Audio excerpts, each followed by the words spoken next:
Good morning.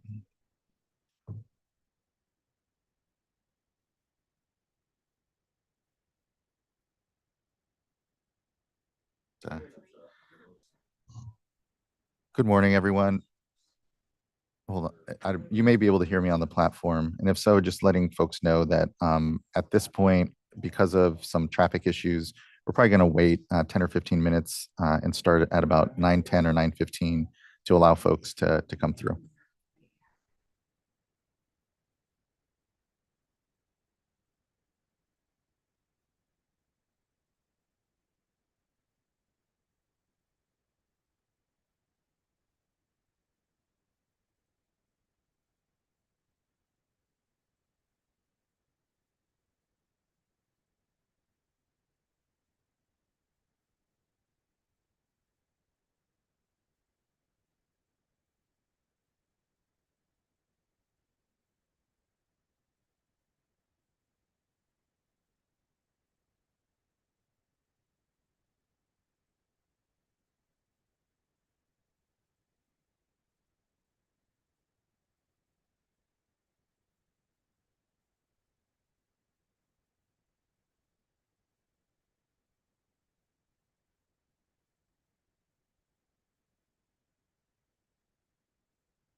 Good morning, everyone. Just wanted to let you know because of traffic and having both board members and folks that are supposed to present not going to be here on time, we'll go ahead and start likely here at about 9:10 or 9:15, but just wanted to make that announcement here. So thank you.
Hello.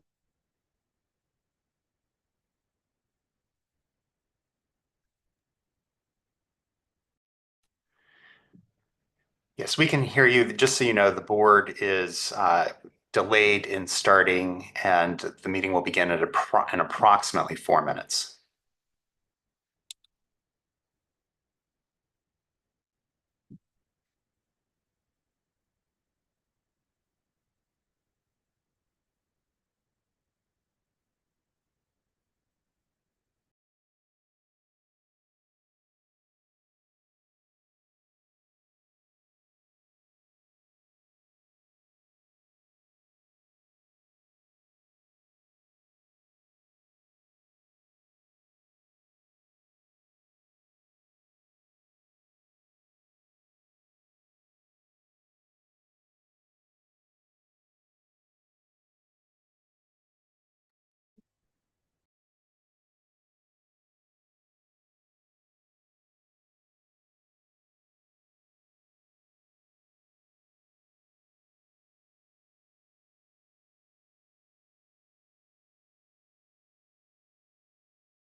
Stone.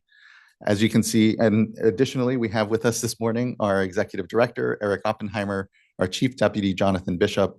Joining us virtually is our Chief Counsel, Michael Loffer. Our Clerk of the Board is Courtney Tyler, and assisting her this morning is Margie Argel. As you can see, this is a hybrid meeting with both in-person and virtual components.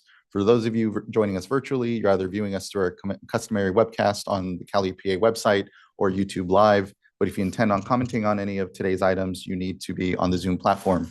There is a link and instructions at the top of the agenda on how to get onto the platform. But if you're having any challenges, please do email the Clerk of the Board at board.clerk@waterboards.ca.gov, and she can help you get onto the platform. Once you're on the platform, your camera will be off. You will be on mute until it's your turn to speak on the item you've indicated. And for everyone here in the room, good morning. Good to see everyone. We're here in Rancho Cordova in the Central Valley Regional Water Quality Control Board's boardroom here. A few announcements for us here as well. If there happens to be an emergency, please look around, and please observe the closest exits to you. In the event of a fire alarm, please do evacuate the building immediately.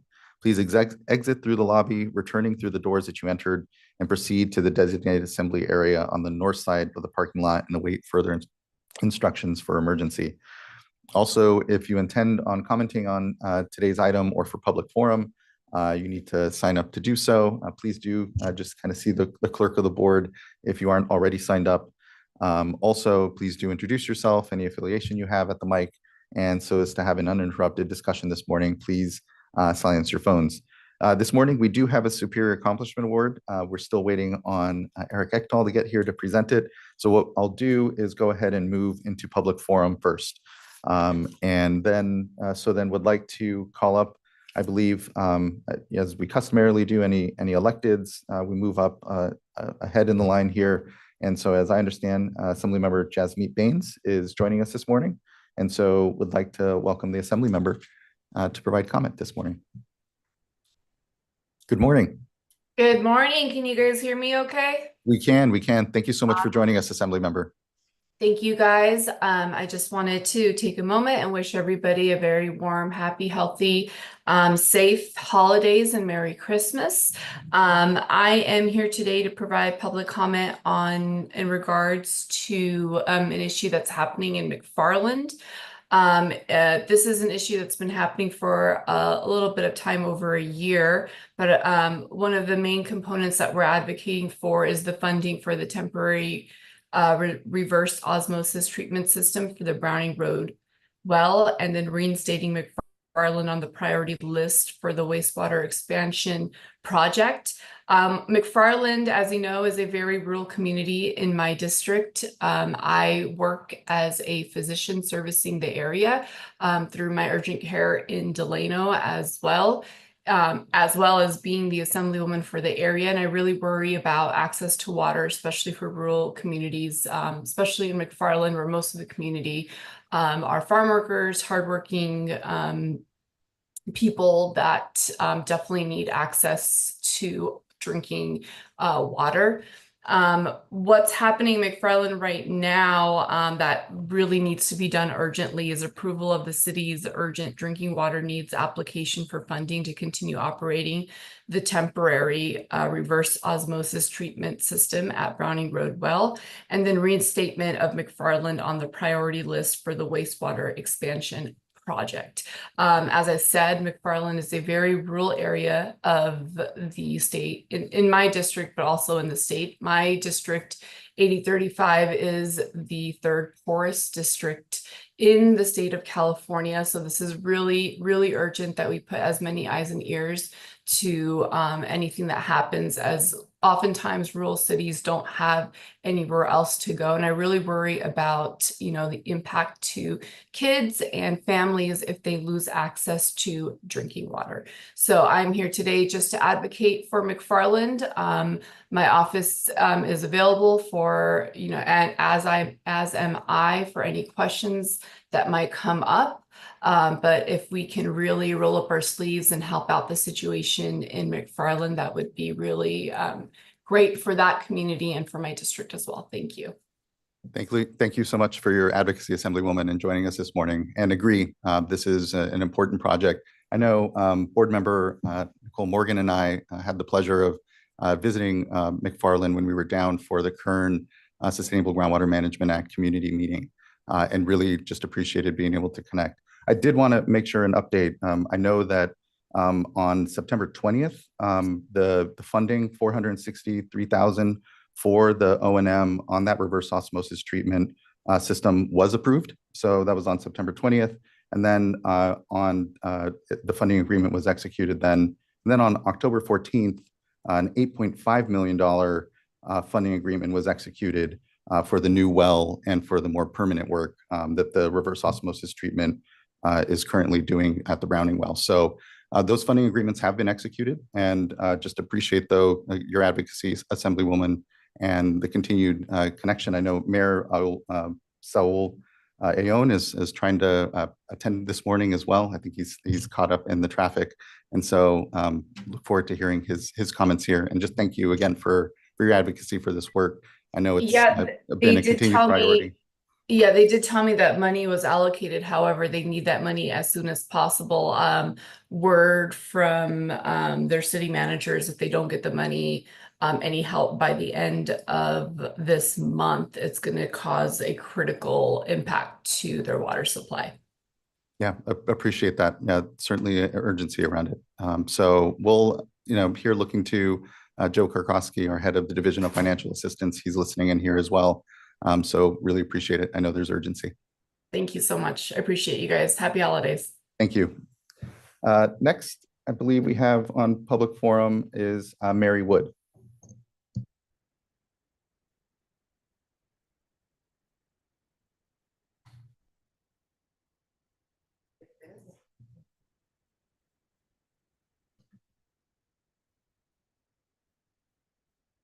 Now it's on. I'm sorry. Hello, Chair Esquivel and board members. My name is Mary Wood, and happy anniversary, as it has been a full year that I have been bringing up my concerns for myself and potentially 6 million other Californians who do not receive safe, affordable, and accessible water. While our state professes safe and affordable drinking water for all under California Water Code Division 1, Section 106.3, it gives me merely false hope to many of the water consumers of small public unincorporated water system because there's no protections or safeguards in place. Personally, I have spent almost $110,000 in legal fees, where before, if you remember, it was only $60,000. But this year has been a big year. People do not understand water utility contracts for these small associations. They take no interest in getting engineering reports, rate studies, water quality and water rights into consideration. And it's a huge field. And so we are left up to arbitrators, judges to make decisions that are huge decisions that will affect my property in perpetuity. I was willing to just say, I will quiet my conscience by just getting a determination from a judge. In perpetuity, okay, these people pay 50% of all the rate structure, and I pay 50%. When it's $2,000 a year, and that's, not very much, but they pay only $250 a year. So their water structure is like $21 a month. That's nothing. And mine would be cheap too if they didn't. What if they decide, and they're going to win every time, they decide to go up to $4,000 for me, and that's only $500 for them, on and on. And all I can say is that where is the structure that oversees these things that can help us? even to bring in front of judges, to bring in front of the, state board. I don't know. People have told me you're at the wrong avenue to bring it up in front of you. And I probably am, but I don't know where else to go. So I guess my next struggle will be to continue going to you, but also go to the legislature. And somebody else said, also go to the media. I don't know. I don't know why my message hasn't been heard, but you may have heard silence is an accomplice to injustice. For me, it has been. I'm hoping in the new year, we can shatter that silence and actually collaborate and go together to work for me and the 6 other million people who do not have water justice. Well, thank you and have a happy new year. Thank you, Ms. Wood, and you as well. Next, I'd like to call up Michael McCullough, be followed by Mayor SWRCB. Morning. Can you guys hear me? We can. Good morning. Hey, great. Hey, Mike McCullough, Director of External Affairs for Monterey One Water. I want to first thank the Division of Drinking Water for the recent update to the board about the state's progress towards achieving the recycled water goals that were set out in the California Water Supply Strategy. It's really encouraging to see the board express its support for the development of recycled water as a means for addressing the challenges we face because of the changing climate. Noting on that update, I want to follow up on a significant effort the water community is embarking on across the state to develop and achieve our recycled water goals. Earlier this year, I came up to the board and made in-person comments about a grassroots utility-driven concept of validating the advanced treatment processes for consistently producing safe and healthy purified recycled water for indirect potable reuse projects in California. The Uniform Guide for Treatment Credits for IPR in California, known as CalVal, has been supported by 26 utilities, 2 nonprofits, as well as 13 engineering firms. We've raised close to $300,000 to the project. We leveraged that by another $150,000 from the Water Research Foundation to fully fund phase 1 of the project, which defines a rational, prioritized, and peer-reviewed analysis of current practices. Phase 1 started in June of 2024, and the team led by the National Water Resource Institute has made significant accomplishments since then, include reviewing all the compilation of permitted IPR projects in the state and developing an international partnership with WaterVal in Australia, who has the same challenges as California. As noted in phase 1, we've received overwhelming utility and industry support and is focused on documenting the experiences and approaches from these IPR proponents to identify the research and knowledge gaps for the various treatment processes. One example of this that we've uncovered in phase 1 was that we've noticed different monitoring and control requirements across multiple potable reuse projects and facilities in California for each of the core treatment processes. And I think that's really interesting to note that. So the next phase, this is phase 1. So the next phase we're calling phase 2 is going to require extensive workshops, new research, and stakeholder engagement. And we figured this is going to take place over the next 5 years. The project team estimates it's going to cost $10 to $15 million to fill these data gaps for these treatment and monitoring systems for the potable reuse projects in order for us to create a uniform guide. As the team prepares for phase 2, we must emphasize how important the partnership is with the state and for CalVal to both technically and financially allow us to achieve the state goals, even at the local level, for water recycling and the water supply goals. As I stated back in May, the CalVal team is committed to working collaboratively with the state and water regional boards to make sure our efforts help California invest confidently and safely in effective water reuse strategies and projects. We've recently had very productive meetings with various DDW leadership staff, and we are encouraged by the support for CalVal. Our intention is to formalize this partnership between DDW and CalVal early next year. In the briefing from DDW to the board, there was a remark made that the state board will continue to work to achieve the state's recycled water goals and support recycled water projects. We'll work on that by identifying, resolving permitting and funding barriers, expanding our portfolio of recycled water projects by implementing direct potable reuse, and funding and research to advance the use of recycled waters across the state. I think that remark is really important because it highlights the importance of the research that's needed to develop those projects. And so late last month, the CalVal team submitted a draft proposal to the Division of Water Quality to request partial funding for phase 2 of the CalVal project.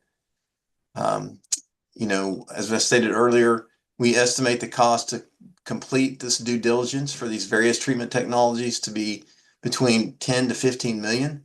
And we're encouraging the state board to allocate some of the research funding that is developed throughout the state to assist in that phase 2 work. So we're just really committed to work with the state. We've already raised over $4 million for phase 2, and we're looking to secure more funding. So I just want to thank you for your time, for helping us to help meet these state recycling water goals. So thank you. Thank you. Thank you as well, Mr. McCullough. Appreciate your time and here updating the board on these efforts and the partnership ultimately, and as well in meeting these water recycling goals here for the state. They're incredibly critical to the efforts we have around the water supply strategy, and ultimately just appreciate again the partnership of you and other agencies that are here trying to help us in some of the streamlining and other discussions that we have funding as well. So I look forward to hearing more and further about the project. And just actually a quick question, wondering what the coordination has been with water reuse as well, knowing that I know we've coordinated quite a bit, and especially in the direct potable reuse regs and some of the work that we're looking to do. Yeah, we've coordinated very well with them. They've had a workshop just late last month. A lot of the team members were there for that. And so the executive managing director of water reuse is definitely in the loop of everything that we've been doing. So yeah, we have a great coordination with them. Fantastic. Really good to hear that. And again, thank you for updating us here this morning about the work. Really appreciate it. Appreciate you. Thank you. Next, we have Mayor Saul Ayon, and after that will be Jeff Ellsworth.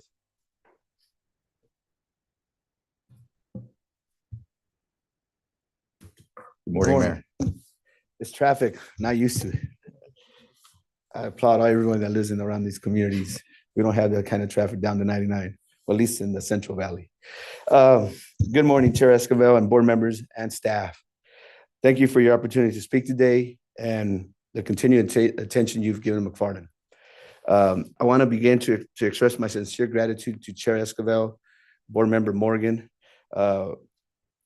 for visiting McFarland and touring our challenges. And you've seen firsthand what we got going on in McFarland as far as from our water and our wastewater. But thank you for touring our city, our schools and stuff.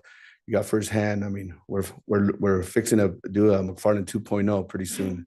McFarland You Say movie. But let me get to the point.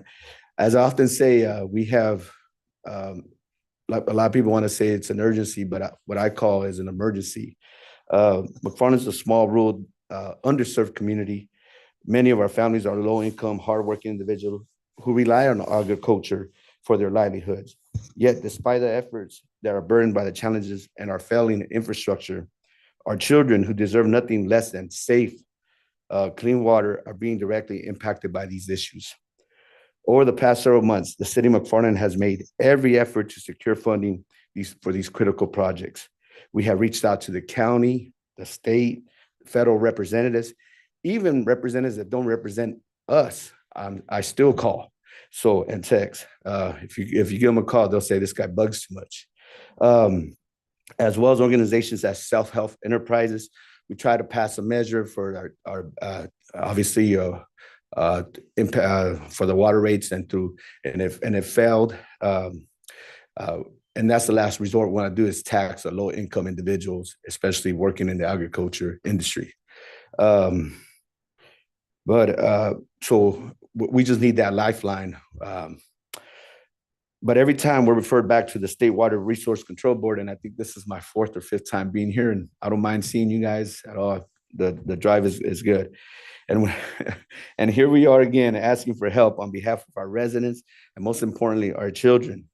First, I might stress the dire situation of our water system. McFarland is relying on nearly a 50-year-old water well that you guys seen that it takes a 2x4 to kick up that generator when it starts failing on us. You've seen it firsthand. The Brownie Road well, which is essential to keeping our water well operational, but without additional funding, we are forced to shut down the temporary treatment facility at the end of this month.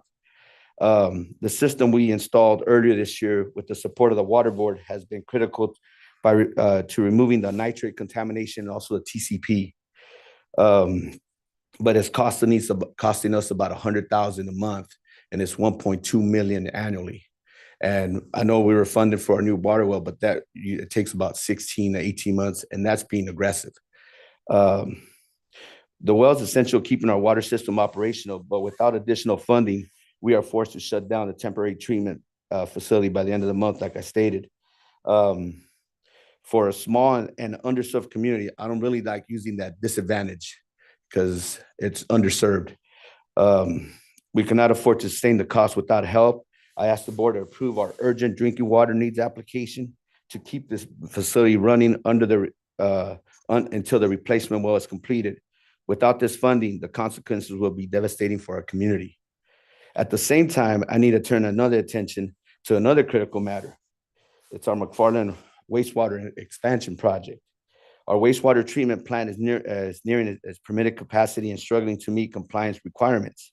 This is not a distant concern. It's a challenge that requires immediate action.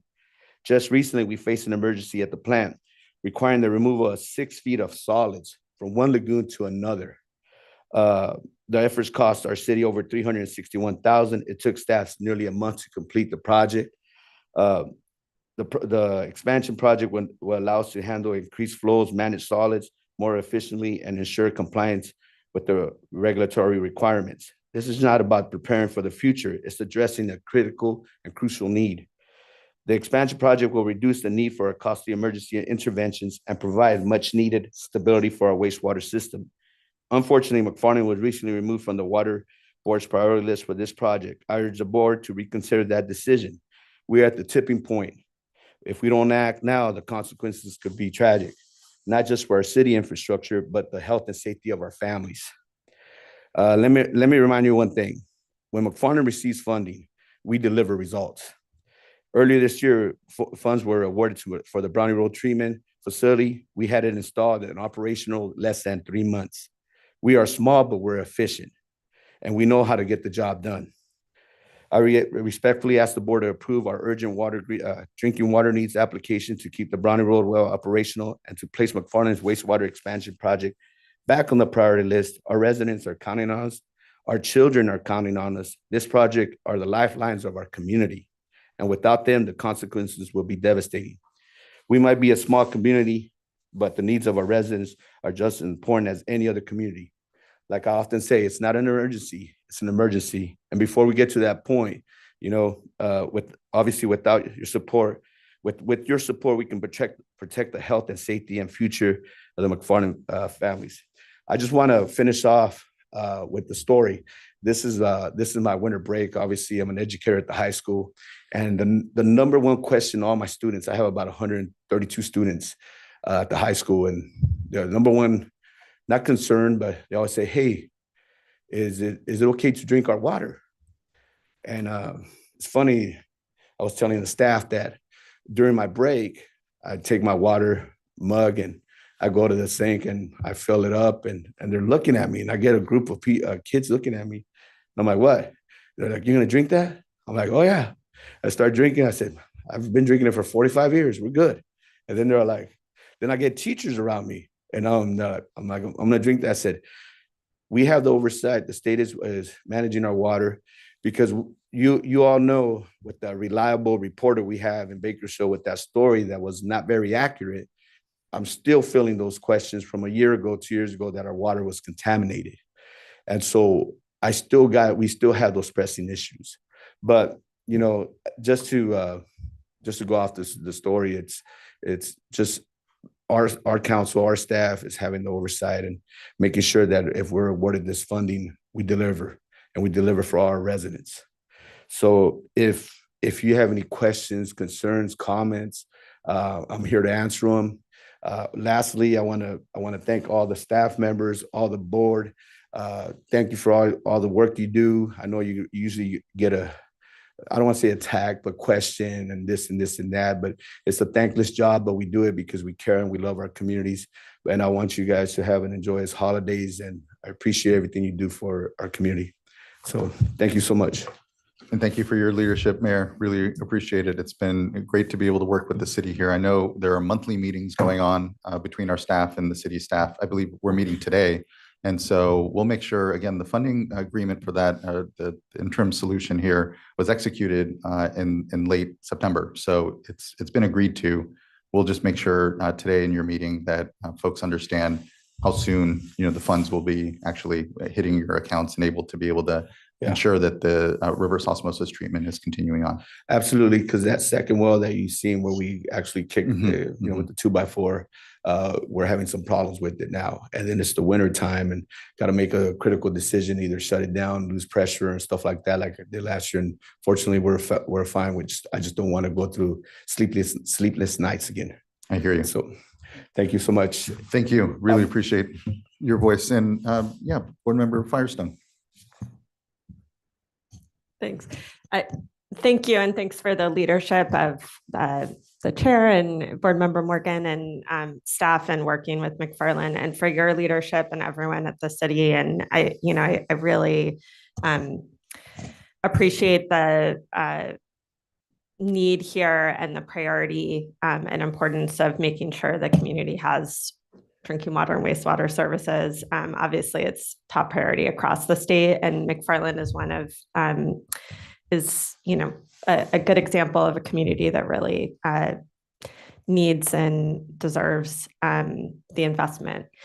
I really just wanted to comment because I wanted to ask, and we can follow up later, but maybe just flag for staff and you. We obviously have limited funds for across the state, and in the Central Valley, we're in the Central Valley Regional Water Quality Control Board. Through their regulatory program, there's CV salts and management zones, and the purpose of those programs is to try to help both reduce but also mitigate impacts to communities and wells from nitrate. And I really hope that, although we're talking immediate, like in the next few weeks things, but that I'd really love to hear if there can be discussions or progress on how maybe long-term or in the immediate term, the management zone could be helpful for the community around nitrate issues, because it seems like it's a great example of opportunity for mitigation. Absolutely, and we're also working on that issue as far as that Brownie Road well was obviously affected with the nitrates, and it could be different. I don't say problems or things. Nobody wants to pinpoint where it's coming from, or et cetera. But yeah, mitigating that problem is huge for us. And with that new well, where our engineers are trying to find a location where we don't have the nitrates, but we live in the Central Valley. So right, yeah, and I the CV salts program is meant to not have to go down the enforcement route of saying this exact responsible party. It's meant to say, like, collectively, the management zone and all the nitrate dischargers are helping to make sure that communities have safe water. So but look forward to hearing if there's opportunities there. And maybe I'll follow up with staff on that. But since we're in the Central Valley Regional Board, while you're here, maybe there's some opportunity to engage. So thanks. I'm available. So thank you, Mayor. And good point, Board Member. I know it was one that was brought up on our tour as we talked about the Browning well and potential sources from where that nitrate contamination was coming from, and had good conversation with the mayor around that. So appreciate that. And I'm currently working on that. Appreciate it. So yeah, I'm doing well, I don't say me, but our staff and me, we're doing our diligence I on appreciate end. that. Yeah, So we got stuff moving. So thank you, Mayor. Really absolutely. appreciate your service and again, your advocacy. It means a lot in the partnership here. I'm glad to do our part. So thank you. Awesome. And thank you again for your time. Good to see you. Good opportunity. morning. Sorry for being All late. right. No, sorry in the least. Glad to be Okay, able to make thank the you. time. Thank Thank you. you.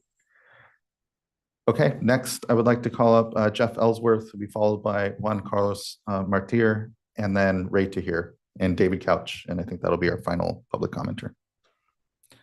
Well, Mr. hello. Ellsworth. Thank you. I appreciate the board, Chair Esquivel and staff, and appreciate you listening to all these important California issues. Jeff Ellsworth, I'm the former mayor of St. Helena, Napa County from 2018 to 2022. I'm circling back regarding concerns with Upper Valley Disposal Service and Clover Flat Landfill in Napa County. I appreciated the communication after my comments to the State Water Board on December 4th. I've since had more time to review the San Francisco Bay Regional Water Board investigation report I received on December 2nd, 2024. I have to express disappointment with what I see as a report that does not fully consider the full scope of submitted evidence and testimony supporting the complaints regarding fires and contamination from this Napa Valley Waste Company and landfill, particularly as relates to the civil rights issues of the Latino workers there, including those that are U.S. citizens. I believe that public hearings with sworn testimony will be necessary to bring the full scope of this problematic environmental and civil rights situation to light.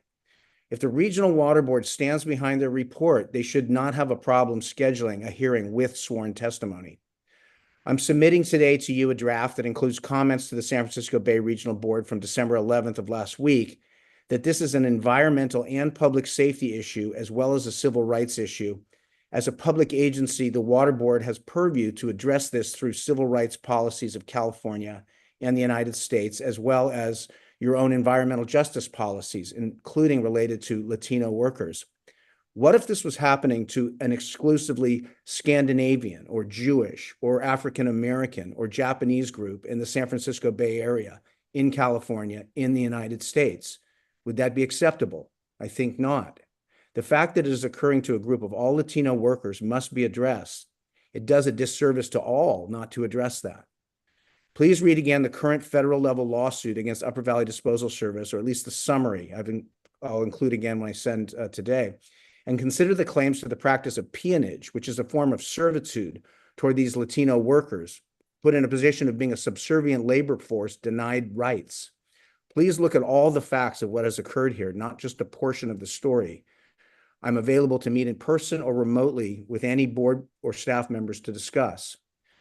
The main points of my December 11th, 2024 comments to the San Francisco board are or include that while appreciative of efforts towards investigation of these two waste sites, there's still a long way to go towards objectivity and accountability. Again, I think the only way to get there is through public hearings with sworn testimony. I was appreciative to see recognition that the UVDS Whitehall Lane waste site handles both compost and recycling and operates as a transfer station.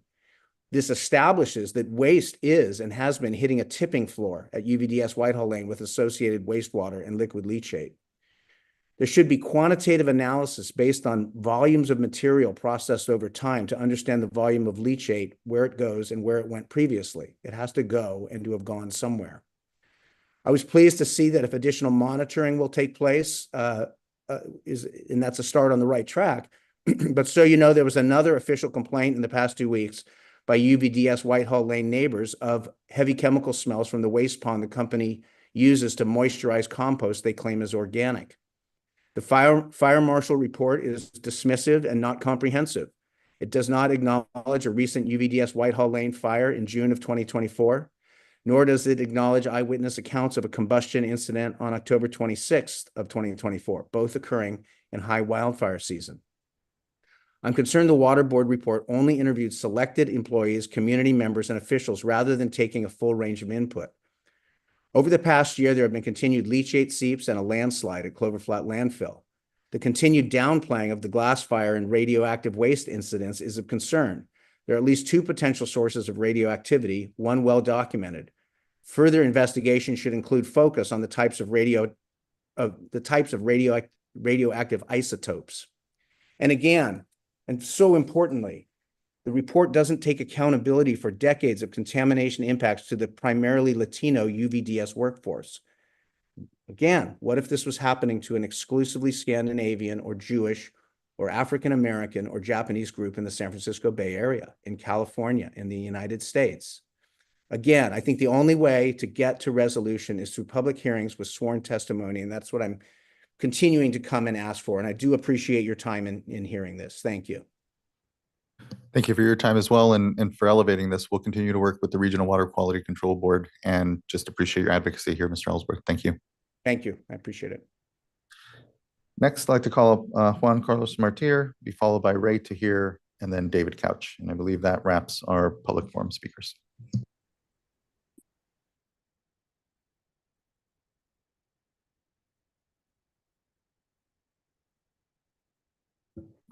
Good morning, Chair and members. My name is Juan Carlos Martir. I'm a legislative staffer for California State Senator Melissa Hurtado, who represents Senate District 16 and the city of McFarland. I'm here today on behalf of Senator Hurtado to advocate for McFarland and respectfully request action by the State Water Resources Control Board regarding the city of McFarland's water crisis. Just like Senator Baines and Mayor Ayon, Senator Hurtado is requesting that the State Water Board provide additional support and additional funding for the temporary reserve osmosis treatment system for the Browning Road well. And secondly, the senator requests that the State Water Board reinstate McFarland on the priority list for the wastewater expansion project. The city of McFarland needs urgent assistance in addressing the water demands of its residents, and the State Water Board has the opportunity to positively impact the health, safety, and well-being of McFarland residents. McFarland, like many small towns in the Central Valley, faces unique challenges and predominantly serves communities of color with a significant Latino population. The city is classified as an economically underserved community with a median household income of just $21,000 annually, lower than 80% of the state median. The residents of McFarland deserve the same water security as other Californians. Senator Hurtado respectfully asks that you consider these requests and take additional action to support the city of McFarland and its residents during this critical time. Thank you. Thank you as well, Mr. Martir. Appreciate your leadership, your boss's leadership. And as we've heard this morning, we'll continue to make sure and be supporting McFarland and look forward to further discussion around this. So thank you. Next, I'd like to call up Ray Tahir and be followed by David Couch.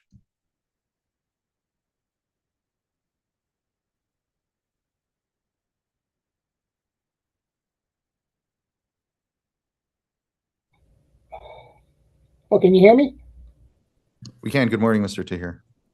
Good morning, board members. Appreciate the opportunity to comment on this lengthy discussion on ex parte communication. Mr. Loffer has invited me to discuss with him issues, presumably the ones I raised during previous board meetings. I will agree to do that. My intention is to educate Mr. Loffer on what really governs ex parte communication and clarify differences among the general order, general permits, and individual permits which have been ignored.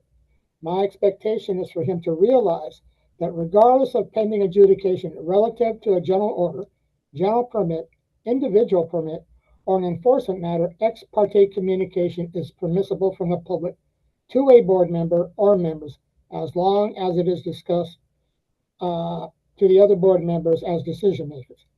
This is the upshot of SB 965, which is clearly stated in the Administrative Procedures Act, as contrary, unfortunately, to what Mr. Loffer has asserted, which, as mentioned before, according to the Administrative Code, communication is okay as long as the disclosure requirement is met.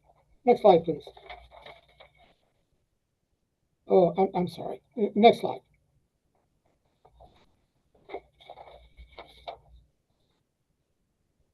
What I'm concerned about relative to ex parte communication, despite right in the Administrative Procedures Act, which has been in effect for over a decade, Regional Board 4 has used the ex parte rule to prevent the public from accessing board members through direct communication with board members outside of a scheduled meeting or workshop. This is especially true of the MS4 permit proceedings, during which time the public has been prevented from sharing its concerns directly with the board at other meetings not related to the MS4 permit and through written communication. Board members such as Michael Mendez was afraid to open his emails from me for fear that he would be in violation of ex parte rules. Recently, Office of Chief Counsel's RB4 legal counsel advised me not to contact the board in writing regarding a frivolous enforcement action against several MS4 permittees, despite the fact that enforcement actions are ex parte permissible. Next slide, please. Here's a recent example of permissible ex parte communication. Last February, at the outset of the RB4 meeting, Vice Chair Nahai indicated that he was involved in ex parte communication. He received a call from BizFed concerning the CII NPDES permit, which is pending adjudicated, which is a pending adjudicated matter, which he disclosed to the other board members. There was no ex parte communication here. The rule was followed.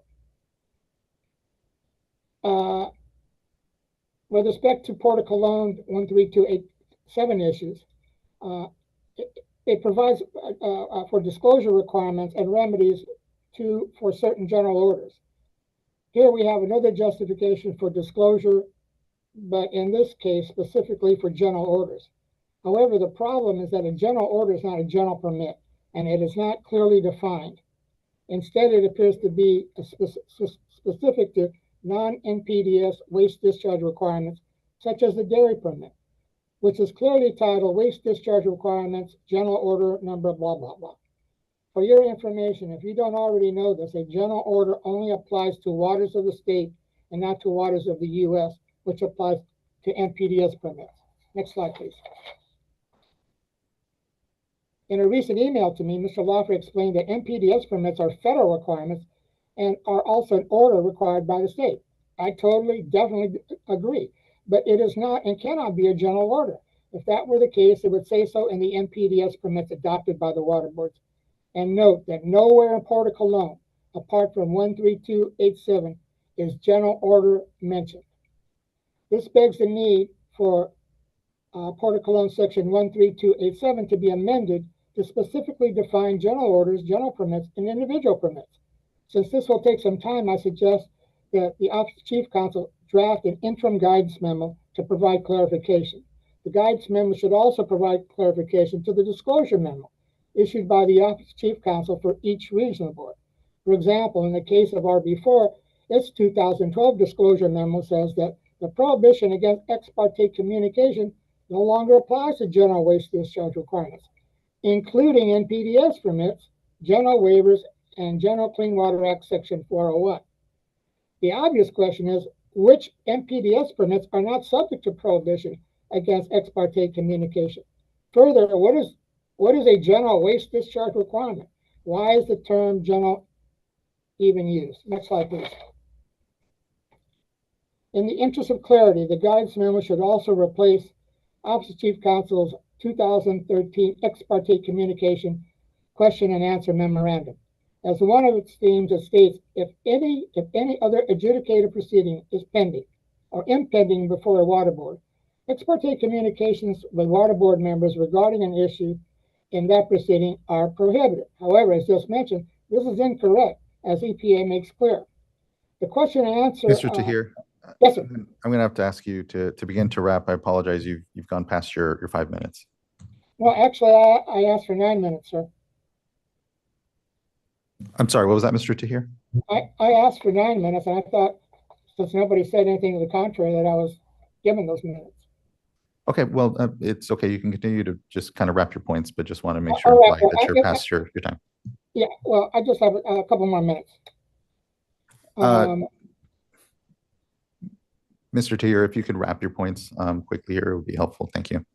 Okay, I'll tell you what. Why don't we just cut to the chase and go to the very last slide. Okay, can you back up? Yeah. Okay, to facilitate the Office of Chief Counsel's effort to provide clear definitions, I've developed this matrix template, okay, which identifies general orders, such as dairy categories that are not NPDES permits, but are instead are waste discharge orders. Other general orders subject or not subject to ex parte communication. General NPDES permits subject to enrollment, for example, the General Industrial and Construction Activity Permit. General NPDES permits not requiring enrollment and subject and not subject to ex parte communication, and individual NPDES permits, which are facility specific, that are subject or not subject to ex parte communication. These individual permits include desal facilities, San Onofre permit, and the Boeing Santa Susana Field laboratory site. And that's it. And once again, I'm hoping that, we could get these matters resolved. I can get these matters resolved directly with Mr. Walker. And thank you for your time. Thank you as well, Mr. Tahir. Sorry for having to cut you short there. Again, I know Mr. Loffer is in the process of writing, having written responses to your comments. I think there are still major fundamental differences that we have with you and some of your points here. Mr. Loffer, I don't know if there's anything you wanted to add further as well. Yeah, I'm going to keep it fairly brief because unfortunately I have a cold, but I partially, the reason I've welcomed a meeting with Mr. Tahir, and I appreciated hearing at the outset today that he is interested in having that meeting, is because there are just such fundamental misunderstandings about how Porter Cologne works and what the words that the legislature has adopted mean. For example, the legislature has expressly made the general order disclosure requirements that were added in Water Code Section 13287 applicable to NPDES permits that are general permits. The legislature spoke clearly. The ex parte Q&A document follows that legislative language, and I'll be happy to walk Mr. Tahir through it. For example, that matrix that you all just saw betrays a fundamental misunderstanding that all NPDES permits in California are waste discharge requirements. It's just that NPDES permits, which are required by the Federal Clean Water Act that discharge to waters of the state, are adopted pursuant to a special chapter of Porter Cologne, Chapter 5.5, and those waste discharge requirements serve as NPDES permits. And so the continual back and forth in these meetings and through the PowerPoints is really unhelpful. And that's why I've offered the meeting to Mr. Tahir, because I think it's really important that he see how all the threads are connected. Words really do matter when reading legislation. And we want to make sure that we have a common understanding because we continue to see Mr. Tahir, and I'm going to use the language that's actually in Senate Bill 965's Legislative Digest, violating the APA by communicating with board members ex parte, in other words, outside a noticed proceeding with other board members and other parties. That's a key word in the concept of ex parte, derives from Latin. Party means parties. It's not just about the decision makers. So I'll be happy to meet with Mr. Tahir. We'll try to get that set up over the holidays and get some of these issues resolved. Unfortunately, I have to totally disagree with Mr. Loffer, but I'm looking forward once again to hashing out these issues when we meet. Yeah, I appreciate that and agree that public forum is probably the best place to learn and come to agreement. So I appreciate Mr. Loffer, your offer to meet with Mr. Tahir outside of the public forum discussions that we've been having ongoing for a bit now. So thank you, Mr. Loffer, and thank you, Mr. Tahir, as well. Thank you, and you as well. Next, I'd like to call up our last commenter for public forum, David Couch.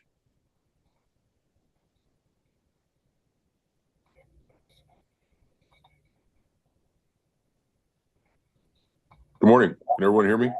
You can. Good morning. Thank you for joining us. Good morning. Thank you. My name is David Couch. I am the 4th District Supervisor in Kern County and this year's Chairman of the Board, and I'll be very brief. I'm here to underline and support. You've heard from the State Senate, you've heard from the State Assembly, and you've heard from the City of McFarland. I figured you needed to hear from the County of Kern too, that we support McFarland's requests, and we stand ready to help in any way that we possibly can. I also want to thank all of you and your staff for all the work that you did in getting the funding that you did for the Lamont area, the Lamont Public Utility District. That was a major win for them. That is a huge deal for that area. I just need you to do the exact same thing in McFarland. And I wish you all a very Merry Christmas and a Happy New Year. I will be in touch because I need to understand more about your process because I think many of the areas that I represent, that Assemblymember Baines represents and Senator Hurtado represent, are going to be on your radar and hopefully one day on your agenda. Thank you very much. Thank you for that as well, Mr. Couch. I appreciate the time this morning in public forum and definitely look forward to that outreach. There is a lot of ongoing work and glad to be able to make sure we're connecting across all of it. And so thank you. Really appreciate your time this morning. Have a great holidays. Thank you. Thank you.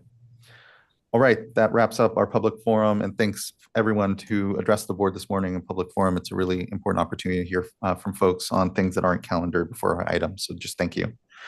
Okay, let's circle back now, and we will actually now do our Superior Accomplishment Award, and would welcome up Eric Ekdahl in order to present it to our Clear Lake Hitch Emergency Team. Good to see you. Good morning. Good morning, Chair Esquivel, members of the board. Apologies for my lateness. It took an hour and a half to get from downtown to here today. So lots of traffic and lots of very slow traffic. So with that, let's jump right to it. It's my pleasure today to present this Superior Accomplishment Award to the Clear Lake Hitch Response Team. You'll hear a lot more about the Clear Lake Hitch Response Team in our info item in just a couple of minutes. Where we'll be joined by representatives from several tribal nations, as well as local agricultural producers, organizations, and those who live and work in the watershed. But before we get into those details, for the purposes of these awards, I did want to just kind of give a brief overview, a brief highlight of what the team has been doing and just how quickly they've done and what they've done in a very short amount of time. In December 2022, a coalition of tribes, including the Big Valley Band of Pomo Indians, the Robinson Rancheria of Pomo Indians, the Habamatol Pomo of Upper Lake, and Scotts Valley Band of Pomo Indians requested that state and federal agencies, including the State Water Board, intervene to help address an extinction crisis for the Clear Lake Hitch. They pulled all of us together into a meeting, which we now refer to as the first Clear Lake Hitch Summit. There have now been two more, but it's worth noting that that was on December 8th, 2022, so just barely over 2 years ago. The work of the tribes to galvanize action at this summit was critical for the board's subsequent engagement and involvement in all of the work that we've done since. And again, you'll hear a lot more about this in just a couple of minutes, but sincere thanks and appreciation for all of the tribal work. We would not be here without all of the action, the data, the science that they've done to bring us here today. By late December 2022, at the board's direction, we had already set up a team that pulled from across the division and across the organization, including staff from the Bay Delta branch, the Drought Planning Unit, and the division's enforcement team, as well as the Office of Chief Counsel. The team began to work directly with tribes, state, and local agencies in January 2023. In February 2023, Lake County had proclaimed a hitch emergency due to persistent drought, habitat loss, and potential extinction risks. And in March 2023, Governor Newsom issued an executive order which affirmed the need for continued action to address drought-related harm to native fish in Clear Lake and directed the board and the California Department of Fish and Wildlife to evaluate minimum in-stream flow needs and other actions to protect the hitch. We also began to work with tribal environmental departments to analyze existing stream gauge data that they had collected, to develop and collect additional stream gauge data, including setting up several new gauges on key streams, conducting training, and routinely collecting that gauge data. And so just a couple of quick bullets to highlight what has been done since that time. In 2023, we sent out mailouts to about 2,600 property owners, just soliciting voluntary water saving actions. We proposed and oversaw the subsequent board adoption of emergency regulations for an information order on groundwater pumpers in key parts of the Clear Lake watershed. Once the orders were adopted, or once the emergency regulation was adopted, the team was also tasked with implementing and administering the emergency regulations and then kind of issuing and overseeing the release of those information orders that went out to about 1,800 individual parcels. And that was just in early 2024, so less than a year ago. We just received that final data in August, and so we're actively collecting it, analyzing it, and working through it now. You'll see some of the results in a few minutes. We conducted dozens of in-person site visits and field visits, initiated a groundwater surface water modeling study, and initiated over 400 enforcement actions. Now, to be clear, these weren't all violations, and they weren't all things that were requiring formal enforcement follow-up, but 227 notices of violation related to cannabis and unauthorized cannabis grows, 64 surface water diverters for potential issues related to reporting, metering, and diversion status, and 61 potentially unpermitted reservoirs. And again, not every one of these was an infraction, but they did all initiate kind of an aboard investigation response. And most of the recipients were great to work with and understood the point of what we were doing and why we were doing it and provided the information that we sought. You'll hear from others today on other actions in progress, and it's important to note that the Clear Lake emergency is far from over. There's a lot of work yet to be done. It will take years of concerted effort to kind of rescue the hitch and bring it back. But the actions by this team in the early stages have set a clear set of benchmarks for how we continue and how we work with tribal nations and the county and state and local partners. And so with that, please join me in congratulating the Clear Lake Hitch team. And I'm going to read out the names one by one as I go through the forms. So first up, Ryan Spencer McClintock. And not everyone may be here today, but if you are, come on up.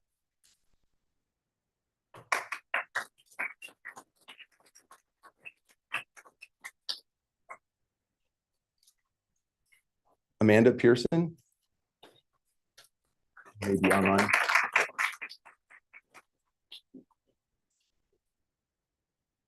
Anu Krishnaswamy.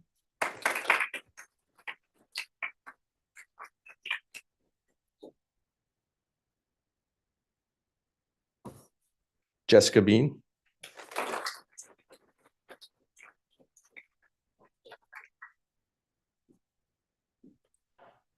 Christopher Bimas.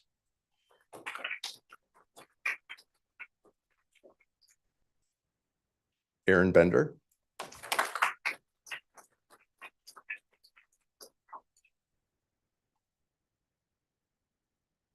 Zach Brooks.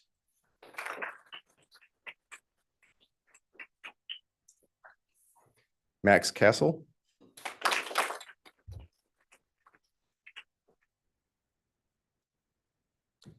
Nick Caroline.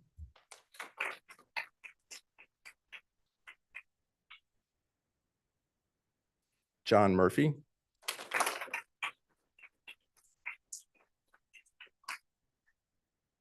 John left us to come to Region 5, so we're on his home turf now. Jonathan Pham.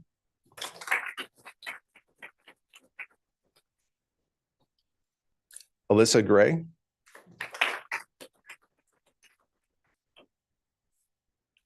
Darius Tucker.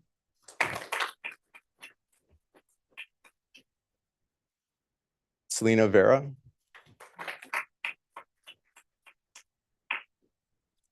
Abigail or Abby Warner.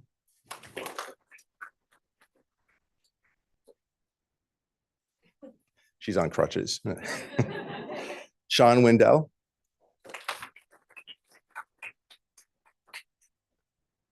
Valerie Zimmer.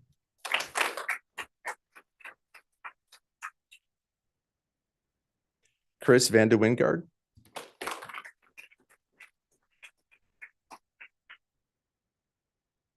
And last one, Catherine Lundy. And with that, thank you. And thank you to the team. Fantastic work and more to come. Thank you.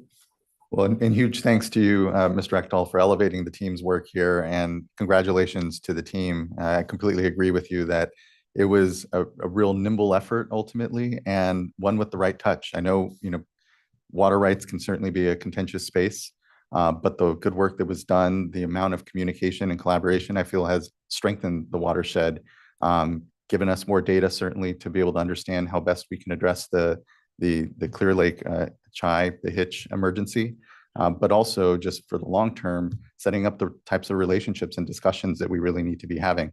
And so just really commemorate and commend the team's efforts here over the last years, because it has really helped to drive, along with other sister agencies as well, so much of the work that we're seeing in the watershed in a real good, quiet way. I don't think too many folks were paying perhaps too much attention to what was going on in Clear Lake if they weren't really plugged in, but it was a real bright spot in our ability to be able to do a bit more and do more nimbly. And so just really appreciate the leadership of the team and look forward to the update then here as well. So thank you. Really appreciate it, Mr. Ekdahl. Board Member Morgan. Thank you.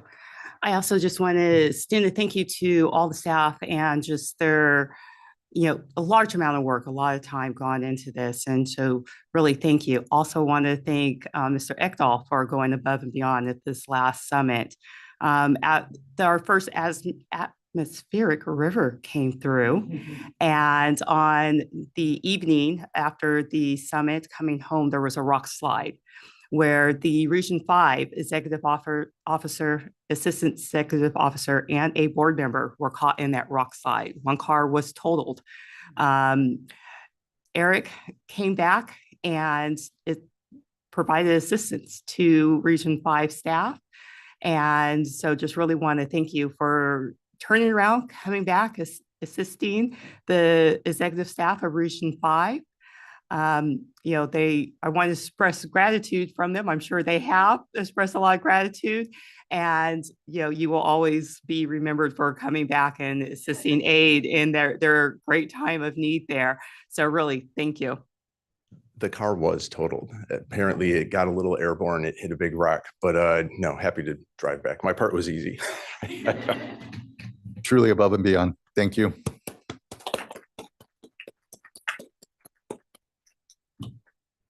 Thanks, everyone. Appreciate the opportunity to be able to acknowledge the folks that really get the work done here at the institution. So thanks, everyone, for that time. Of course, yes, please. Board Member Firestone. Apologies, I should have looked over to my right as well. No, sorry. I know we have the whole information item, but just while we have staff, I just wanted to say how I appreciate being able to at least even see many of your faces and hear the names of the full team that has been working on this. I think it's a really amazing example of our partnership and prioritization of tribes and tribal priorities, as well as working with diverse stakeholders across the basin and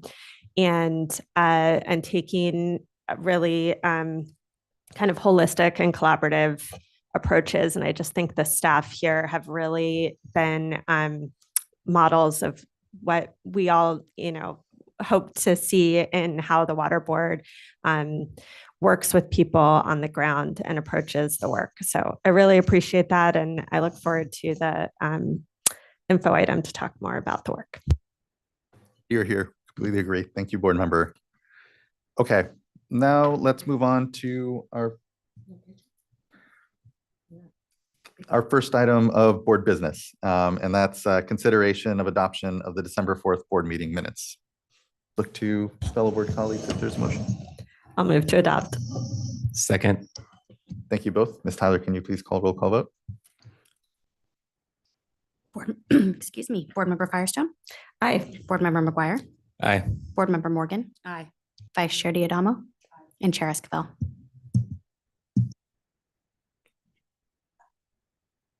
Aye, sorry. That button is not cooperating with me. Thank you.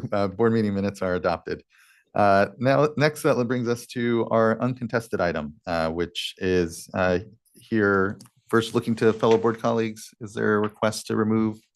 And if not, appreciate all the good work that's gone into this item, but I think we can still take it as uncontested. I'll move to adopt item 2. I'll second. Thank you both. Ms. Tyler, can you please call roll call vote? Board Member McGuire. Aye. Board Member Firestone. Aye. Board Member Morgan. Aye. Vice Chair Diadamo. Aye. Chair Esquivel. Aye. Thank you. Item is adopted, and again, appreciate everyone's work on it. That now brings us to item number 3, which we'll hear from the San Francisco Bay Regional Water Board regarding an amendment to their climate change and aquatic habitat basin plan amendment. And at the top, Ms. Toms, I'm sorry. I know you were looking forward to being in person before the board for this item, but at least glad to see you virtually, and thank you for joining us here. Thank you so much. It's wonderful to be here. All right, so I'll get going. Good morning, everyone. My name is Christina Toms. I'm a water resource control engineer in the San Francisco Bay Regional Water Board's Planning and TMDL division. I'm excited to present our Basin Plan Amendment on climate change and shoreline adaptation, which was adopted by our board in June of this year. We hope that this proposed amendment will be the first in a series that will help protect the region's waters from the effects of climate change. Next slide, please. Today, I'll present the purpose of the proposed amendment, the elements of the proposed amendment, and our responses to comments on the amendment. Next slide, please.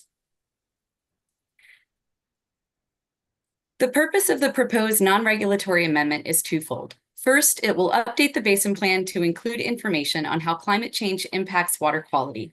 Second, it will update the basin plan to include information that may be useful for shoreline adaptation projects. Next slide.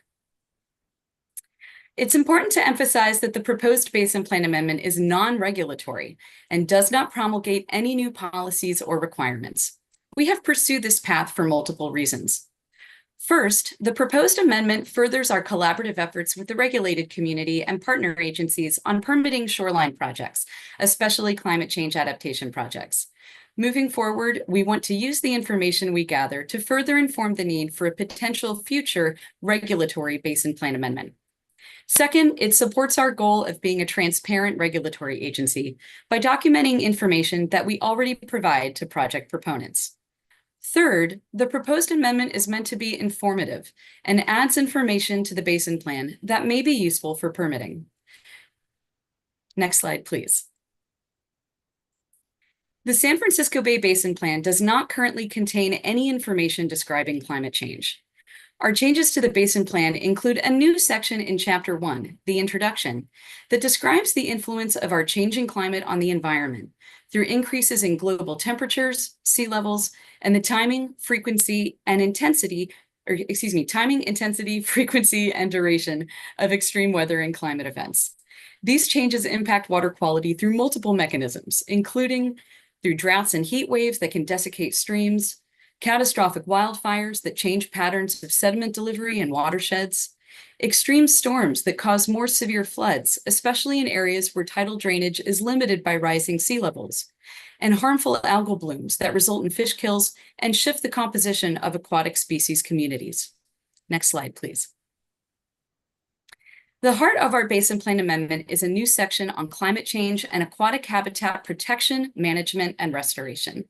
It provides information to assist in the planning and development of climate adaptation and other shoreline projects based on the Regional Water Board's review of the evolving climate change science and its knowledge and expertise in coastal and estuarine management and permitting. This information is based on science in the San Francisco Bay Habitat Goals Reports, Shoreline Adaptation Atlas, and related technical resources that emphasize the importance of long-term landscape scale, nature-based approaches to climate change adaptation. Specific pieces of information include, first, climate adaptation projects that utilize the best available science in the design of dredge and fill activities are more likely to achieve their intended adaptation goals and objectives. Second, phased adaptation strategies can help decision makers identify a sequence of actions that provide gradually increasing levels of flood protection over time, based on predetermined thresholds instead of arbitrary timelines. Third, climate adaptation projects that account for coastal processes that cross political boundaries are more likely to achieve their intended goals without causing unintended consequences for neighboring communities. Fourth, nature-based approaches and hybrid measures that integrate nature with engineered structural approaches can help create resilient shorelines that support co-benefits such as recreation and habitat for native species. Fifth, to design projects that create resilient landscapes, it is important to understand the reasonably foreseeable conditions from climate change. And sixth, dredge and fill activities in coastal areas may be necessary to improve the resilience of these habitats to climate change. Next slide, please. Regional Water Board staff engaged in robust public outreach throughout the Basin Plan Amendment development and regional board adoption processes. We circulated the amendment to our Basin Planning, TMDL, and climate change listservs, local tribes, and regional environmental justice organizations. As a result of this outreach, we held consultations with 3 tribes: Tamian Nation, the Federated Indians of Great and Rancheria, and Yochadihi Wintoon Nation. None had any concerns about the amendment. Next slide, please. The Alameda County Water District submitted a comment letter on the Basin Plan Amendment through the State Water Board public comment process. Their comments fell into three main categories. One, minor wordsmithing to fix a typo and improve clarity by moving the definitions of tidal habitat drowning and downshifting from section 4.26.8 to section 1.7. Two, a request to highlight the impact of rising sea levels on saltwater intrusion into coastal municipal supply aquifers. And three, a request to include language regarding strategies to address climate change impacts to water supplies.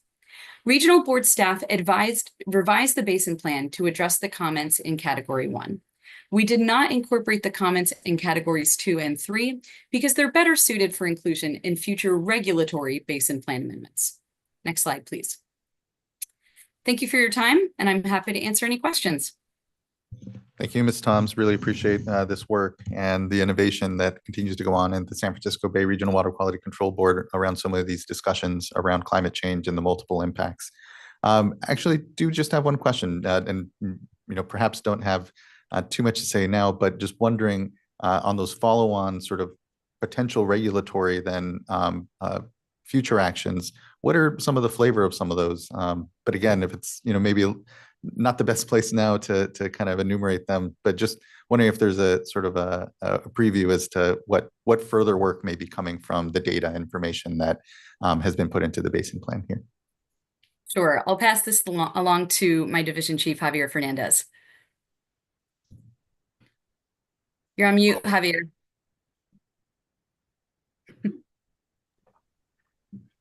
So the first one we're actually looking at is we have a long-term sediment management strategy for the San Francisco Bay. So which we incorporated into our basin plan, which includes thresholds for in-bay disposal. We are trying to look at that, and potentially we'll do a basin plan amendment around that to allow more in-bay disposal in order to reduce the costs, because we don't want it to go to deep ocean where it's lost from the system. But in exchange for allowing more in-bay disposal, we would look for more beneficial use. So using sediment to restore marshes. That's probably the first one that we have coming up next that we're going to undertake. Really appreciate that. I know the beneficial reuse of dredge material in the Bay Area has been a hot discussion for a number of years now. So appreciate that efforts at the Regional Water Quality Control Board can help to ensure that maximizing the reuse of that dredge material as much as possible. Thank you. I appreciate it. Just out of curiosity, again, kind of wondering what might be coming here down the line. So thank you for that. Looking to fellow board colleagues if they have any questions or comments on the basin plan amendment. We don't have any commenters, and so absent any further discussion, I think we're ready for a motion. I'll make a motion to adopt item 3. Second. Thank you both. Ms. Tyler, can you please call a roll call vote? Board Member Morgan. Aye. Vice Chair Diadamo. Aye. Board Member McGuire. Aye. Board Member Firestone. Aye. And Chair Esquivel. Aye. Thank you. The vote is unanimous and the basin plan amendment is adopted. Thank you both all for the presentation here, and good to see you, Executive Officer White. Many thanks. All right, that concludes item number 3, and now brings us to our tranche of informational items. And the first one is an update from our operator certification program. Want to welcome folks up.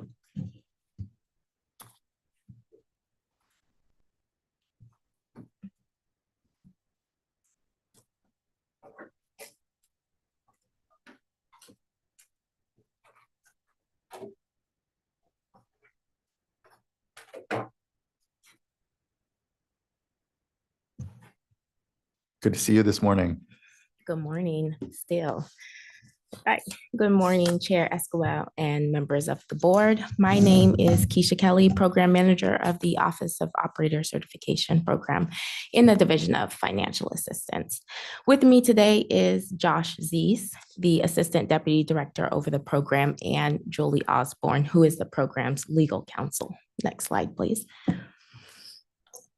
Today's info item is to provide a status update on the Office of Operator Certification Program, including the recommendations that were made by the Drinking Water Operator Certification Program and the Wastewater Operator Certification Program advisory committees.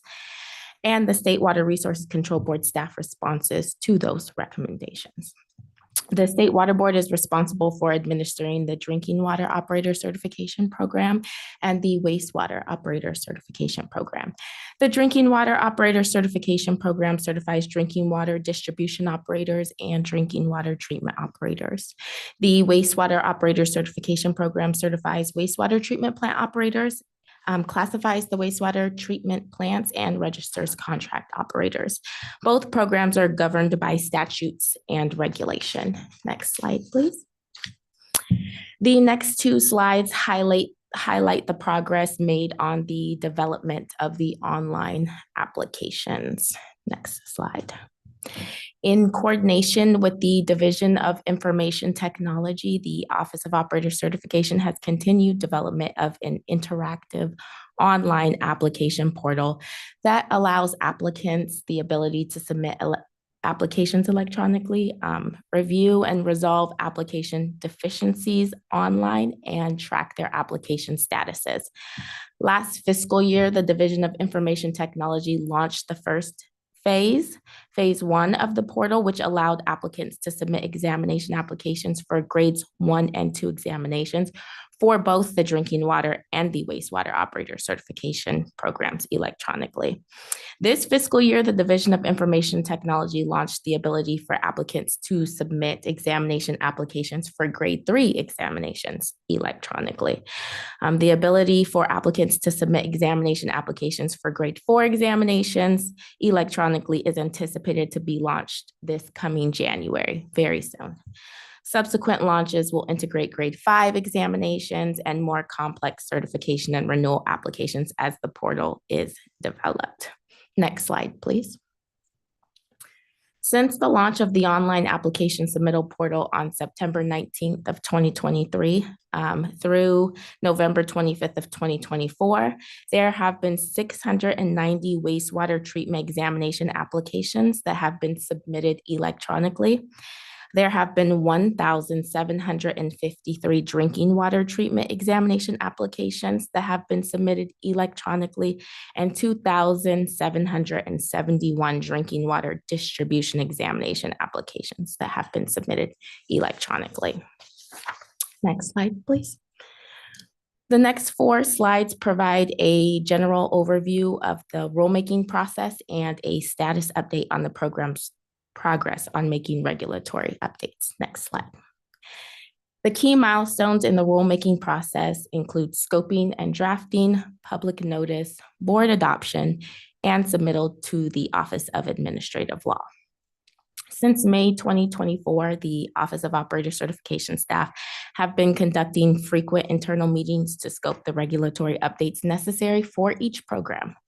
Once the Office of Operator Certification staff completes its internal scoping, the Office of Operator Certification will consult with the Office of Enforcement and the Division of Drinking Water. After these internal reviews, the Office of Operator Certification will provide outlines of the proposed regulations to the advisory committees for discussion. Next slide, please. A simple rulemaking can take approximately 1.5 to 2 years to complete, beginning with the scoping and drafting process. How long each of these rulemaking packages takes depends on factors such as the size and complexity of the rulemaking package, public interest, staffing resources, internal reviews, and other logistical issues. Both rulemaking packages will require the same steps. However, the size and complexity of each rulemaking package will impact how long the rulemaking process takes to complete. The Wastewater Operator Certification Program regulatory updates are anticipated to be straightforward and result in a simple rulemaking package. The Drinking Water Operator Certification Program regulatory updates are expected to result in a large and complex rulemaking package. Once scoping is complete for both rulemaking packages, realistic schedules for each package can be developed. Next slide, please. The Office of Operator Certification staff still are in the process of internal scoping. However, the regulatory updates that have been identified at this stage in the scoping process for the Drinking Water Operator Certification Program include new and revised definitions, deletion of obsolete language, clarification and modification of qualifying experience for certification, clarification of education requirements for examination, and the addition of appeal and petition procedures. Next slide, please. The regulatory updates that have been identified at this stage in the scoping process for the wastewater operator certification program include revised definitions, revisions to the operator in training requirements, and deletion of obsolete language. Next slide. On June 27th, 2023, the Office of Operator Certification held a joint advisory committee meeting at which 4 sub-work groups made recommendations to both the drinking water and the wastewater operator certification program advisory committees for consideration. Both advisory committees voted to approve all the recommendations, but acknowledged that some of the recommendations required further development or modification to meet legal requirements, and that further discussion was warranted. On August 29th, 2023, the Office of Operator Certification held a second joint advisory committee meeting at which feedback on the recommendations was presented to both the Drinking Water and Wastewater Operator Certification Program advisory committees. The Office of Operator Certification identified which recommendations were considered, which recommendations were not considered, and the priority for implementation. The next 2 slides provides a status update on the implementation of the recommendations considered. Next slide, please. The advisory committee recommendations considered include utilizing a guidance document on reporting drinking water operator experience, modifications to the wastewater operator and training requirement and experience, amending experience requirements for certified drinking water treatment operators at advanced water treatment facilities, and establishing clear processes and procedures for implementing Assembly Bill 1588 and recognizing military work experience and education. Our top priority was the approval of a guidance document that outlines the Office of Operator Certification's process for evaluating and awarding experience credit for drinking water operators, including dual certificate holders. In August, a drinking water operator certification program guidance document was published on our website, and a notice sent out to those subscribed to the applicable drinking water operator certification email subscription list. The document improved transparency in how the Office of Operator Certification reviews, evaluates, and awards operator experience credit. It also assists operators with understanding what must be submitted with each application.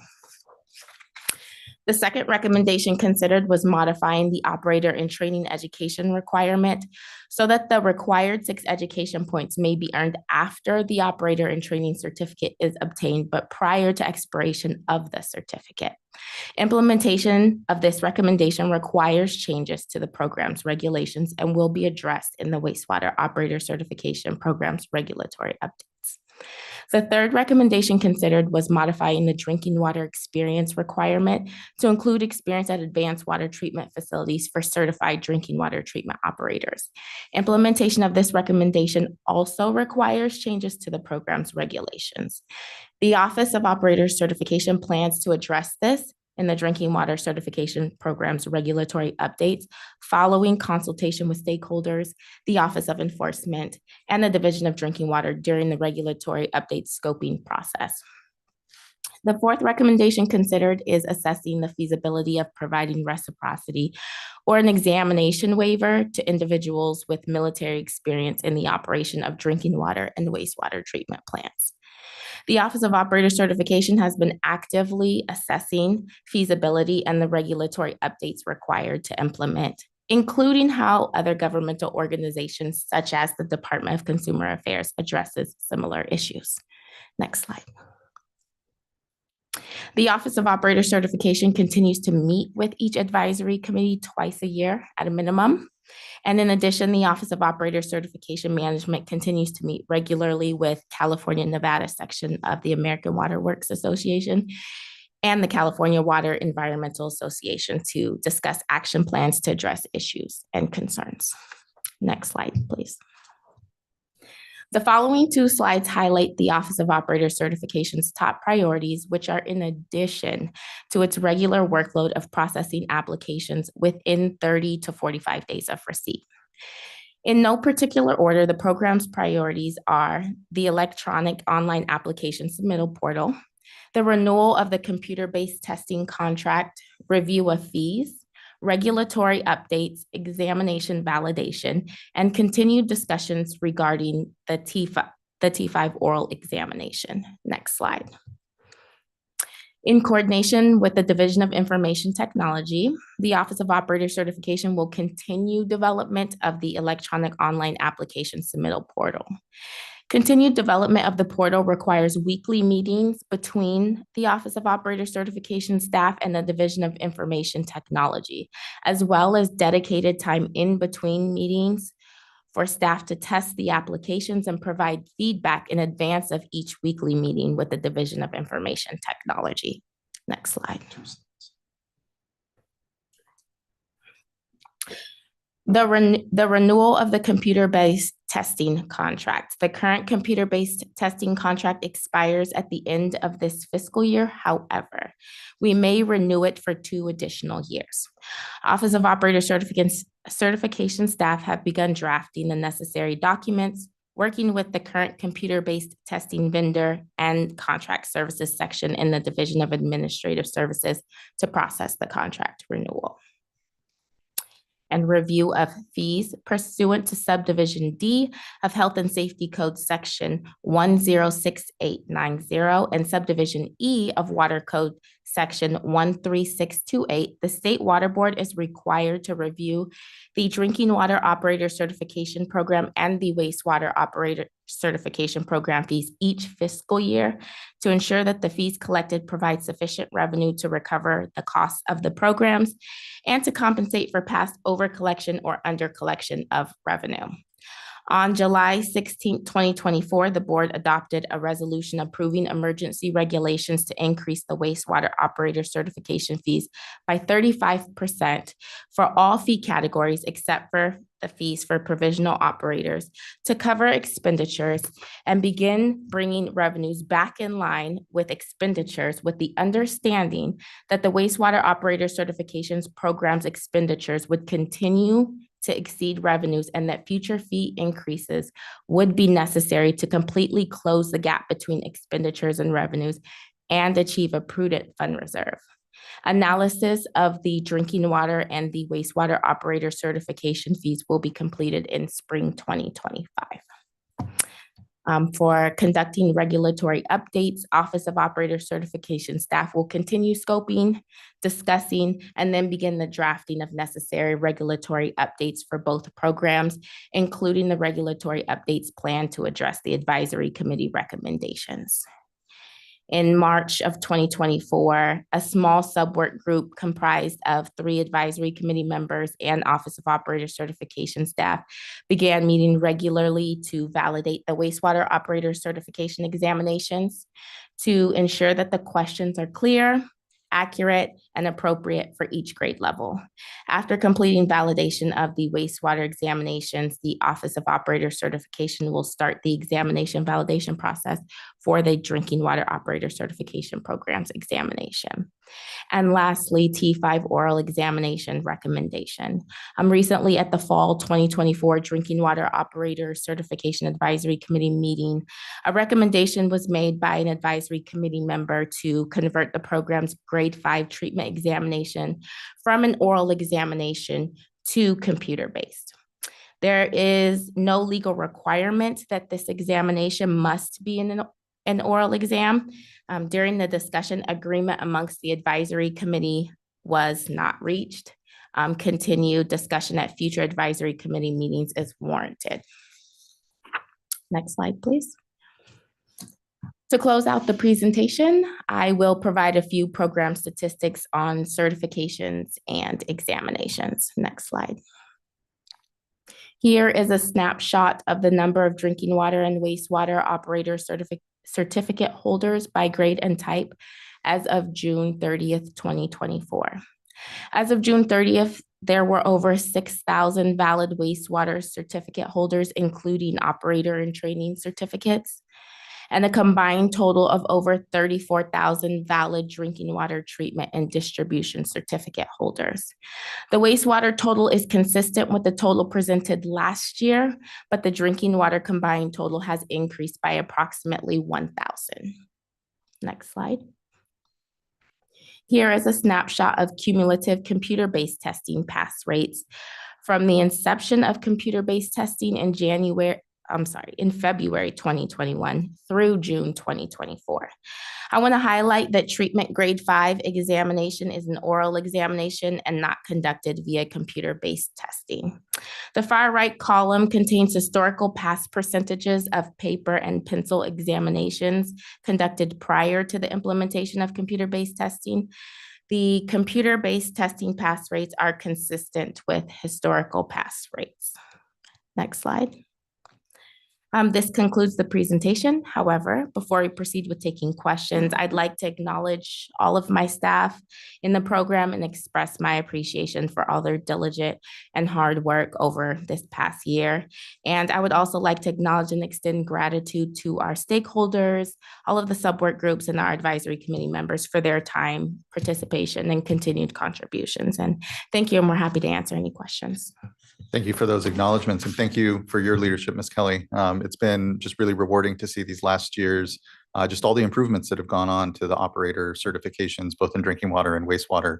Some of them spurred by COVID, especially the computer-based testing, but all innovations that are helping to ensure that we have a workforce that is able to enter in, be able to help ensure access to clean water and sanitation, and ultimately just really proud of the sector. And again, all the work that's gone on between the stakeholders and folks in the program to continue just to improve and make sure that that door is open to folks, and that we're continuing to refresh the workforce at a really critical time in the sector.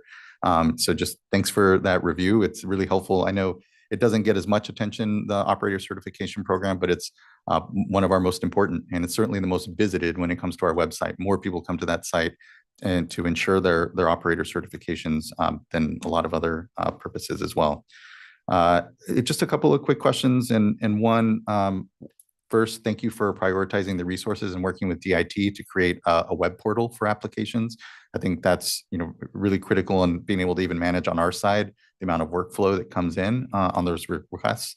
And just wondering, I know some, when it comes to the higher grade certifications and starting to expand that portal, there were a few kind of pending or to be determined kind of dates on there. Just kind of wondering if you have a general sense of kind of what the timeline is for most of those. And here, don't want to put folks on the spot and not be able to meet it, but just kind of wondering, is this a couple year project? Is it a 3-year project that we're looking at?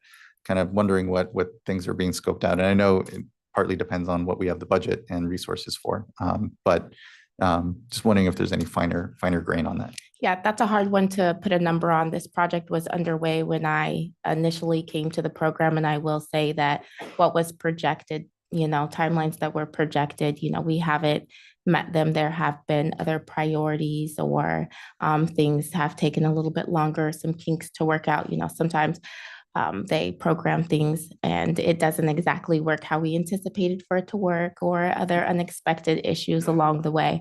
I do think that we can expect the launch of every grade of examination applications before the end of 2025. And for us to begin working on the renewal applications, we do plan to work on electronic renewal applications before certification applications, simply because of volume. There's a huge volume of renewal applications. Fingers crossed, hopefully that takes us only about a year to work through, and then we can move on to certification applications.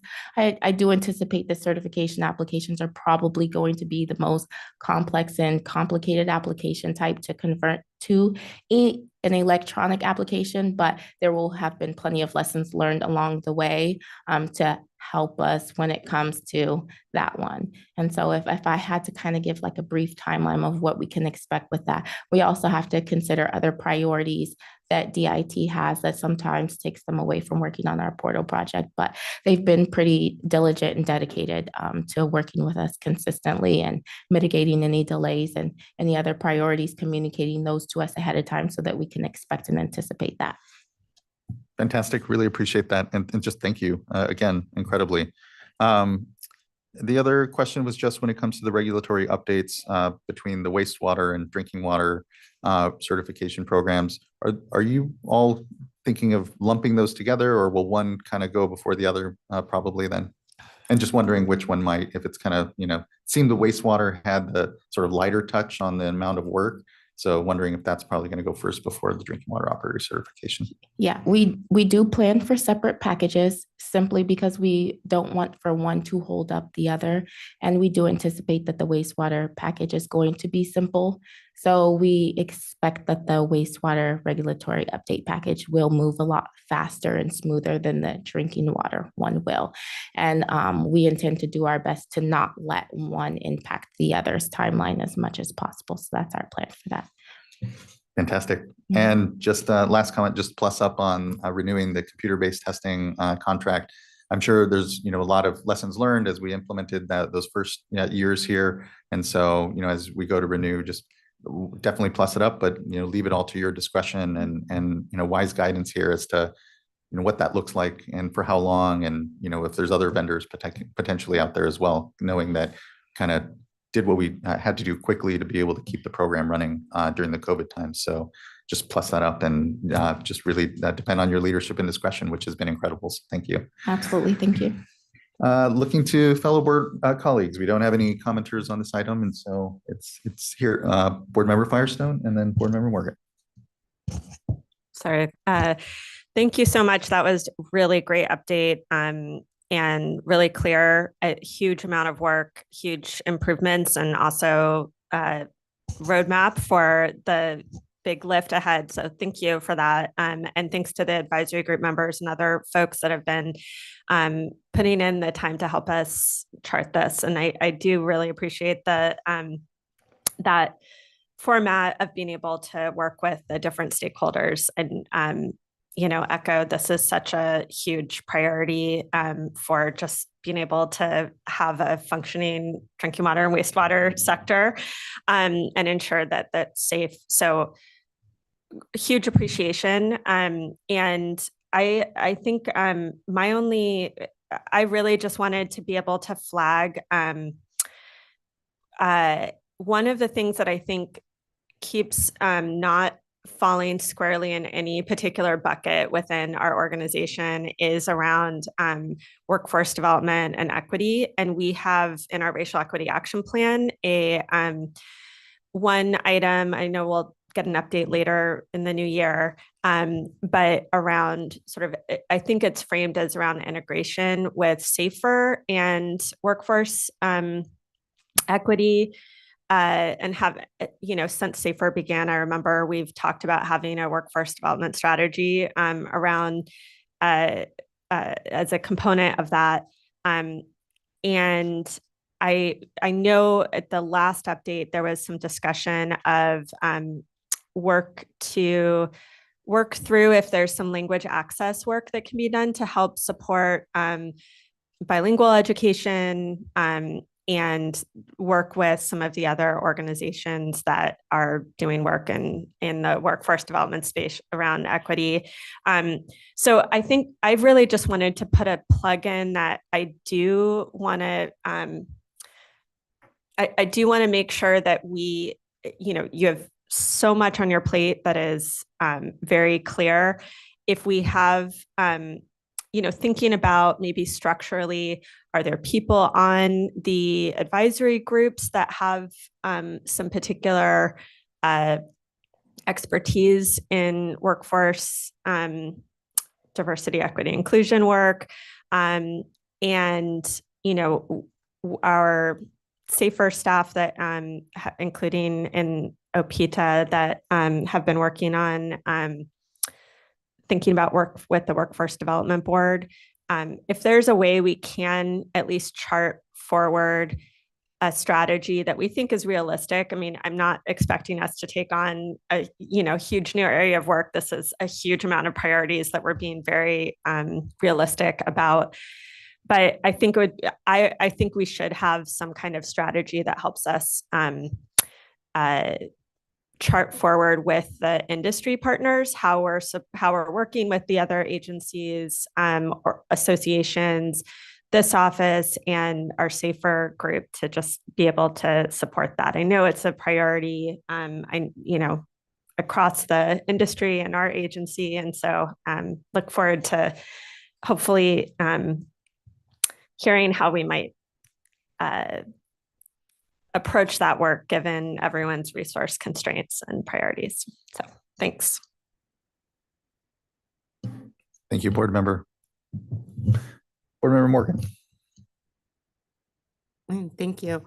I want to thank you for all the hard work, and this really is a critical program for the water boards, and it does go unnoticed most of the time. So really want to express my gratitude for all the hard work and really looking at streamlining the program. It has historically been a paper-based program, a lot of paper, a lot of time, man hours, people hours, just going through every, the applications, the exams, and, just stacks upon the paper.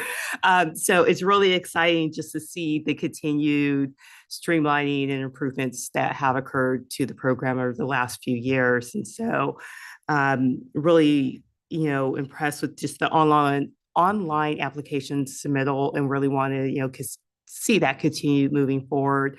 And the question that I did have was the renewal of the CBT, the computer-based testing application. You mentioned, Ms. Kelly, you may renew it for 2 years. And so I just want to know, was that a question between 2 and 1 year, or was there something different there? Just want to better understand what the May was referring to. Yeah, the current resolution allows for us to renew for 2 more years. After that, we will have to go back out to bid for the contract. So that's why we plan to renew it for 2 more years before we have to go back out to bid for a new contract. Okay, thank you for that clarification. Just me being the one to set up the original was just wanting to understand and the direction there. And so just, the regulatory updates, knowing that there's a lot of cleanup going back, and to really appreciate the process to go back and really look through and get us up to date on the regulations. And just want to express, one, just the military experience of that being a high priority for me and getting that worked out. That's AB 1588 has been there for a while, and really wanted to see that incorporated. And just just looking forward just to how the industry has changed over the years, and it really going into advanced treatment and just a lot of the work of, especially with potable reuse and it transitioning. And the experience being also transitioning, really wanting to take that step back and look and see what does the future look like, and how we can really take a look at the regulations, just as you have with the OIT, and understanding of how these updates can really serve us in the future and not become a hindrance to getting more people certified. And, just as we are with streamlining the pathway to getting certified and research, and moving through, but just making sure our regulations are also aligning with what our needs are for the future. So just really want to thank you for all the hard work and just your diligence to just moving through this. I know it's not easy. It seems that, you just kind of go through, I don't want to say checkbox, but it just, it seems that it may be simple, but I know that it's really difficult work, and it really does take some time and some real patience to work through it. So thank you. You're here. Appreciate that, Board Member. Yeah, and what definitely comes to mind is your unit doesn't have a dedicated regulatory unit to go through those processes. This is everyone having to take time out of their regular duties to be able to do this work too. So to the board member's point, it's just really appreciated the work that's going into it, and understand that it is difficult work. So thank you. Anything further from fellow board colleagues? And if not, just thanks again. I really appreciate the incredible leadership and work. Look forward to what I know are going to be further discussion. Feel free to come back up to us here and update us as things are going along. And look forward to working with everyone here on just a really critical program. Thanks for your leadership, Ms. Kelly. Good to see you this morning. Ms. Osborne. Mr. Zeiss. Okay, let's go ahead and give ourselves just a quick 10-minute mid-morning break before and allow folks to transition then to the Clear Lake hitch emergency update. We'll just come back here at 11:10 and start in on item number 5. Thanks, everyone. Appreciate the patience this morning.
All right, everyone.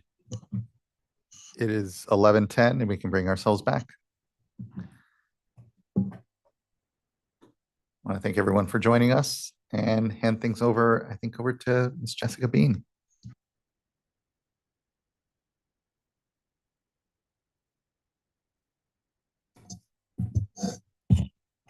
All right, sorry, a little technical difficulty there. Good morning, or close to afternoon, I guess, Chair Escobar and board members. Thank you for having us. My name is Jessica Bean. I am an assistant deputy for drought and water rights modernization with the Division of Water Rights at the State Water Board. And I'm here today to introduce our Clear Lake Hitch 2024 information item. And as you can see, we have a large panel of presenters for you today. There's even more than this. We'll do a rotation at some point just for logistics so that you can hear from everyone. But I did want to do a brief introduction for you today. So if we could get the next slide, please.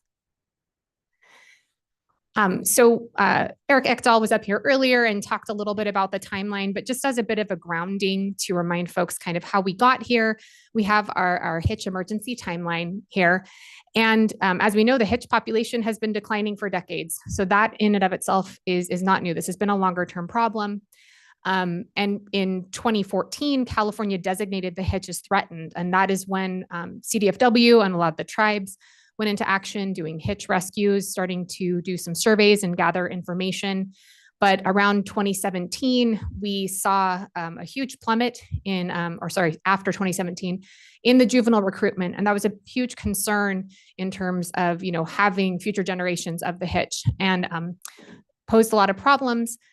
But between then and 2022, when there was a tribal coalition that brought this to the attention of the state board and other agencies, there was a lot of work happening there. But this is really when we got involved from the Division of Water Rights. And so just noting that there was quite a bit of work already occurring by some of our partner agencies, certainly by local agencies and our tribal partners. As you also heard, Lake County proclaimed the hitch emergency in February of 2023, and then the governor issued executive orders in both March 2023 and September 2024. So the March executive order is really what kicked off the decision to look into groundwater surface water interactions, and also getting, working with CDFW on a flow study and a bunch of different pieces that way to really just make sure that we're protecting our native species when there are drought emergencies. And then in September of this year, that was reaffirmed. So the drought emergency was removed for some counties within the state, but Clear Lake remains under a drought state of emergency to work through some of those issues. Next slide, please. All right, and some of the work that has gone on for the past couple of years in terms of the State Water Board's response is really building on the efforts of the work that I mentioned that it was already underway. So through coordination and engagement, and also some funding that we have listed here as $1 million in contracts, we were able to start looking into potential management actions, increasing our enforcement efforts. Again, Eric earlier mentioned some specifics on that. We're going to give you some updated numbers as well that include 2024 information a little later today. We also started data collection support in terms of both stream gauge monitoring and then looking at groundwater information, which, as you'll all recall, about a year ago when we came to you explaining that this was a critical data gap for us, that is when you adopted the emergency regulations so that we could collect that information. And we did that in January of this year. We started issuing information orders, and we also started our groundwater surface water study. And we're going to get into a little bit more details about where we've been with those over the past year and where we plan to go next year and beyond a little later. Next slide, please. Okay, so we did just have our third annual tribal summit, and I wanted to really do some key takeaways. This was a 2-day summit. There were a lot of great and robust discussions there, a lot of specific information, and just want you to know that there's no way to combine all of that into 1 or even 2 slides, and that's part of the reason that we have our presenters here today. So some of these folks are going to tell you some things that went on at the summit, but there is so much good work going on in Lake County that there's no way to put it all together here. So just some key takeaways that really kind of apply to that task force that we've been involved in. So a lot has been done over the past 2 years and even before we started getting involved in this effort, but we are far from a healthy hitch population. And that is the key thing that you'll probably hear. So lots of good work happening, but there's a lot more that needs to be done. There's also a desire and a need to move from the reactive efforts that we have into proactive co-management and really looking into how we can move these things forward to get some positive outcomes for the hitch. And then finally, it's worth noting that it isn't about just fixing one problem. We sometimes can have a very narrow window in terms of our regulatory authorities and what we can do from the State Water Board and the Division of Water Rights specifically. But there are many different issues and everything is connected. Next slide, please. And this is just to remind you of what some of those issues are. So we have the potential factors impacting the hitch. We've focused a lot on insufficient stream flow, but there's also flow barriers. You'll hear about that a bit today. Habitat reduction and degradation. We also have predation and invasive species issues, and then water quality issues. So really, when you start looking at these, they can't just be looked at as one single item. They really have to be looked at together. And I think Board Member Firestone mentioned the holistic approach. And I think that's what we're really wanting to show here is there's this interconnection here. Next slide, please. So in terms of next steps that came out of the Triangle Summit, again, lots of discussions, lots of individual projects happening in a variety of different levels. But from the task force perspective, there was a desire and a plan to formalize the task force, which CDFW has been leading and will be taking point on that. We also have a desire to complete the conservation strategy. The Hitch Conservation Strategy is a long-awaited document that has been developed over time through a number of different parties, and there's a huge desire to get that finalized as soon as possible. Of course, we want to continue data collection and data sharing. That's a huge important issue that we're hoping to build out a platform that we can share information on, but also start coming to shared understandings of what that information means. And then there's a desire to address administrative hurdles, which I'm sure everyone here understands can be many, and you might hear about some of those today in the presentations. Next slide, please. All right, so to set the stage for the rest of the presenters you're going to hear from today, we're going to discuss stream flow and population trends, habitat restoration and management, invasive species management, research, data collection and monitoring, talk a little bit about hitch rescues, coordination and collaboration, and then we will also provide some information on the Division of Water Rights activities specifically. So I am going to, at this time, turn things over to Abby Warner, who's going to talk through the stream flow trends.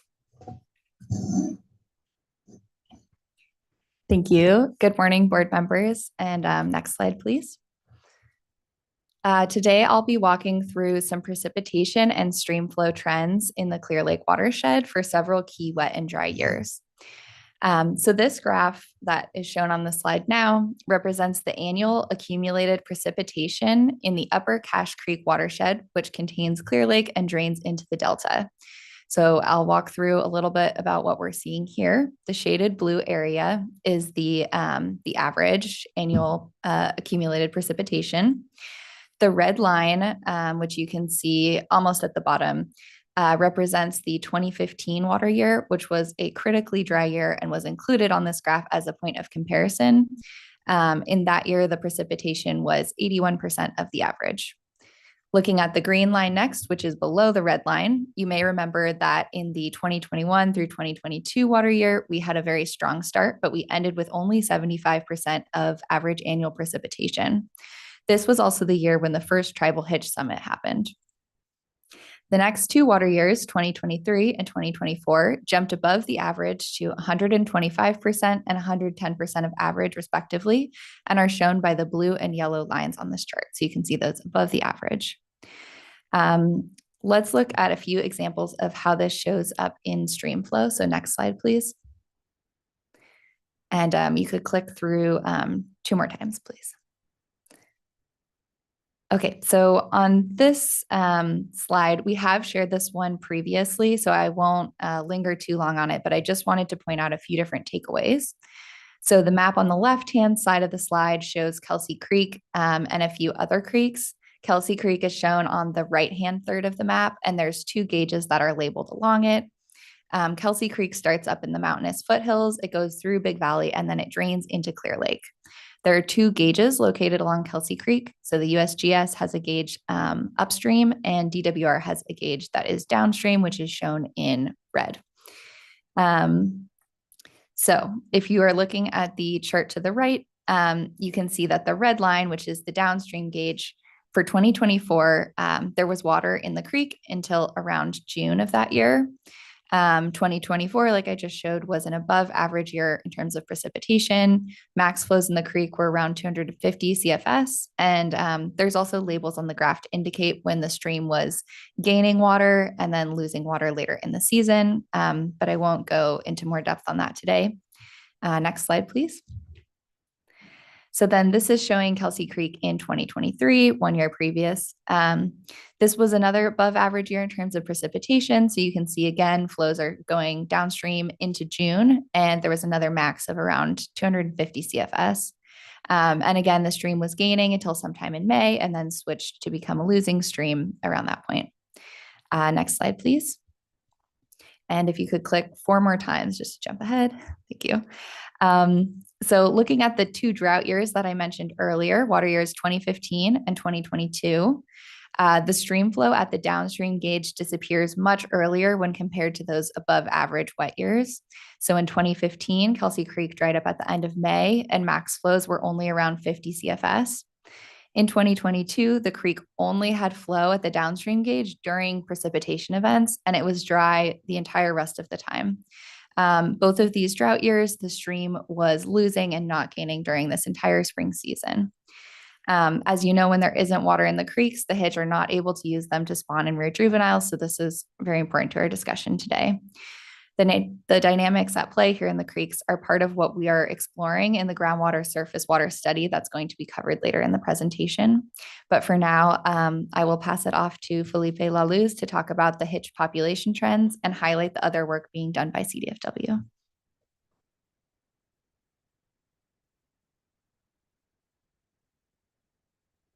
Thank you, Abby.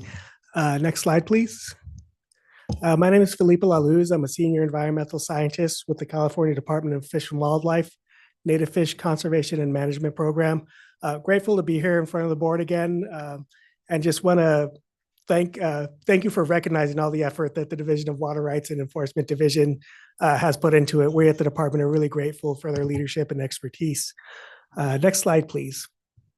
I've been asked to talk today about population trends, give a brief update on our in-stream flow study, and talk about some of our burial removal efforts. Again, as Jessica said, there's a lot going on, but I'm limiting my talk to just these 3 points. Next slide, please.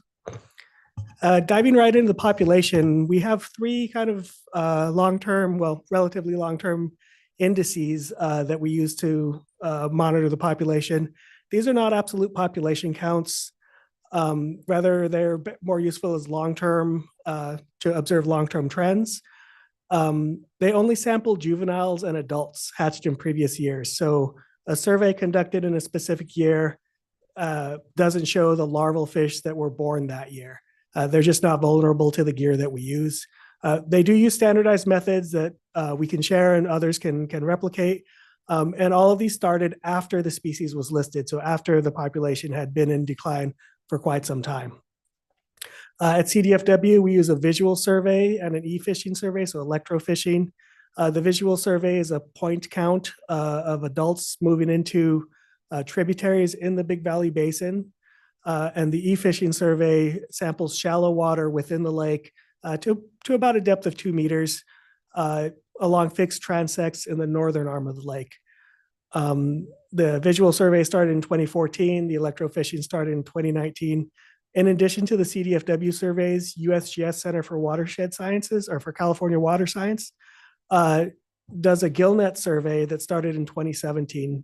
And this samples random locations throughout the lake at varying depths. Next slide, please. So looking at the California Department of Fish and Wildlife data yet, one thing to note, the e-fishing catch is just raw catch. We normally would use this to develop a population estimate, but that requires us to recatch marked fish. So we mark them, catch them, mark them, and release them. In 2024, we didn't have any marked recaptures, so we were unable to develop a population estimate. And the low number of recaptures, typically 1 or 2 in a year, really means there's some big error bars on our population estimates. But looking at the raw catch, we can learn some things, mainly that there was an increase in detections in 2023, this wet year following a dry period.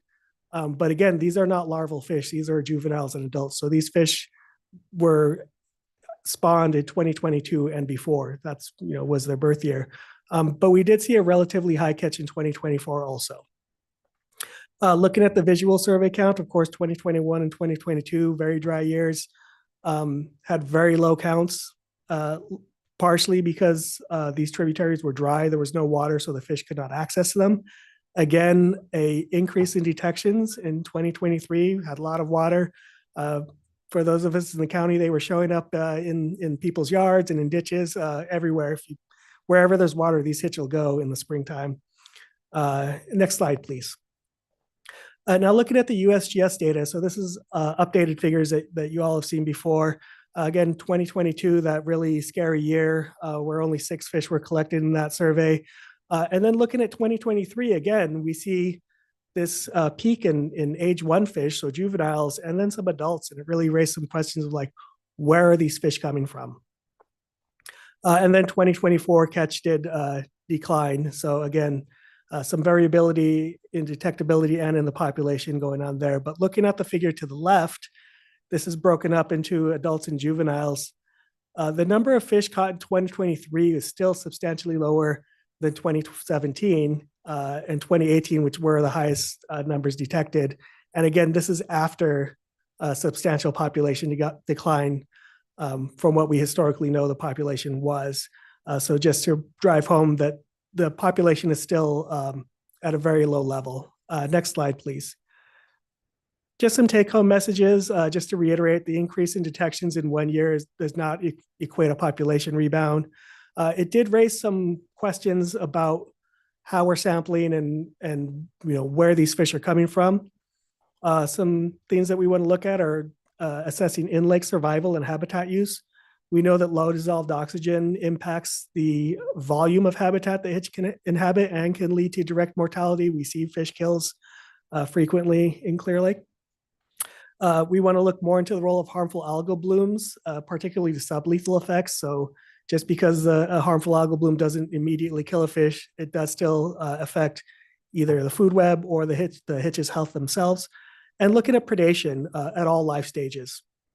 And all of these 3 are just to kind of better understand what the role of the lake, how the fish are behaving within the lake and surviving. We also want to look at potential sources of adults and juveniles. So what role does connectivity play in this? We are starting sampling in some of the smaller lakes around Clear Lake. And what the kind of hypotheses we're developing looking at our data is telling us is that there may be a metapopulation structure there in which hitch exist in small populations and then form one big population when conditions allow, in this case, when there's a lot of water where they can connect. Next slide, please.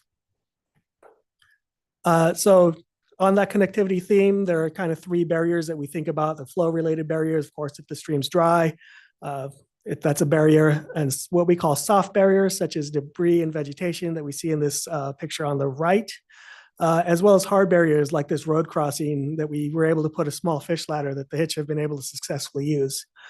Next slide, please. Addressing flow-related barriers, we are undergoing an in-stream flow study. The goal is to characterize stream flow habitat for hitch, identifying areas where there are problems such as impassable barriers or riffles and that sort of thing that they will not be able to pass under low flow conditions, with the objective to develop a hydraulic model for the entire watershed. This is really building on Big Valley Rancheria's 2G hydrodynamic model, excuse me. And Big Valley Rancheria has been a real leader in addressing, bringing science and raising questions and making informed decisions and helping guide us in the looking at how tributary flow affects Hitch. We are looking expanding it beyond Big Valley and for six creeks within the watershed. Next slide, please. We've collected a lot of data. I'm not going to go through all of this. This map on the right just kind of shows some of the extent of where we're collecting data, such as flow. We did do some LiDAR flights to get high resolution imaging, three-dimensional imaging that we're sharing with other partners to inform conservation and other projects. We're now transitioning to an analysis phase, wrapping up the data phase, and we expect to have a draft report in fall of 2025. Next slide, please. Soft barrier removal has been a big effort, and I want to thank the County of Lake for assisting us in this, for really partnering with us, and the California Conservation Corps for actually doing the heavy lifting. So this is just, I believe this is Coal Creek. This is just a before and after. The same stretch of, what these tributaries look like before the Corps gets there, the Conservation Corps gets there, and then how much debris and woody material has been removed. This is a collaborative effort with these two entities, and we really rely on the county to get the messaging out, get our rights of entry, and then again, rely on the strong folks at the Conservation Corps to actually do the heavy lifting. Next slide, please. Just specific to barriers, we're going to continue coordination with the California Conservation Corps and Lake County staff. We do have are looking at dates in the coming years to get into the watersheds, into the creeks, and continue our work. In 2023, the Corps cleared 1.25 miles of stream bed. There's a lot more stream to clear, to maintain. So a big part of that will be educating property owners on their rights and responsibilities for maintaining streams on their property. There's some confusion among the public about when they would need a permit and what they can do. So we'll be working with the county on education efforts. And then we're going to continue to support hard barrier removals. There are too many to list here, but just some of the major projects are, of course, the Kelsey Creek Main Street Bridge. The county is leading efforts at Bell Hill Road, Coal Creek, and Adobe Creek. There's a larger restoration project with the Army Corps of Engineers, the Middle Creek Restoration Project, and then some smaller stuff like Seagloo Creek, where the department was able to go out and cut some notches in some existing barriers that we'll continue to monitor and assess the success of those and really learn from, take what we're learning and to develop guidance on future fish passage criteria. And I believe I just have my contact information next. So please reach out to me and ask questions. So in-stream flow study for specific questions for that, and permitting questions if the public has questions about what they can and can't do. So thank you. And I'll pass it over to Daniela. Thank you, Mr. LaLuz. Good to see you. Hello, board, and thank you. I really appreciate being able to come today. And thank you for providing staff to come help us with what we're trying to do in Lake County. Next slide, please. Oh, my name is Daniela Santana. I'm the environmental director for the Hub and Pomo of Upper Lake. So I'm going to talk about a lot of projects that are going on within the tribe and the Tribal Eco Restoration Alliance that is going to target riparian wetland restoration, good fire, and a little bit about carp removal. And these are the projects that we're implementing because we can't wait for regulations, policies, and data to catch up. Next slide, please. So right here are some pictures of some hitch schooling in Clover Creek. And Clover Creek was one of those creeks that has a lot of soft barriers in them. So this is #1 priority to the tribes right now on the north shore of the community to get to this creek. Next slide, please. So the Clover Creek Restoration Project was actually started by Robinson Rancheria and with a U.S. Fish and Wildlife Service Tribal Wildlife Grant, and it's in partnership with Hub and Mitchell, the county, and the Tribal Eco Restoration Alliance. And they're the ones who have been doing the majority of the work. So like the Cs, they're coming out, removing all of the soft barriers, but unlike the Cs, they're also conducting community outreach within the community and within the tribes. So there was a couple of instances where we had Tara come out and show our tribal youth the differences between plants and did replanting projects. Also, we did community outreach with the agencies. When you guys visit us, we're like, yeah, let's put you all to work and get some willow stakes in the ground. And because it's hard work. So we've also noticed that native plants have popped up just by removing those invasives.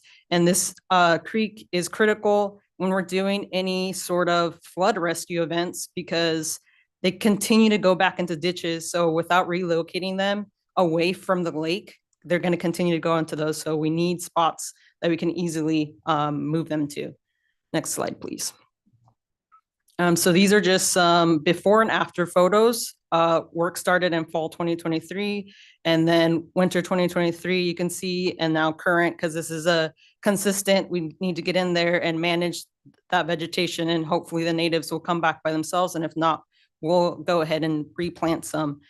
This site is also, it belongs to Hub and Mitchell and currently they're using it for housing, but we also have a stream gauge there that State Water Resources Control Board has put up for us and has showed us what that is. And we have accessibility to see what the flow is at all times in that creek when there is water. And Hub and Mitchell also has an antenna array set up to detect any tagged Clear Lake hitch. Next slide, please. This is more photos. You can see on the left, the pictures before anything was touched, and now on the right, that's what it looks like now because we have continued to progress on that. And these pictures, like, it doesn't do it justice on the amount of work that has been done in this creek. You could really see the riparian and floodplain reconnected, and we're seeing that when we keep seeing fish arrive to this site, and now they don't have those soft barriers that they have to consistently struggle with. Next slide, please. So this is currently our neighbor, one of our neighbors reached out and was like, hey, you guys are doing great work on your property. Can you please do something like that for us? And we're like, sure, there's still funding available. And this was a Robinson-led project. And this is actually next to one of the county's flood control structures. So this also helps with flood protection. Next slide, please. And in here, you can't really see the hitch, but they're in there. They're all underneath the vegetation, utilizing that open habitat now without soft barriers. Next slide, please. And then the next project I'm going to talk about is on a different tributary. This is in Scotts Valley area, Blue Lakes area, and it's on Scotts Creek. And this is one of those tributaries that has been identified to have a huge sediment load, and then also a lot of flood control issues and a lot of soft barriers and debris pileups. Next slide, please. So this is another Robinson project because Luis, the fisheries biologist and water manager, has been successful in doing community outreach and getting these applications in to do restoration work. He and his staff were out there one day doing just general fish observations, and they got to talking, and he's like, can you come look at my property because it's eroding away and I know it's going to be a fish passage barrier when all of this large woody debris is just clogging it up. And he's like, yes, absolutely. And he's like, hey, I know funds are available. I'm going to, if you work with me and you allowed us to do things on the land here, we can do this together. And a part of the application and outreach to this private property owner was saying, if you give us access to do this work, will you let tribal members come and gather any materials that they need? So anytime they go in to do any sort of restoration work on this site, if there's willows that are going to be removed, he does a call out to all the tribes to see, does anyone need willows to do anything with? Next slide, please. And so this is a bridge, and this is what's under the bridge on the right side. That's how much the woody debris gets piled up. And right in the center is a hot tub. So it's a lot of flow coming down the creek. And we always see fish here. And I don't know how they end up here because the amount of barriers that are here, I think it's impossible, but obviously it's not because we keep seeing them. So it's a lot of small debris jams and then large woody debris jams, and then replanting and doing stream bank stabilization for this project. And so these are the kind of projects we are continuing to look to implement, not only on the tribal lands, but all of the community lands as well. Next slide, please. And then a little bit about Good Fire. I'm not the expert on this, but the Tribal Eco Restoration Alliance is. And what they do by bringing Good Fire back is putting in that other tool that we need for restoration. Next slide, please. So the Robinson Tule burn, I think it was 2 years ago, was the first fire that they implemented on Robinson shoreline in the more than 100 years. And so they were able to remove a lot of dead tule that weren't coming back. And they saw that as soon as they burned it, the tule loved it, and they came back, and the tule roots were actually thicker and more healthier, and also it provided more wildlife access. So it created hitch habitat, because before it was just thick dead thatches piled up, and that wasn't open. And the hitch loved the tule to hide in from predators. Next slide, please. But one thing that happens with burns is you're supposed to get a whole bunch of state permits or federal permits. So one thing that happened over this summer on July 25th, there was a wildfire that came through Robinson land, and it was the Acorn Fire. This had already been on Tara's books and Robinson's books with the BIA in the permit process. But it stayed with the BIA. I think it's almost up to a year before it got even reviewed. And so the fire happened, and they're like, that's 2 of our 3 burn units that we were going to try and do. So now they're struggling and seeing what they need to do because of these unpredictable storms that we continue to get in Lake County. We want to make sure the erosion and any stormwater pollution that may be occurring doesn't severely affect the habitat again. So there's 11 small streams that were affected in the fire area. There was multiple retardant drops throughout the whole footprint.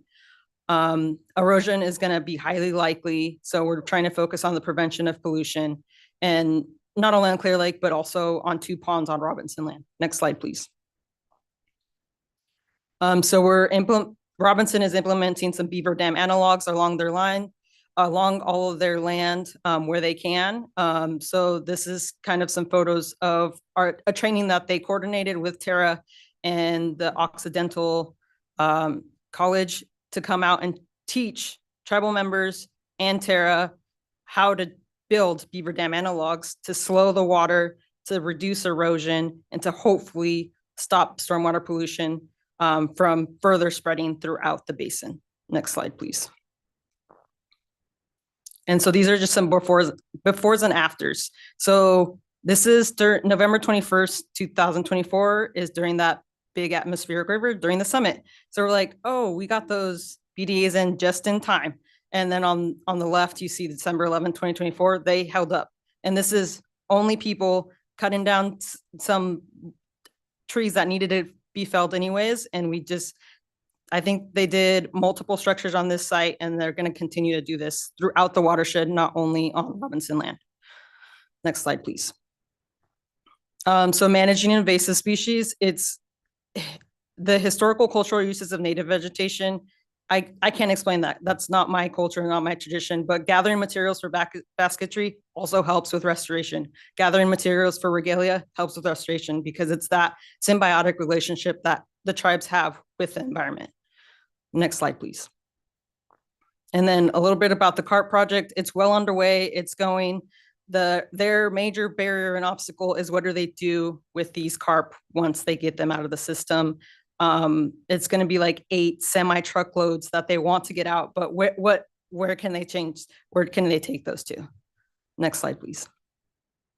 Yeah, so these are just my final thoughts, and just wanted to leave you with the more partnerships we build to bring the community in good relationship to the environment, the easier it will be to combat the negative perspectives that hinder conservation from being successful. We're met with sentiments like people matter more than a wildlife species. However, that's not the indigenous perspective, or that maybe it's just the time for the species to go extinct, or that is there even an ecosystem benefit? The rhetoric is found throughout the community at all levels. All the work you have seen and will continue to see, not only by the tribes, but our partner agencies, is a direct result of a community taking action, because there's no more time to wait. I hope you all continue to help to empower the tribes so they can lead the stewardship effort that's going on in the land because the land has been desperately asking for this. And thank you. Thank you so much for being here. Good morning, board. Thank you for having me. Good presentation, Daniela. Thank you. My name is Angela DePalma Dow, and I am from the County of Lake Water Resource Department and the Watershed Protection District. Two identities, same staff. And I really wanted to give a shout out to my partner, Dr. Jeanine Pfeiffer, on these projects, and to Tara. Daniela mentioned them, the Tribal Eco Restoration Alliance. They are literally out there right now in a wetland on Clear Lake planting tules before the waters come up too high. So thank you so much to Tara. They're amazing partners, and we could not do any of this work without them. Next slide, please. And so multiple themes, the one being everything is connected, and nothing is more true when we talk about where streams, the land, and the water of the lake meet, and that is the shoreline area. So we're gonna mostly be focusing on natural shorelines, and a major part of natural shorelines is native aquatic plants and the value they provide, such as complex habitat for the wildlife, fish, insects, including hitch, the cultural use they provide. They're really great at cycling nutrients. Aquatic plants have been shown to use phosphorus and compete directly with cyanobacteria that cause harmful algal blooms. And of course, they provide oxygen in areas that are shallow, get warm, which is essential habitat for juvenile hitch when they leave the streams after spawning season. Next slide, please. However, not all aquatic plants are equal, and we have a noxious invasive species in Clear Lake called the creeping water primrose. And the primrose competes directly with habitat for native species. So one of the most prominent native shoreline species we have besides tule out there on Clear Lake is the smartweed. So in the image on the right, the smartweed, you can see it stands up straight. It allows water movement. There's a lot of light penetration that can happen for other submerged aquatic plants. You can see how fish and waterfowl could easily move through the structure of this native plant. In contrast, look to the image on the left. This is creeping water primrose. Not a lot of movement there, not preferred habitat. Can you click, please? Next slide. Actually, the primrose will create conditions where the water is really stagnant and still, and this is preferred habitat for West Nile vector mosquitoes. And unfortunately, there have been several deaths in recent years to West Nile virus in Lake County. And so this is not just an ecosystem environmental issue for managing invasive primrose, but it's also a public health issue. Next slide, please. And again, multi-benefit. So aquatic plants, a vibrant natural shoreline with a lot of structure, a lot of vegetation structure can reduce sediment resuspension. We do have a nutrient TMDL on Clear Lake. We have severe and frequent blooms. A future speaker will talk about that. Having a rich, diverse, healthy native shoreline with a lot of aquatic plants helps reduce wave and wind action. It keeps those nutrients and sediments in the bottom of the lake along the shoreline where they belong. And so it's another multi-benefit of invasive or native aquatic plants in the shoreline. Next slide, please. And then, of course, there's other wildlife benefits for native plants. So here we have some of our grebes, and they use native sago pondweed for nesting. You can see a nest here made of pondweed with some eggs on there. And then they use it in mating rituals, and then they forage. And it's just a really valuable habitat that we want to maintain here in Clear Lake. Next slide, please. So how are our shorelines doing?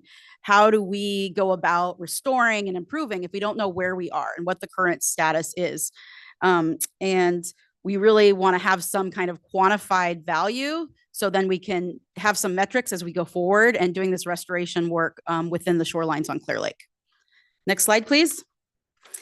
And of course, we want to maximize time and money. So we want to look to what other lake states have done. And one of the states that has the most inland lakes is Michigan. And they have an outstanding program they've had for about 20 years called the Shoreline Stewards Program.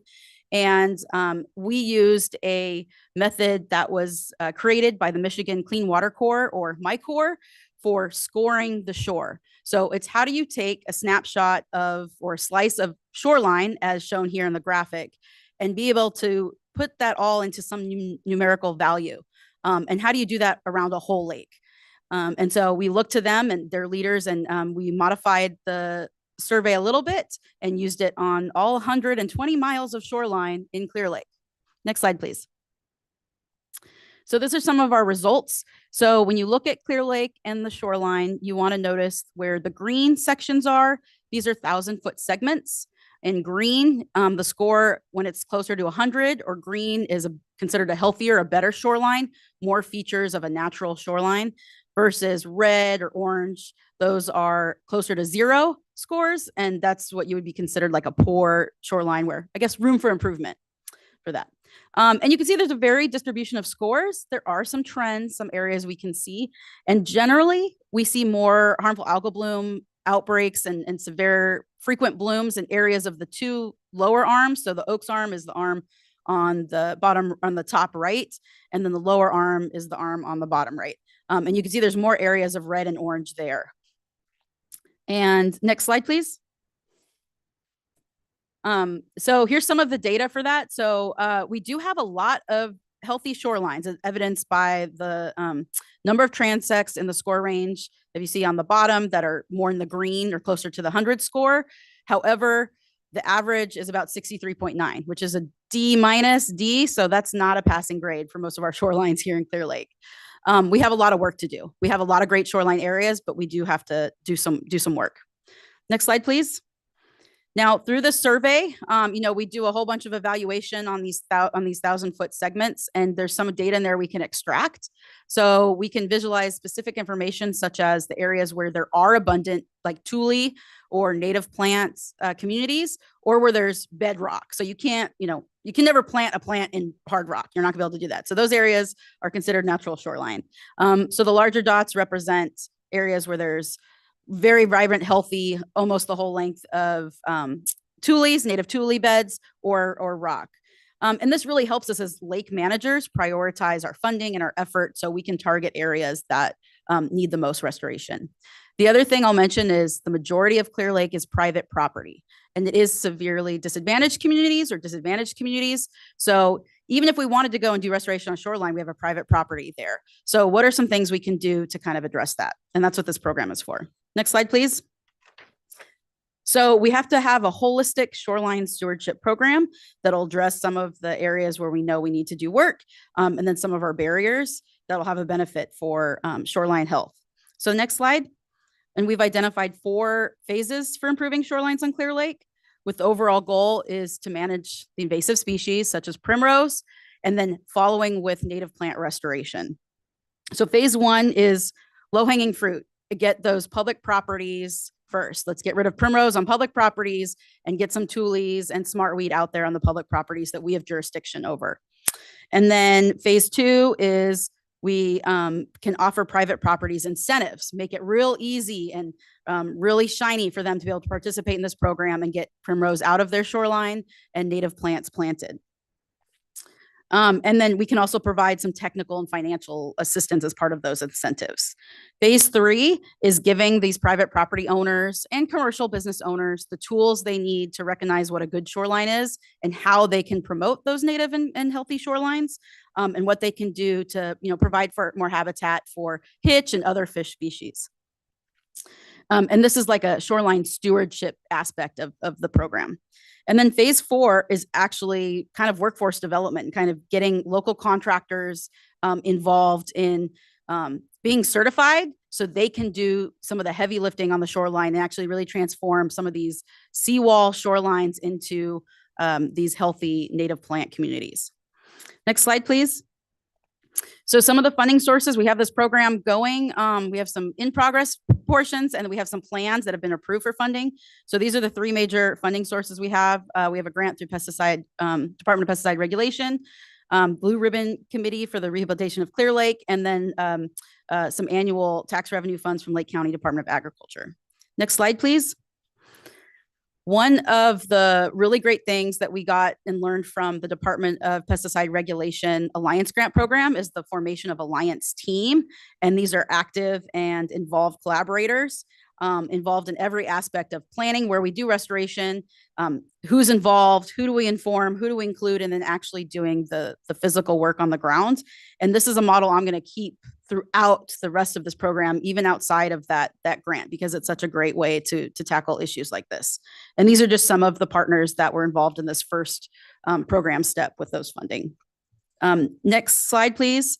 So I'll just go through some of these phases with some images. So here's one of the public property primrose removals we did. This is at the Clear Lake State Park. This is at the marina. So you can see from the left to the right, the primrose there before, and then Tara and our staff working to remove that primrose, and then the after here on the right.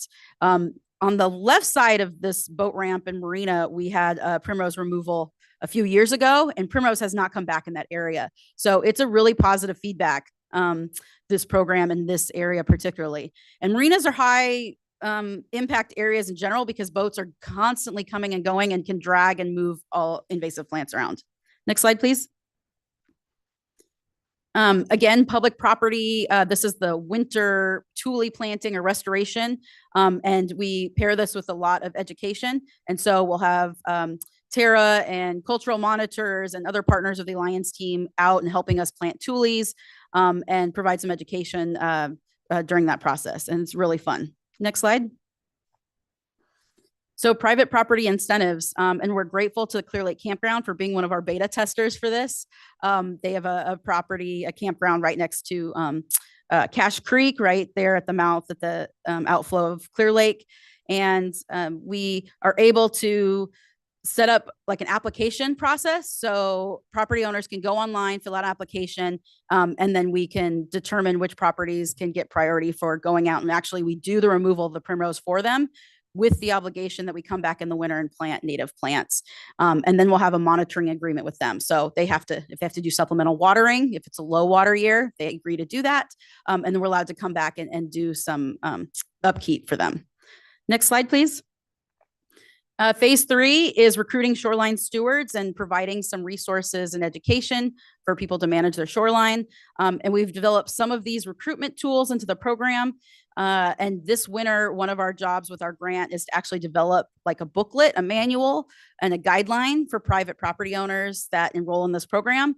It's going to have a plant list, easy ID photos, what species are culturally important, and then specific resources and guidance for how they can maintain their shoreline. Next slide. And then phase 4, which has been approved for funding, and thanks to Prop 4, it looks like it's going to be funded come July, fully funded. And this is the Natural Shoreline Contractor Certification Program. This is not a new idea. Again, we reuse this idea from other lake states. And basically, we're going to have training, certification process open to local organizations and contractors and landscapers.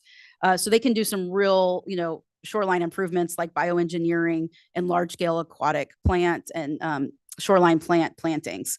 And this program even includes a demonstration garden on several of our county properties that right now are like a gravel wasteland kind of on the lake that really needs some beautification.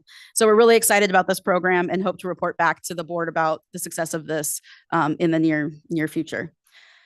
Next slide. So this slide isn't reflective of the lake shoreline, but stream shorelines. And this is a fish observation program that we're starting to develop. We started last year developing it with some hitch positions that were allocated by the Board of Supervisors for County of Lake. And this year it's going into beta testing. So what it will give the training and the quality control for citizens and community members to go out and do hitch observations in a way that'll produce verifiable, credible data that can be provided to CDFW to help expand all of our efforts in observations, because our watershed and the basin is just so large. And we're really excited about this, and we're working closely with CDFW to make sure we're going to produce some data that can be used in their models. And the community is just chomping at the bit to be a part of this. And we have our current staff, Chris Childers and Taylor Woodruff, are really leading this, and thankful to them for doing that work. So this is my, next slide, last slide.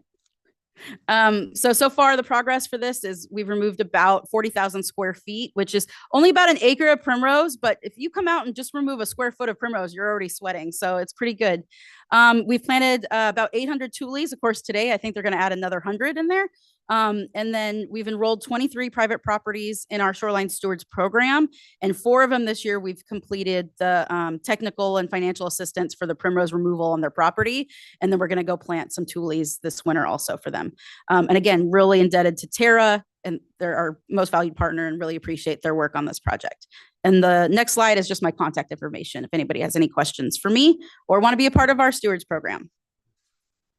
Fantastic. Thank you so much. So before we move on, I thought it'd be a good time to pause here to see if there's questions. You've heard quite a bit, and I have been slowly sinking during this presentation. So I'm going to switch my chair out. If you have questions, please go ahead and begin. Vice Chair, please. Wow, this is really exciting. Just in a short period of time to see all this work and the shift really to a comprehensive approach and looking at all these different factors and actually doing things on the ground. So I'm just thrilled to sit here and take all this in. First off, want to compliment you all for your efforts. And I do have a couple of questions. So I think probably for you, Mr. LaLuz, asking about, you had a slide on predation, water quality, and all these other issues. And so, and it looks like there's the stewardship program is well underway, and there's a lot of, activities that are underway now. But could you talk a little bit more about the future and where you're looking to go on some of the items that you had? You had one slide that had predation in several different areas. And so want to hear more about next steps.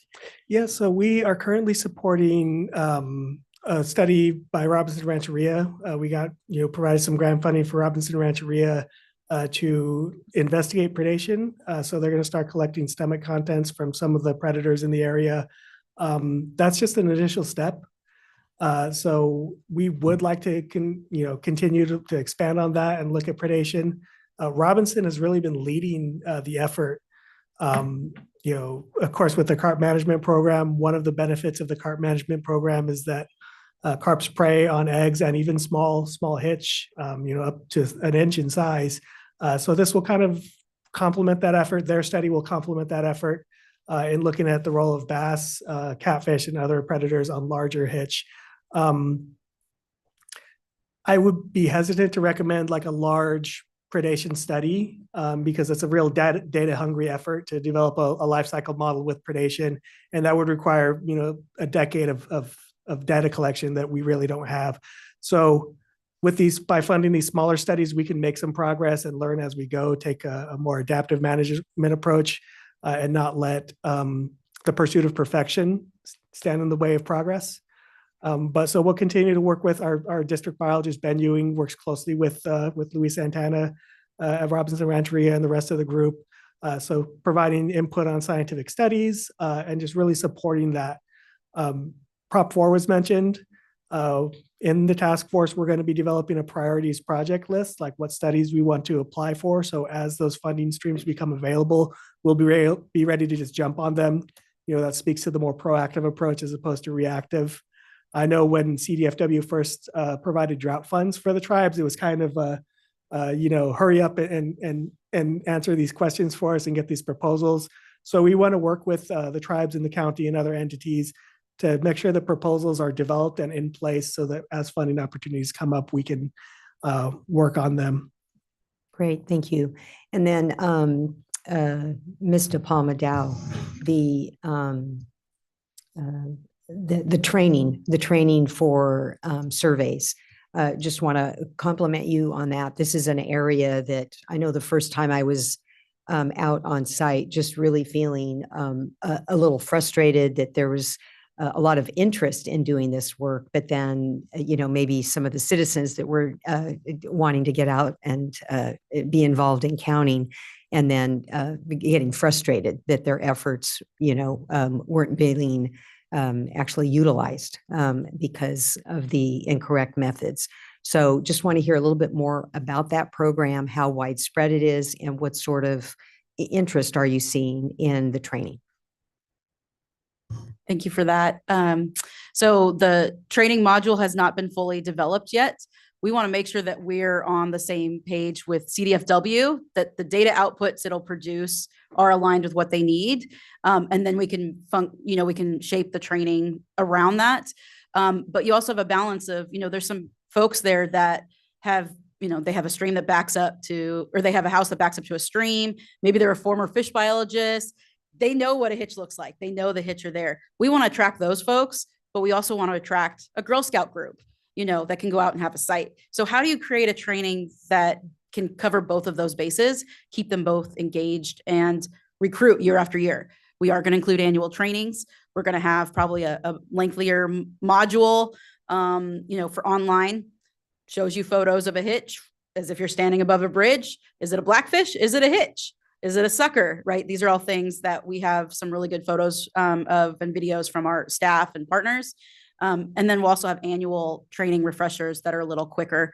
And then we'll have some in-person opportunities, which these things have all been directed and identified as needs by the Board of Supervisors when they created basically a mini hitch program within the Department of Water Resources and within their emergency proclamation declaration. So I hope that answered your question. Yes, thank you. Great questions. Thank you, Vice Chair. Looking to other fellow board members. Board Member McGuire. Yes, what an amazing panel and presentation. Just witnessing the partnerships across, land use managers, the tribes, state and federal agencies.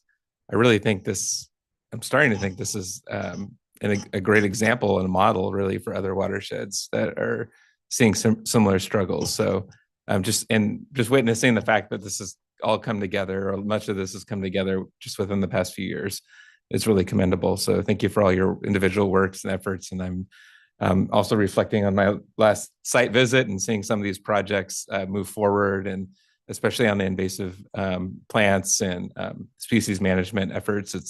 It's really nice to see things happening on the ground that's providing benefit for the hitch. So thank you for your work.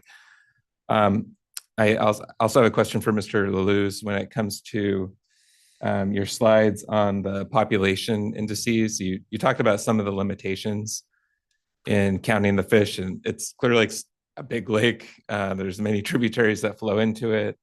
You talked about some of the e-fishing, I think, and how it's just kind of on one area of the lake.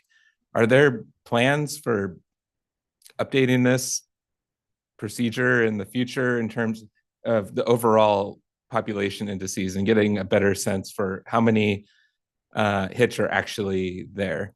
Because, one of the things that I just reflect on, I think it was 2023, we had the wet water year, and there were a lot of hitch that came, and we were kind of suspecting that the population was incredibly low, and then you were able to count quite a few more than we had expected, which was a pleasant surprise. It's a good thing. So anyway, just any thoughts or plans for future data enhancement efforts would be. Yeah, definitely. And that'll come two things. Of course, the conservation strategy. We are, it's been a long time in the works. We want to create a better structure for the conservation strategy, especially in how it's updated and clearly describing what threats are being addressed by which goals, and drawing a clear line from okay, so, this is how a barrier affects, the population, their connectivity, being able to draw a clear line within the conservation strategy from describing threats. Included in that is the population assessment. We have a draft population target that was developed by CDFW, which relies on 3 CDFW surveys. We did get some feedback that it does not account for traditional harvest. So one thing that we'll be doing with the conservation strategy is further developing that population target with input from the tribes, and really honing in on what sort of data we need to collect to have a robust population assessment. Multiple streams of information. The second effort that it's really in its infancy, is we've pulled together a data synthesis team.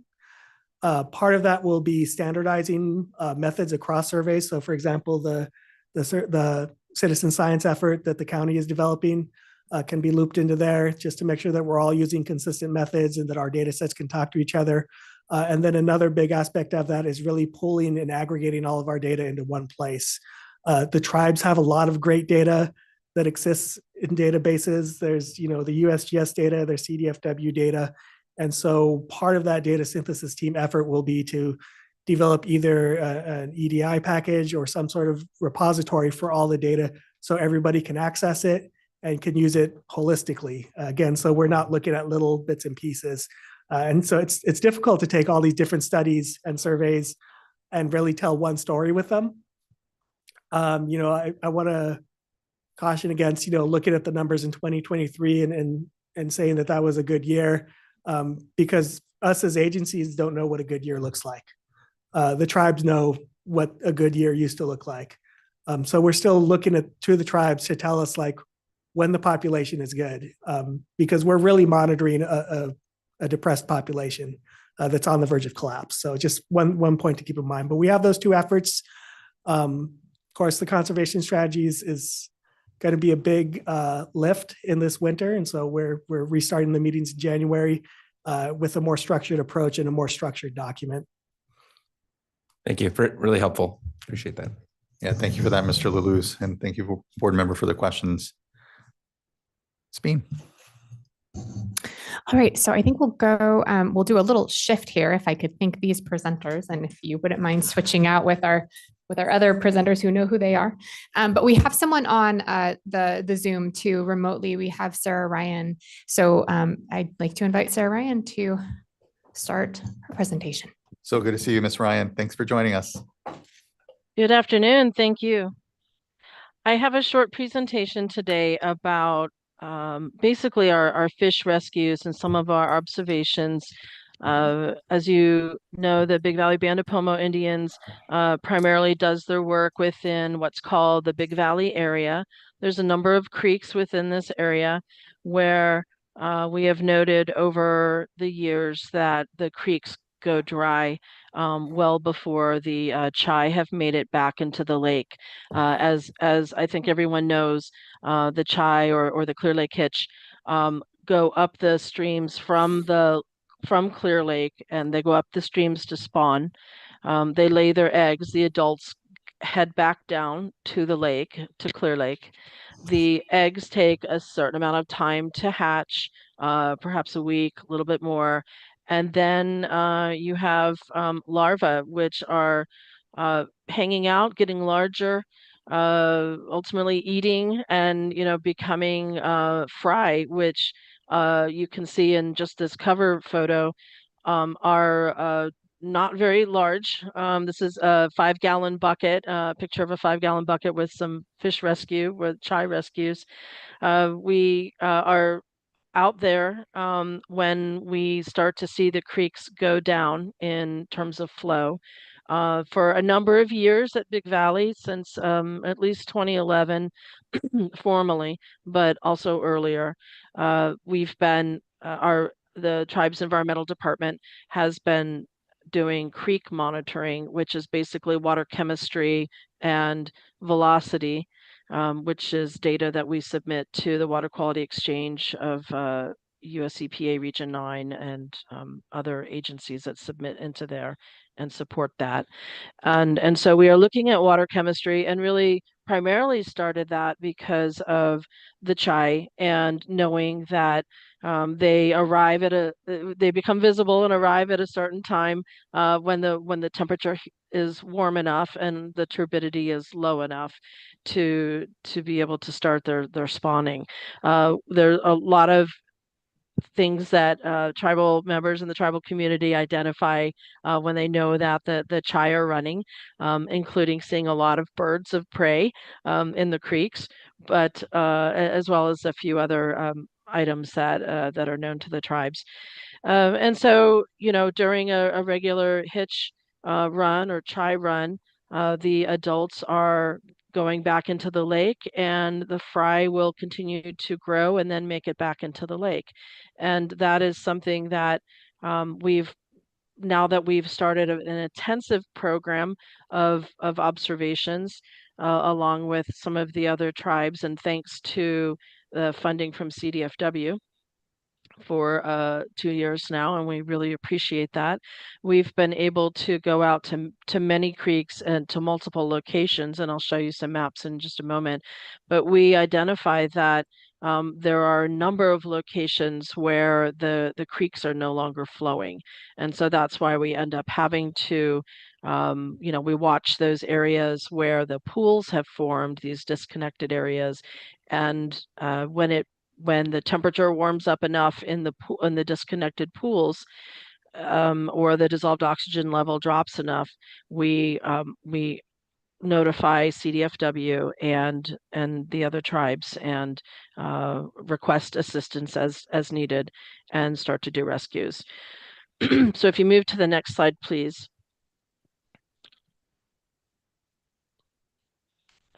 Thank you. What you're seeing here is a map of 2024 pins within the area of the Big Valley, where we started to have to do rescues and notice disconnected pools. And so everything that has a pin that says 1, those disconnected pools started in April, 2 is May, 3 is June, and so on.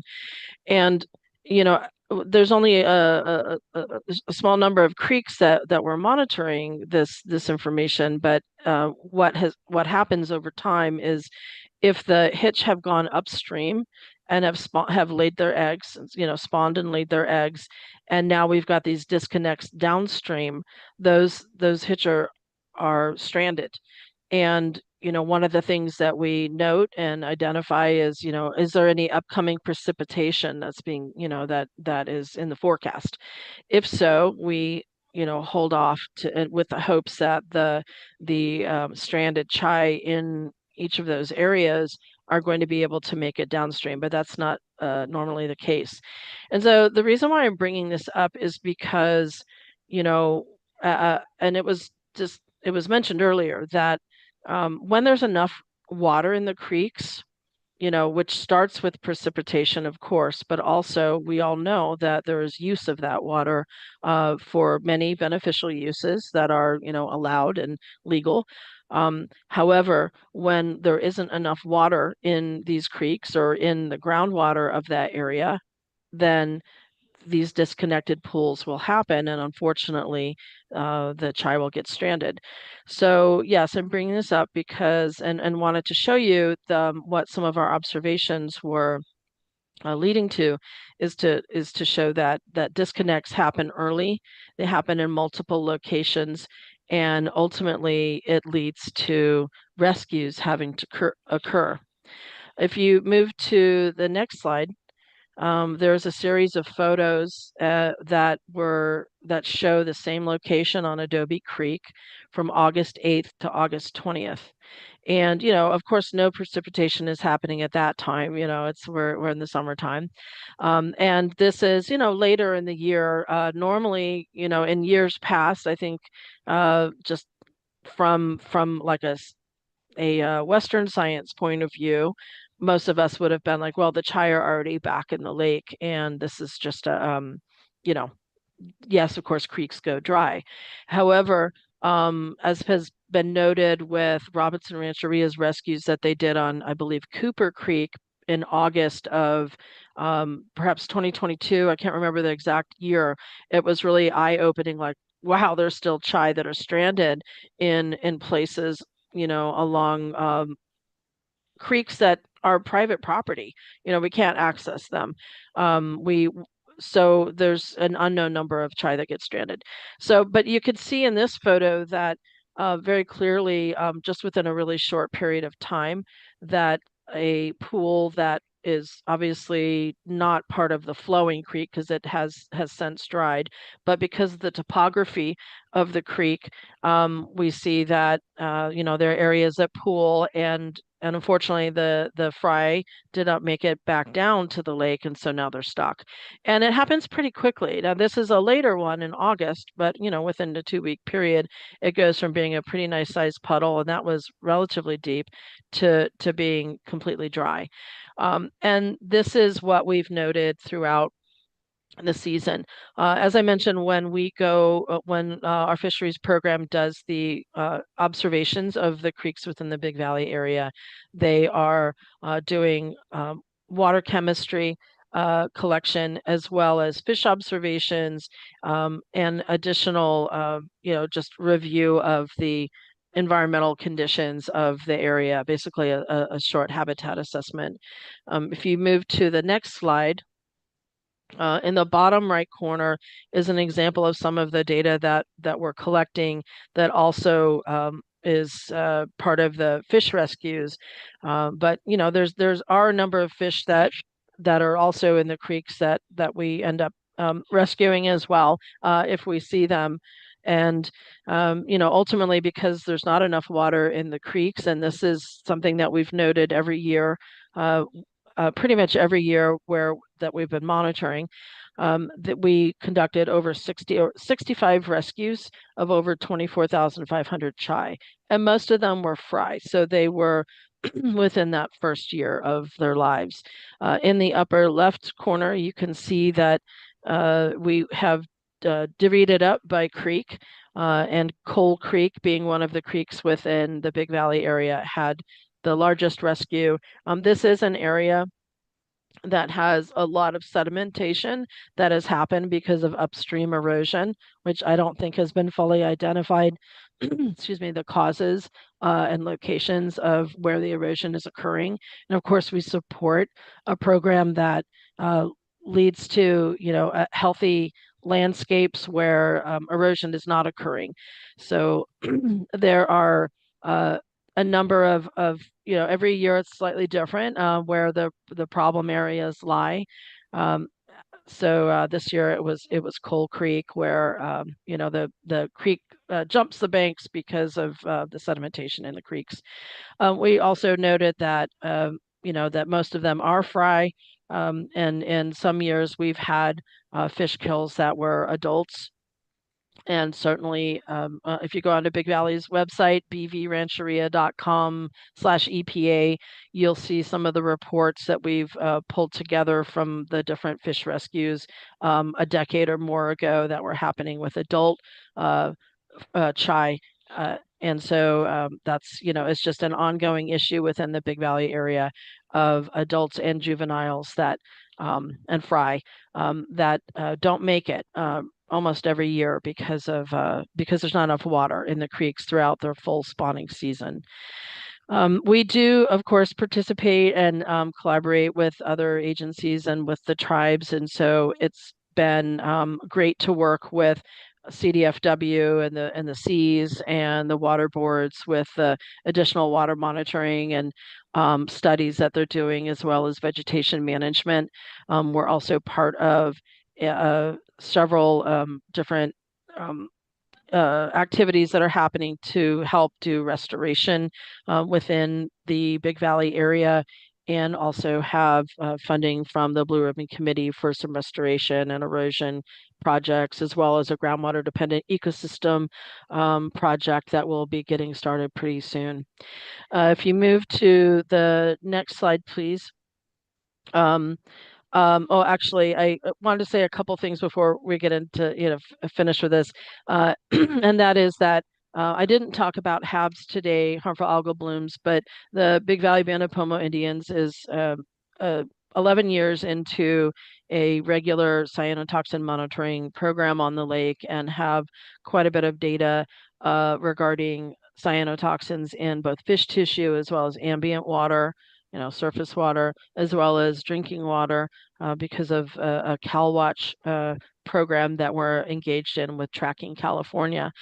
And I wanted to note that we just got a report from the fish illness working group of the Freshwater Harmful Algal Bloom Program and the California Cyanobacteria Harmful Algal Bloom Network, of which I'm a co-chair. And there were 7 fish kills that occurred on Clear Lake this year. Not saying that any of them were hitch. And matter of fact, those fish kills don't, there's not like a full enumeration of all the species that are in them.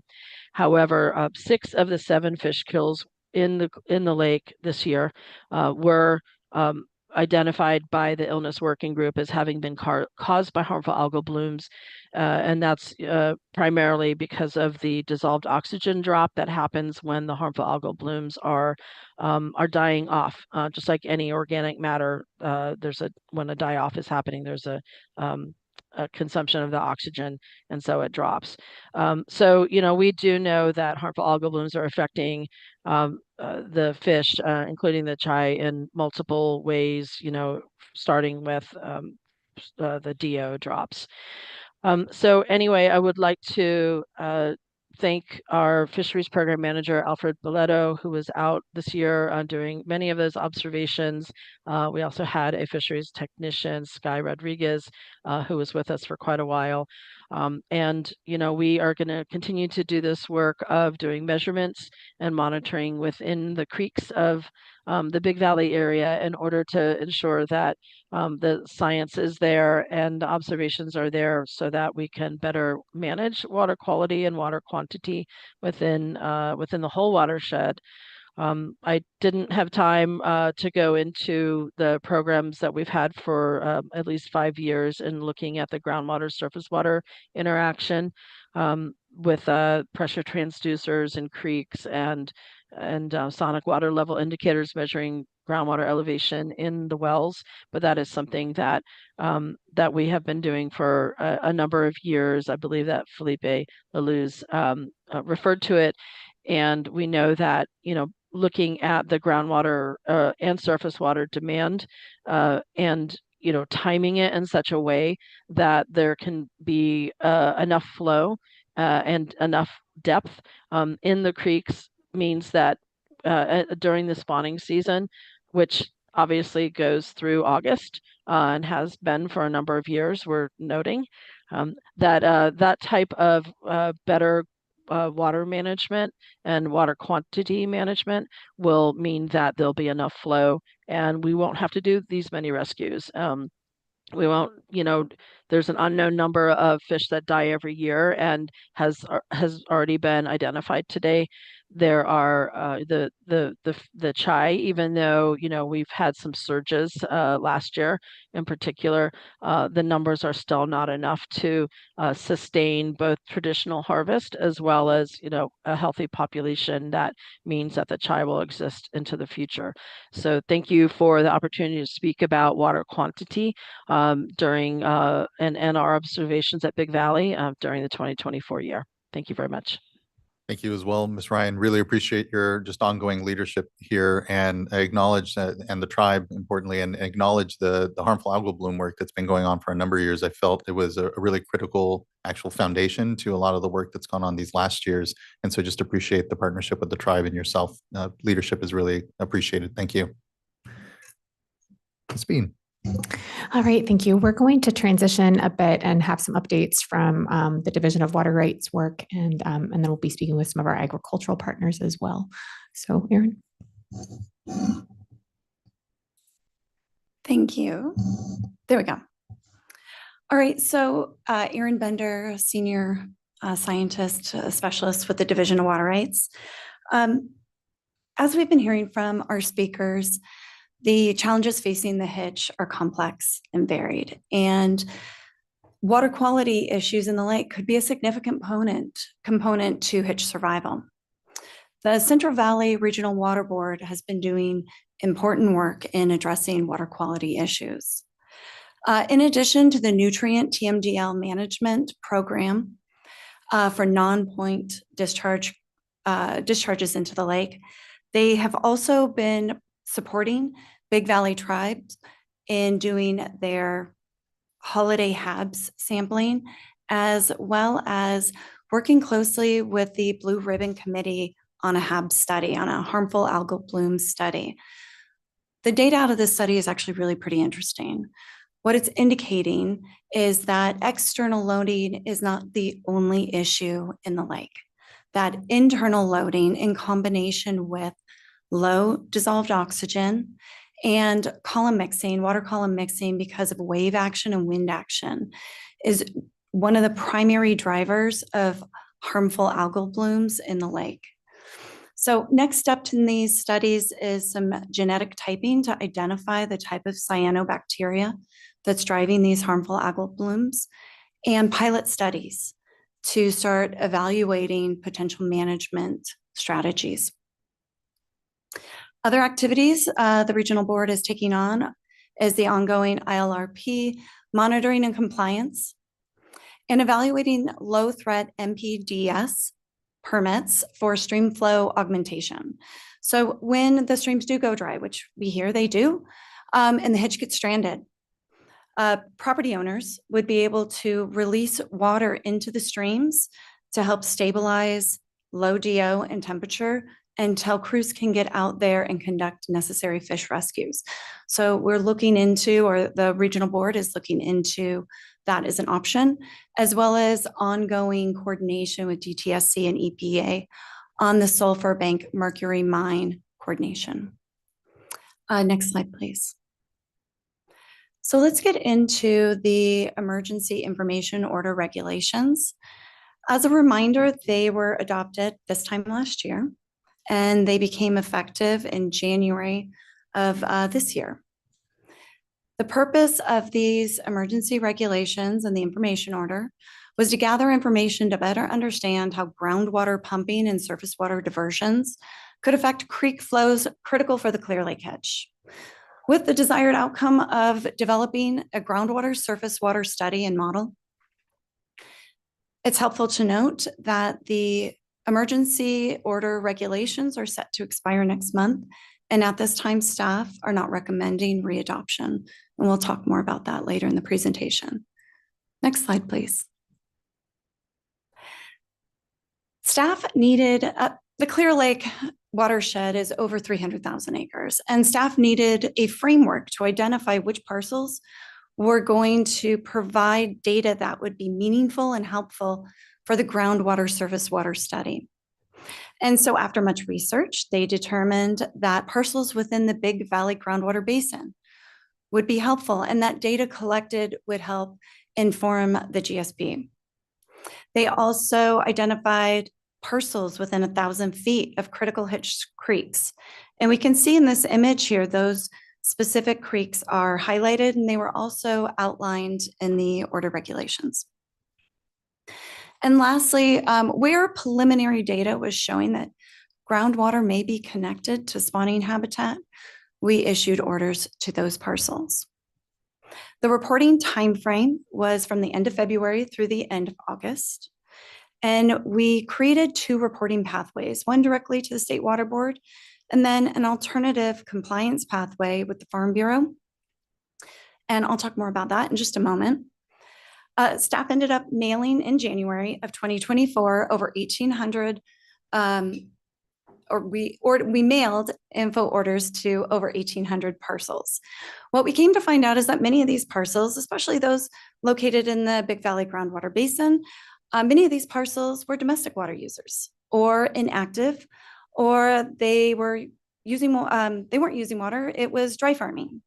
And so because the focus of this information order was to gather meaningful data for a groundwater surface water study, we identified or prioritized parcels with irrigated agriculture or parcels using water for commercial, institutional, and industrial water uses. So that was the primary focus. Next slide, please. Info order recipients were asked to provide data on the following things. First of all, groundwater well locations. We were interested in their lat and long. They also provide specifications of their well depth, pumping rates, screen intervals, and if they had it, upload, please, a well completion report. Recipients were asked to track their volumetric groundwater pumping from March 1 through July 31st. They also shared information about how that water is being used, type of crop or activity, and how that water is distributed over the property. And then lastly, report any frost protection events. Next slide, please. So as previously stated, there were 2 reporting pathways. Early in the outreach process, we heard from the public about concerns over privacy. And so we created 2 reporting pathways. The default reporting pathway was direct to the State Water Board. Recipients of the info order could also sign on with the Lake County Farm Bureau through an alternative compliance program. And this program required recipients to report all the same information and had all the same deadlines as the State Water Board direct reporting pathway. The only difference was that some data was summarized on a spatial scale determined by the State Water Board to help provide a layer of privacy. It's important to note here that well locations, despite which reporting pathway you chose, was reported on an individual basis. Project the next slide, please. Perfect, thanks. We are pleased to announce that through both of these reporting pathways, we have received over 90% compliance. What this means is that 90% of people that received an info order have given us data. And there were some enforcement actions. There were 2 administrative civil liability complaints or penalties that were mailed out. And just this week, we found out that enforcement had been working very closely with those individuals and have already brought them into compliance. So in general, we feel that the info order has been successful in providing us meaningful data or providing us data. We're in the process of going through that data and analyzing it now. And we will continue on compliance efforts to continue to try to bring more people into compliance and process the data. Next slide, please. All right. Early on in this process, a group of farmers came to us and said, how can we help? And this collaboration evolved into a voluntary agreement with the Lake County Land Stewards. In addition to providing all the same information as the info order, the land stewards initiated some data collection efforts. They initiated groundwater monitoring programs. They initiated stream gauging and partnered with UC Davis on a temperature inversion study to better understand if fans could be an alternative to irrigation for frost protection. And we actually have our agricultural partners here with us today to talk more about both the Farm Bureau's alternative compliance plan and the Land Stewards voluntary agreement. I'll hand it over to them. Awesome. Thanks, Erin. First of all, I just wanted to say thank you to the staff. It was really nice to see all of the faces maybe we haven't been so familiar with that have been working on this issue over the past year. So I just wanted to give another shout out to your guys' staff team. It's been a pleasure to work with you this year, and I'm grateful to be back here and share more about what we've done over the past year. So again, I'm Rebecca with Lake County Farm Bureau, and I'll talk just a little bit more about our reporting pathway and the success we've had, maybe some lessons that we've learned over the past year. If you'd go ahead and advance it to the next slide, please. So there's a few slides here. We're not going to go through them until the end of our stakeholder presentation, but just some visual aids as we talk through the work that's been done. So Erin mentioned that in February, information orders were mailed out to over 1,800 parcels. And just to kind of scale that for you guys, in the immediate week following those letters being mailed out, our office received over 600 phone calls. Yeah, so the response was overwhelming. And needless to say, because this is a new pathway and new reporting that landowners have never engaged in the past, there was definitely a learning curve, which was a big part of those 600 phone calls we received. So again, I know state staff was also receiving similar feedback. Anyways, we signed up quite a few reporters through the Lake County Farm Bureau pathway. And as Erin had mentioned, they reported all of the same information that was required through the state's pathway. And so we started with that data collection in February. We had 2 rounds of data collection and actually developed our own platform to receive that information. And after the information was submitted, our team went through and performed QA/QC on that information just to make sure that there were no misreports and that all of that information was logical and kind of fell within the realm that it should.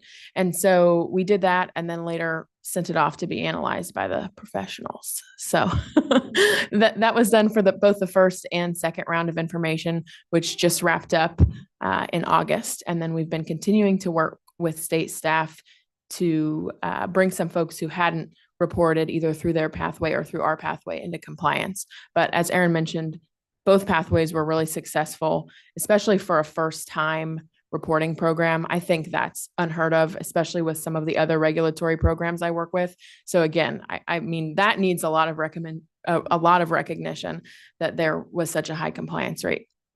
Here. I really appreciate that, Ms. Harper. And actually kind of wondering what the split is ultimately from those that took the alternative compliance pathway versus the direct reporting. Do you know, or do we know generally? I think Aaron's best suited to answer that. Yeah. I mean, not that it's a contest, but I would say the alternative compliance plan had 100% of your participants providing some level of data. Yeah. And wondering, I guess. Oh, We're enrolled in ours versus enrolled in theirs. I think it's About half and half. Okay. That's helpful. Okay. Thank you. Sorry. Yeah. So like Aaron said, we did have a really high compliance rate.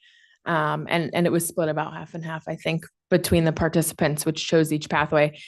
I think it's also important to note, as Aaron had mentioned, a lot of the folks who received information orders were actually domestic users. So that was helpful to learn and kind of sort those folks out into the appropriate pathways and not necessarily be reporting the same information.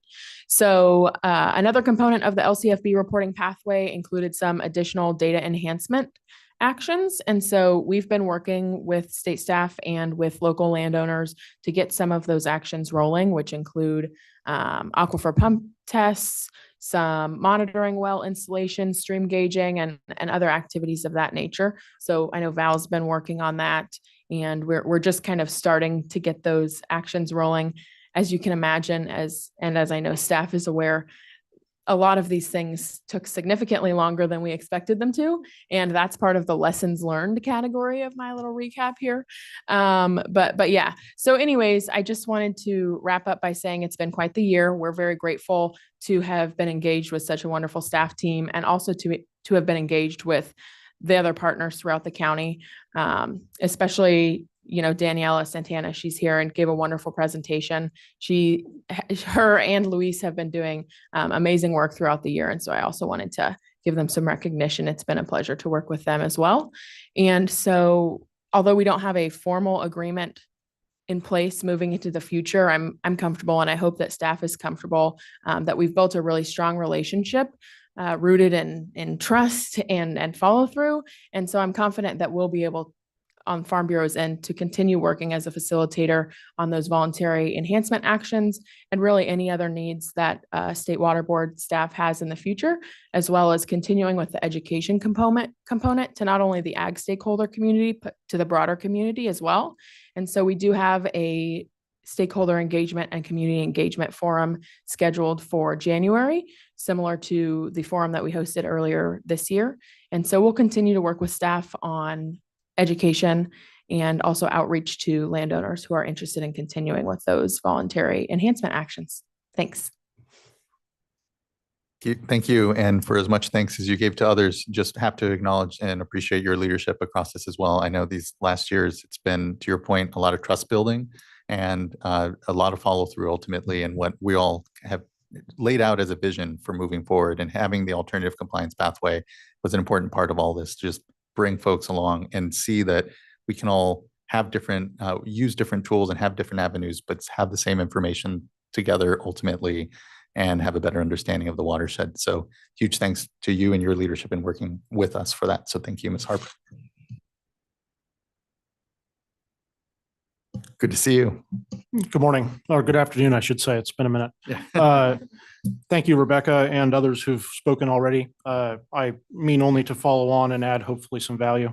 My name is Will Weiss. We've spoken before, but I am a pear and wine grape grower in Lake County, and I join you today on behalf of Lake County Land Stewards, the other alternative compliance group that has been working on this issue with the Farm Bureau and with the Water Board so far. I join you as a pear and wine grape grower, but I also work closely with a group of growers now in Lake County who have worked diligently this year to gather, compile, and share information related to our sustainable farming practices and the water use contained therein, as well as our domestic and commercial activities. Over the past year and more, the Grower Landowner Coalition that we represent has worked to fulfill the Water Board's information request.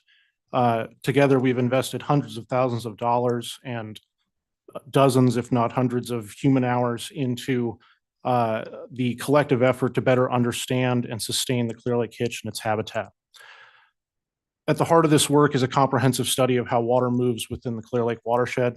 And the board's staff identified, as part of the information order and otherwise, the specific data needed from agricultural water users.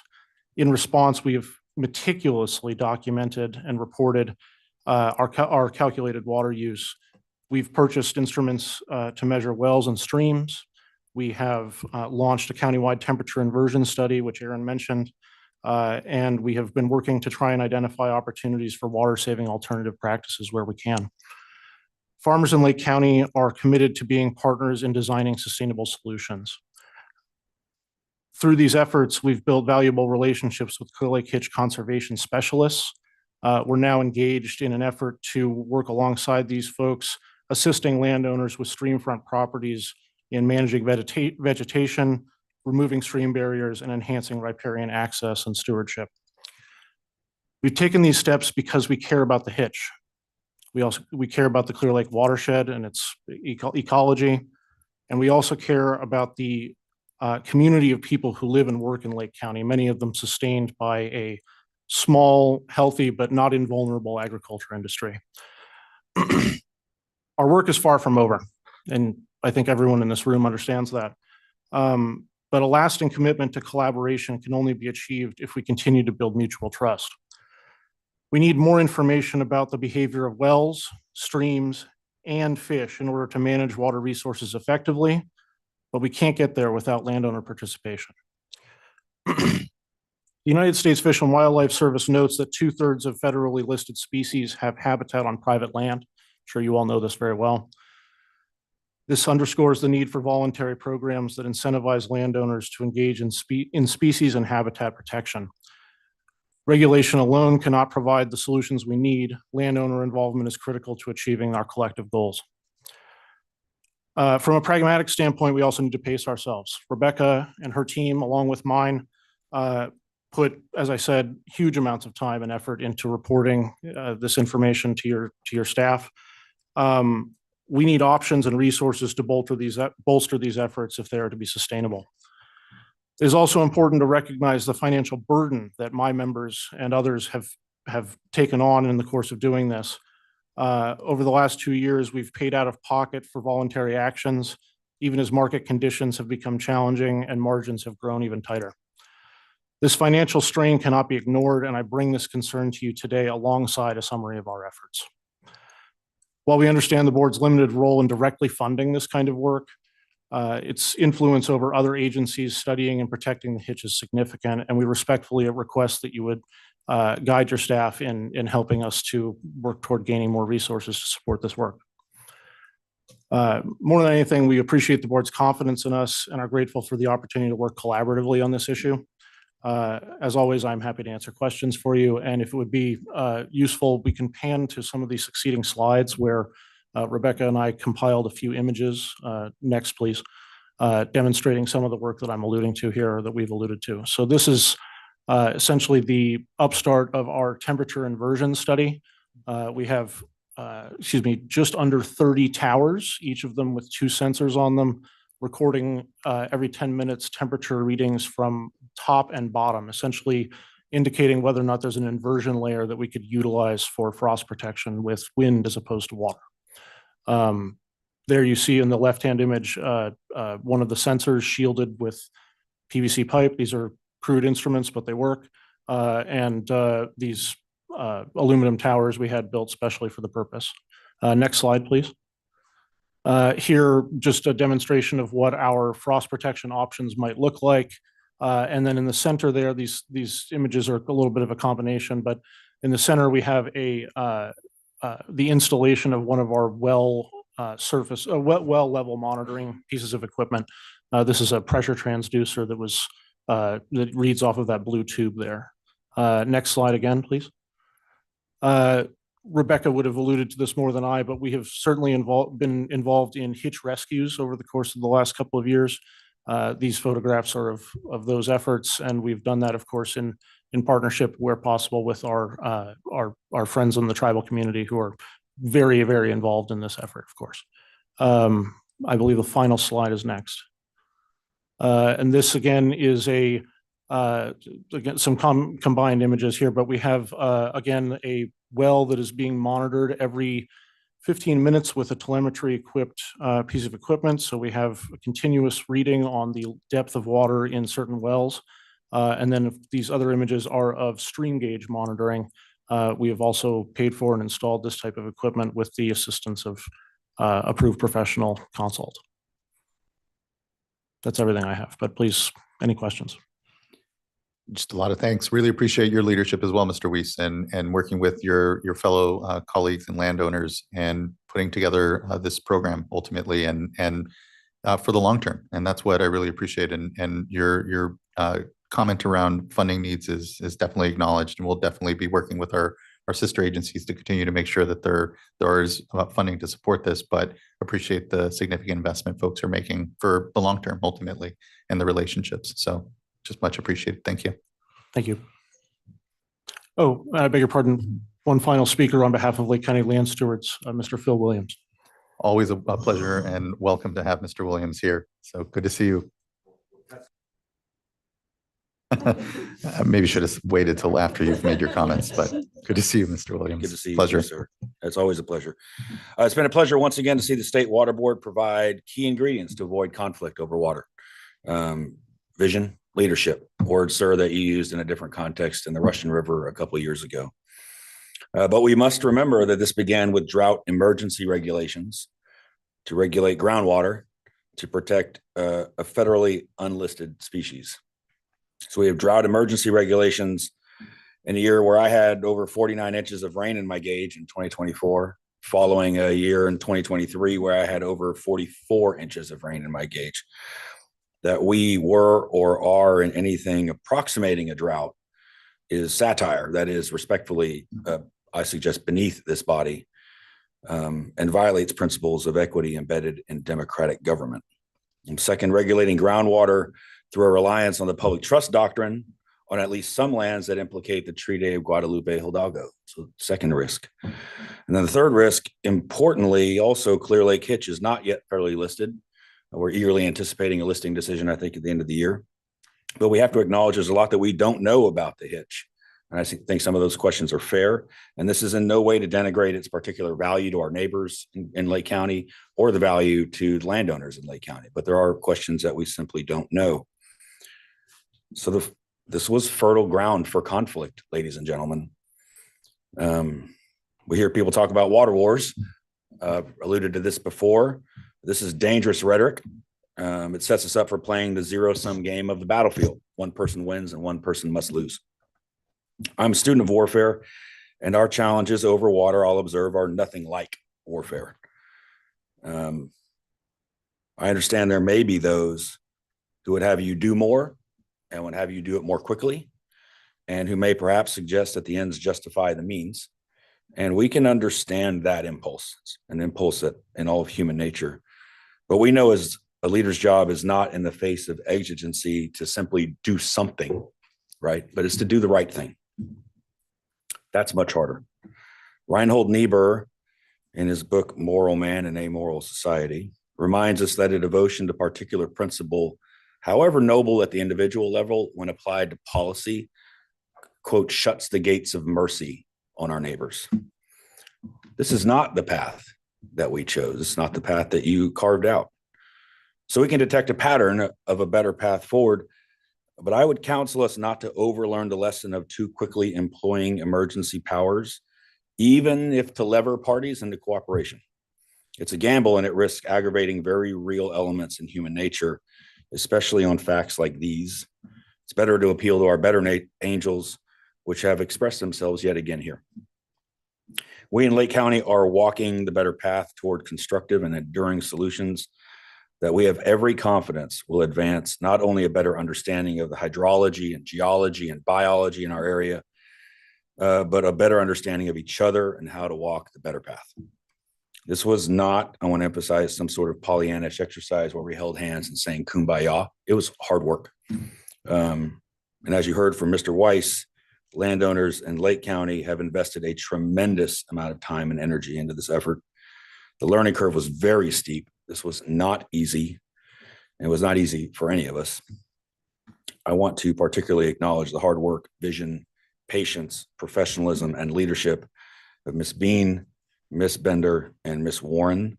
Working with them was a true pleasure, even when we were not seeing eye to eye. And even when I'm sure they would have preferred not to hear from us or to have heard something very differently than what they were hearing from us at the time. Their efforts are a great credit to the State Water Board and reflect a commitment to a better path forward. I applaud them for it, and I do not offer those words glibly. I was unaware of Mr. Ekdahl's additional heroics the night of the storm. Perhaps it's time for him to get that cape that we've been talking about. I encourage us to continue to put our shoulders into the hard work that still lies ahead. And I very much look forward to continue to labor toward the vision of that better path. You're right, sir. We are stronger for this. Thank you. Thank you. Still, thank you, Mr. Williams. Appreciate your wise words and your cautions as well. I think we approached the right balance here.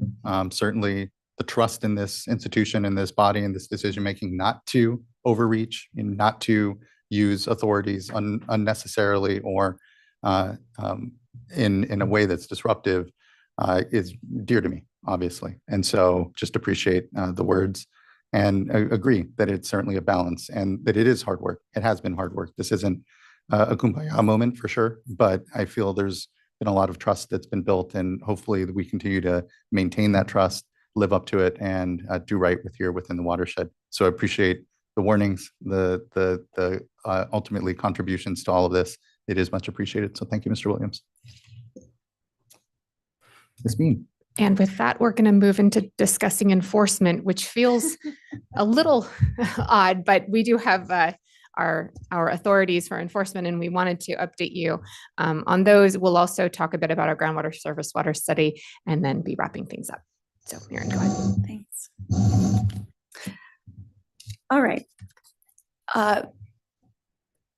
Enforcement is another really important part of the work that the division's doing. And when these challenges for the hitch were presented to the board, enforcement invested resources, increasing their resources to respond to these challenges. So enforcement increased investments, both water rights enforcement and cannabis enforcement in Clear Lake area. They allocated more resources and staffing, more time in the field, and more public outreach. And that really, I think, has been what we have heard today and what we're going to continue to hear about. One of the significant, one of the largest benefits of the work that we've done. With progressive enforcement being the guiding strategy, staff focused on educating water users and pointing them to helpful resources. Water rights enforcement reported that the most common response to notices of violation was that they truly didn't understand their water right and the requirements of them. And that when staff sat down and walked them through their right, walked them through the requirements and necessary timelines, they were really amenable to helping. They were on board. And through this experience, a lot of relationships were built where they're like, well, yeah, I can report. And also, hey, I've got this empty well. Would you want to put some equipment in there? Or, hey, I've got streamfront property. You're welcome to access that for gauging. And so looking big picture, we're going to start big picture, and then we'll look at water rights and cannabis specifically. The strategies that have been utilized since day one, and we've especially seen over this last year, is increasing resources and engagement, implementing progressive enforcement, and focusing on opportunities for individualized education and assistance. And what we're seeing in the data is that the outcomes are driving higher compliance, fewer enforcement actions, and relationship building. And again, because of the nature of enforcement, I'm going to try to keep our discussions kind of high level. We do have members of enforcement here that could help answer questions, but we do have open investigations. Next slide, please. All right, beginning with water rights enforcement. It's always important to remind ourselves that surface water rights enforcement focuses on surface water diversions only. If an individual is going to divert surface water, it's required that they have a water right, that they measure the volume diverted, and that they report annually to the water board whether or not they took water that year. Failure to do that can result in an illegal diversion, a failure to file violation, or a measurement violation. In Clear Lake, there are over 200 surface water rights. And we've got two charts here. The first one on the upper right is showing the water allocated to rights in Clear Lake watershed. And what this is showing is that 99% of the volume of water diverted is by 3 water right holders. And the other 90% of landowners with water rights are actually diverting less than 10 acre feet per year. From this, we can infer that a lot of the landowners in Clear Lake are getting their water from somewhere else. They're not diverting it from the creeks, that they are sourcing that water elsewhere, and it's likely through groundwater. Next slide, please. So looking at compliance, we've already mentioned that a greater investment in resources and enforcement is helping to drive higher compliance. And again, that's what we're seeing in the data. So if we look at notices of violation for water rights, both failure to file or measurement violations, in 2023, we saw 65. In 2024, we saw 9. So already we're seeing a decrease there. If we look more holistically at what are the outcomes of all of these NOVs, we see that compliance has been achieved for 70% of these NOVs. And another 27% are actively working with the water boards through either progressive enforcement, which basically means they have a few more things to complete and they cross the finish line. Or we've seen a lot of change in property ownership. And so for those new property owners, they've been given a little bit more time to come up to speed. But again, they're working with enforcement. And of all of these NOVs, only 2 administrative civil liability complaints were issued, only 2 complaints. So we see that, in fact, this investment in resources has increased compliance year over year. And we're hoping that this time spent educating water users will continue this compliance trend long into the future. Next slide, please.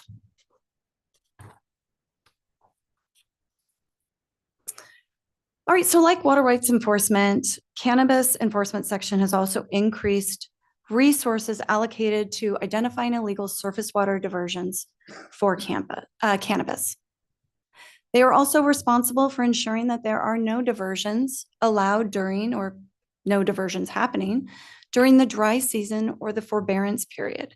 That's April 1 through October 31st. And this is part of the cannabis policy requirements. Over the years, they have identified 20 priority hitch watersheds, and those are delineated here in this graphic. And their management efforts include responding to complaints, conducting site visits and flyovers, capturing aerial imagery from April to October, so again, that forbearance period, coordinating with tribes, state, and county. And this has been a really important aspect across the board, but especially for enforcement in order to get access and law enforcement assistance. And at the end of the day, their job is to stop or convert illegal activities to registered operations. Next slide, please. So it's important to note that over 90% of cannabis in Lake County is illegal. So with that, recent flyovers in partnership with the Lake County Sheriff have identified 58 high priority active illegal cannabis cultivations. In partnership with state, tribes, and county, they've conducted 33 field inspections. Out of this, there are seven pending enforcement cases, and these sites were prioritized as potentially the highest threat to the environment. And it's likely they will result in some administrative civil liability complaints and cease and desist orders. Out of these field inspections, as well as in response to complaints or through Canavision investigations, they've issued 259 notices of violations. Out of those 259, they issued 16 information orders for non-responsiveness. Received the NOVs, did not respond.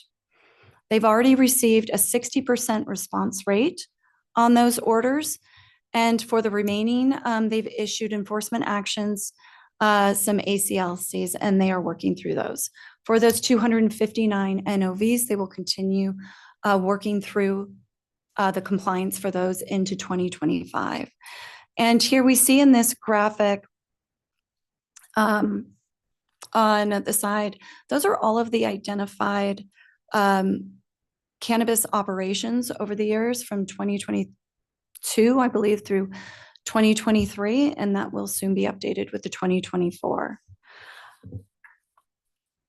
I want to just drive home one of the big benefits here really has been the opportunity to work with individuals and being out in the field has led to a tremendous amount of relationship building. And we've heard that across the board, not just with enforcement, with our partners, and with the team that facilitated the information order through the emergency regulations.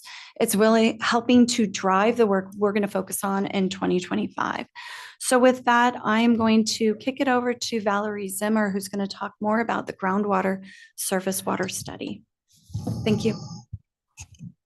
Okay, thank you very much, Erin. I'm Valerie Zimmer. I'm a senior water resource control engineer. And I'm going to talk, can you move one more slide, please? Next slide. I'm going to talk about what's happening next with us. I think we've been hearing about what we've been doing this year. And so what are we doing next? And we're engaging on a multi-year groundwater surface water study with the aid of a contractor. And we are working very closely with a contractor to get to some of the questions about how the system works with groundwater and surface water. And this is important because, you know, we can look at some recent data. We can look at, hey, we've had good water years and this is what the stream did. And we've had poor water years and this is what the stream did. But ultimately, we don't really know what's happening. And we want to make sure that we're not biasing our observations just on a couple of years of data and some very simple data that we can pull easily. And so what are we doing? You know, we are trying to get at how groundwater levels affect stream flows in Clear Lake. And it may be different in different areas, right? Different streams may have different interactions with the groundwater. We want to know how pumping, whether it's in the past, last summer, did we have a really dry, hot summer? And we had a really dry winter. How does that affect groundwater levels this year? Or what's going on in the present? Is there a very direct connection or not? We also want to know what else affects these groundwater levels and stream flows. We've heard a lot about passage barriers and water backing up behind you know, whatever it is. If it's some kind of, you know, blackberry bushes or whatever, we want to know what's going on with that. There's also legacy mining, gravel mining effects in the basin that may be very difficult to fix. So we want to know how that's interacting with the stream flow levels. And we also want to know how we address it, right? This is the big one. Like, what do we do about it once we understand the system? And so what we're kind of doing is we're, of course, collecting some of the existing data that others have collected over the years. And I think you've heard a lot about that. We're continuing to do our own data collection and initiating new data collection efforts, new stream and groundwater monitoring. And we're starting the data analysis process right now and looking to build models.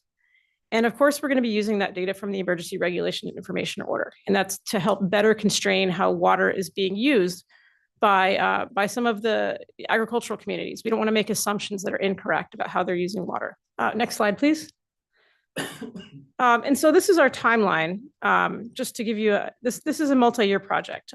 You know, the data collection says 2024, 2025, but we really started it in 2023. and it may continue beyond that.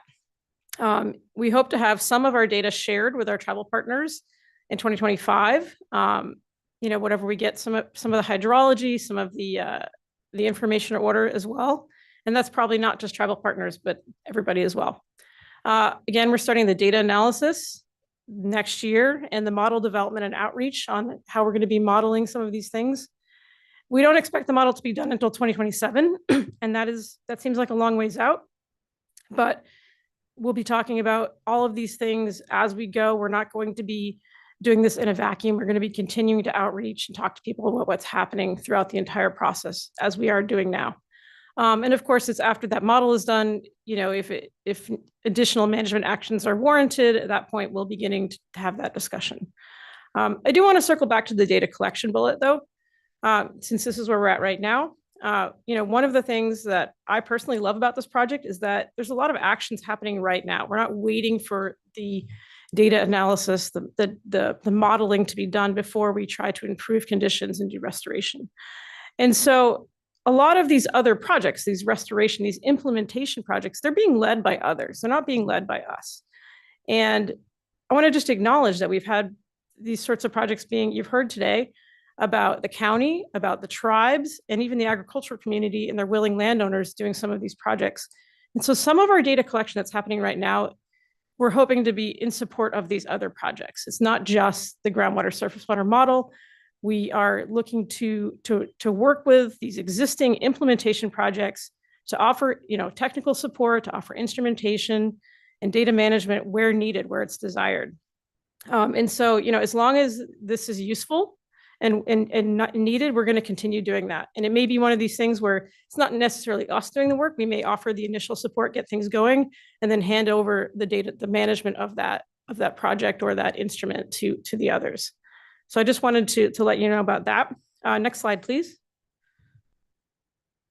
So you've seen this before. This is a county well that has been collecting data on a monthly basis, and the county has an extensive network of groundwater monitoring wells, which is excellent. It's really great to see what happens over time, but there are some limitations to these monthly measurements. Next slide, please.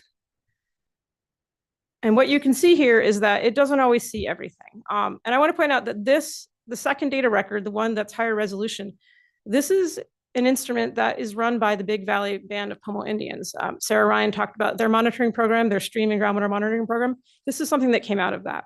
And so you can see that there is more to the groundwater than potentially is apparent.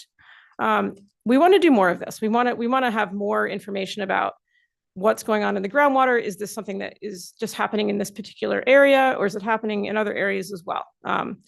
The good news is that is already happening. Department of Water Resources has already installed 2 permanent groundwater monitoring wells. They were not there 2 years ago.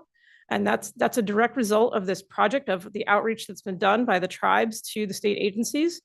And we have also been making connections with partners through the task force, the tribes, agricultural partners, and also folks that reached out to us via the InfoWater and some of the letters we sent out. We've had folks that sort of offered help just on their own.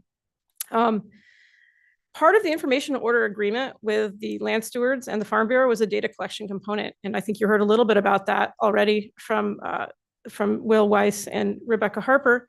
I actually made a map of all the landowners that were either in the land stewards or who through the Farm Bureau said, yeah, I'm willing to help you guys out with some form of data collection. And when you actually have that map up, it's pretty extensive. It covers most of Big Valley and it covers other areas in the basin as well. And so we are now sifting through all of those offers to try to figure out where we should actually go, who we should actually contact to do some work. Just this week, we had our contractor out talking to 2 different landowners that we met through the Farm Bureau who have offered help, and we are looking at potentially installing monitoring devices in their wells. So that's already going on. Next slide, please. Okay, so here's another sort of a geology slide. You can see there's some layers. Those of you who are not geologists probably just think it looks like a layer cake. But what's important here in this slide is that you see these horizontal layers. The blue represent aquifers that are known for groundwater pumping. And you can see Kelsey Creek on the right, and then you see Adobe Creek on the left. They're only about 2.5 miles apart, not very far. But you can see it's pretty different geology between these two creeks. And so one of the reasons we want to do some more studies is that, we don't want to make assumptions that what's going on, even 1/2 mile away from Adobe Creek is going to be affecting the creek in the way that you might traditionally think it would be.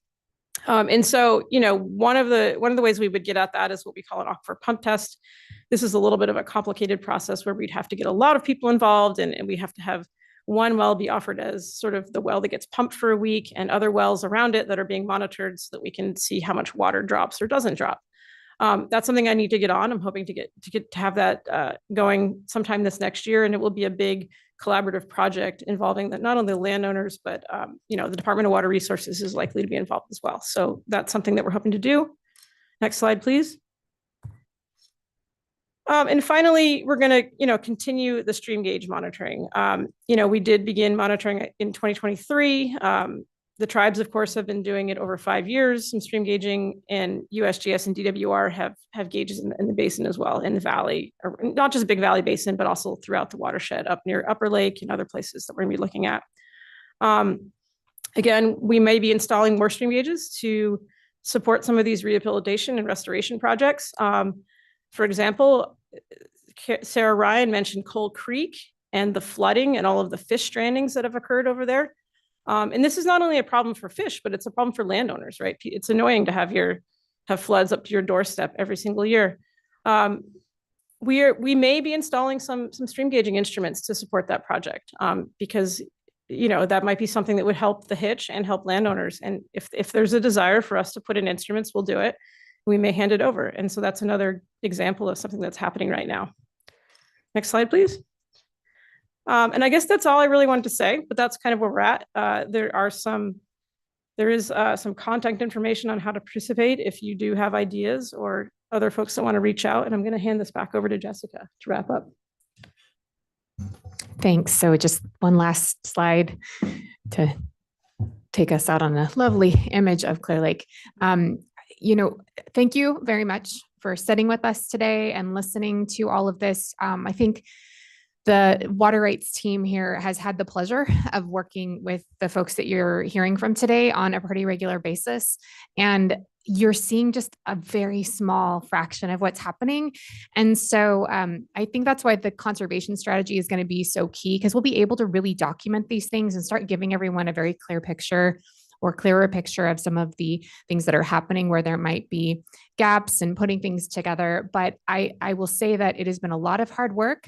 There's a lot of sleepless nights and tired people. And yet we all keep coming back. And I've been just so pleased to both work with our internal team, but all of these other folks that you're hearing from today. And I'm very optimistic.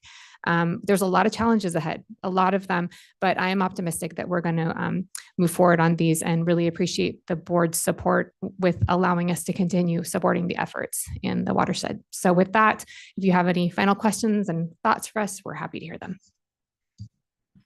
Really appreciate everyone that presented today and giving us a not complete, but pretty thorough update on some of the activities that are going on.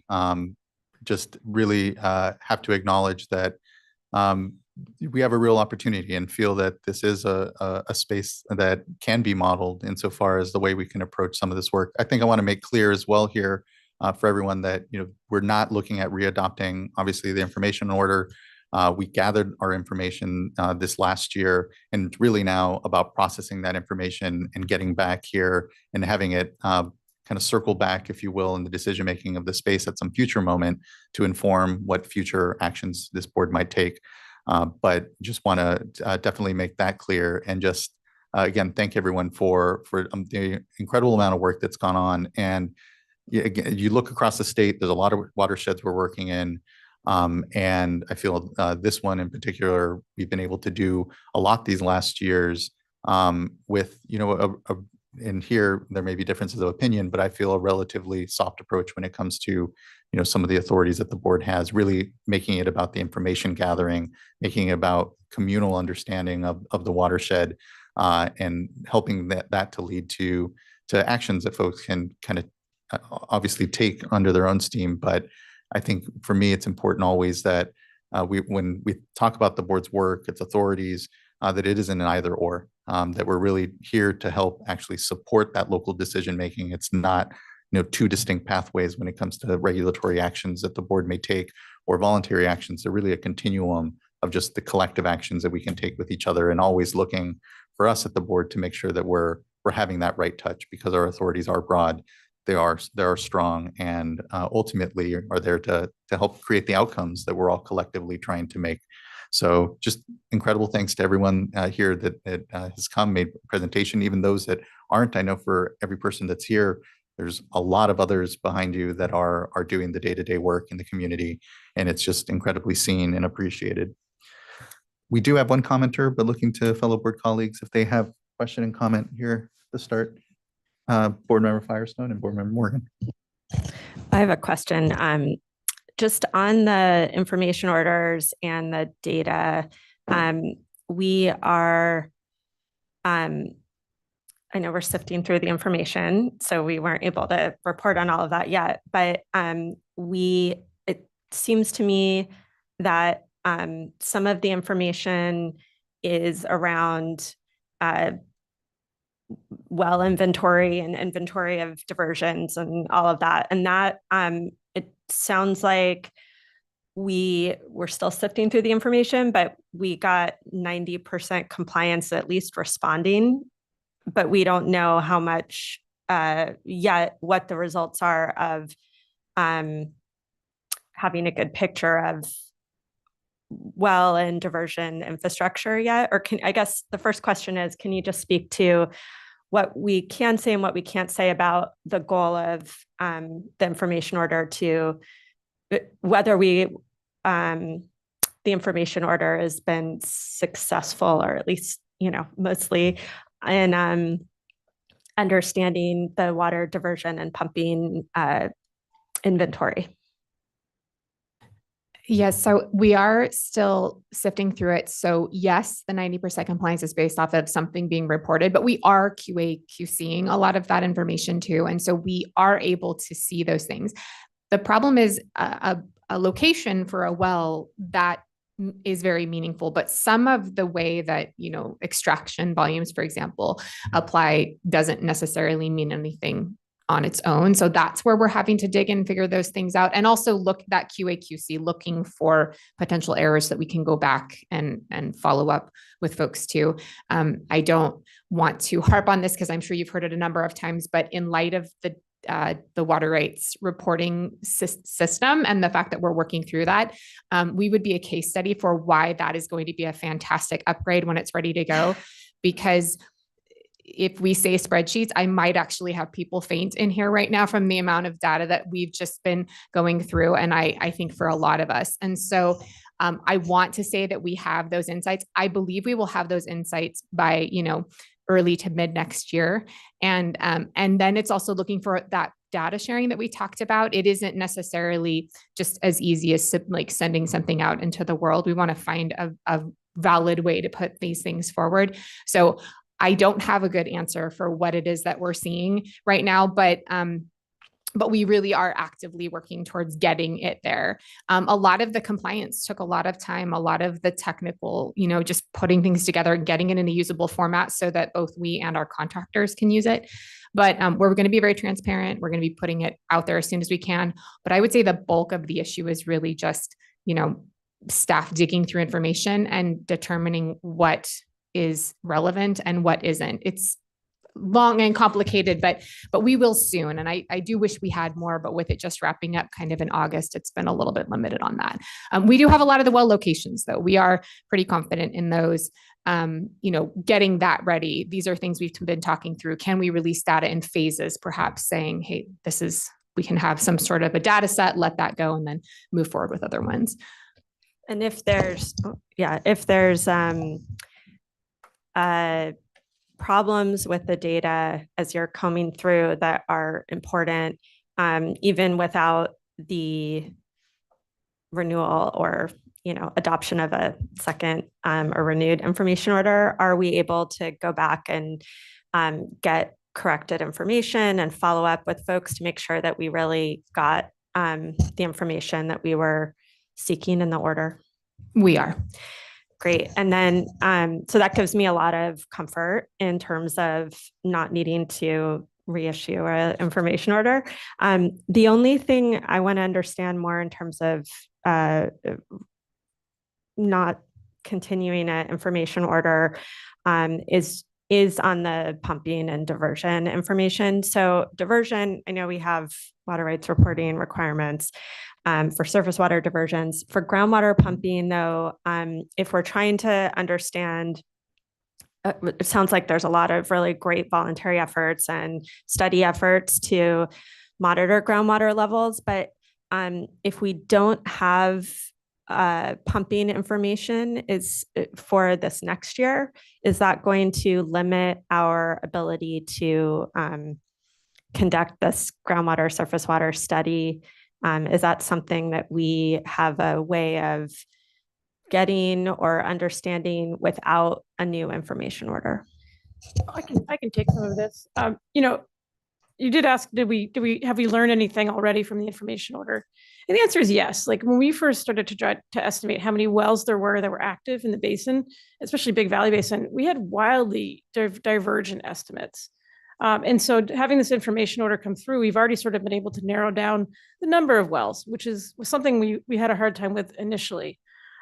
We also sort of know how deep they are, which helps us on a little bit on the geology. Like a lot of folks didn't have well completion reports, but most folks knew how deep their wells were. And that helps us know what sort of aquifer are they actually using.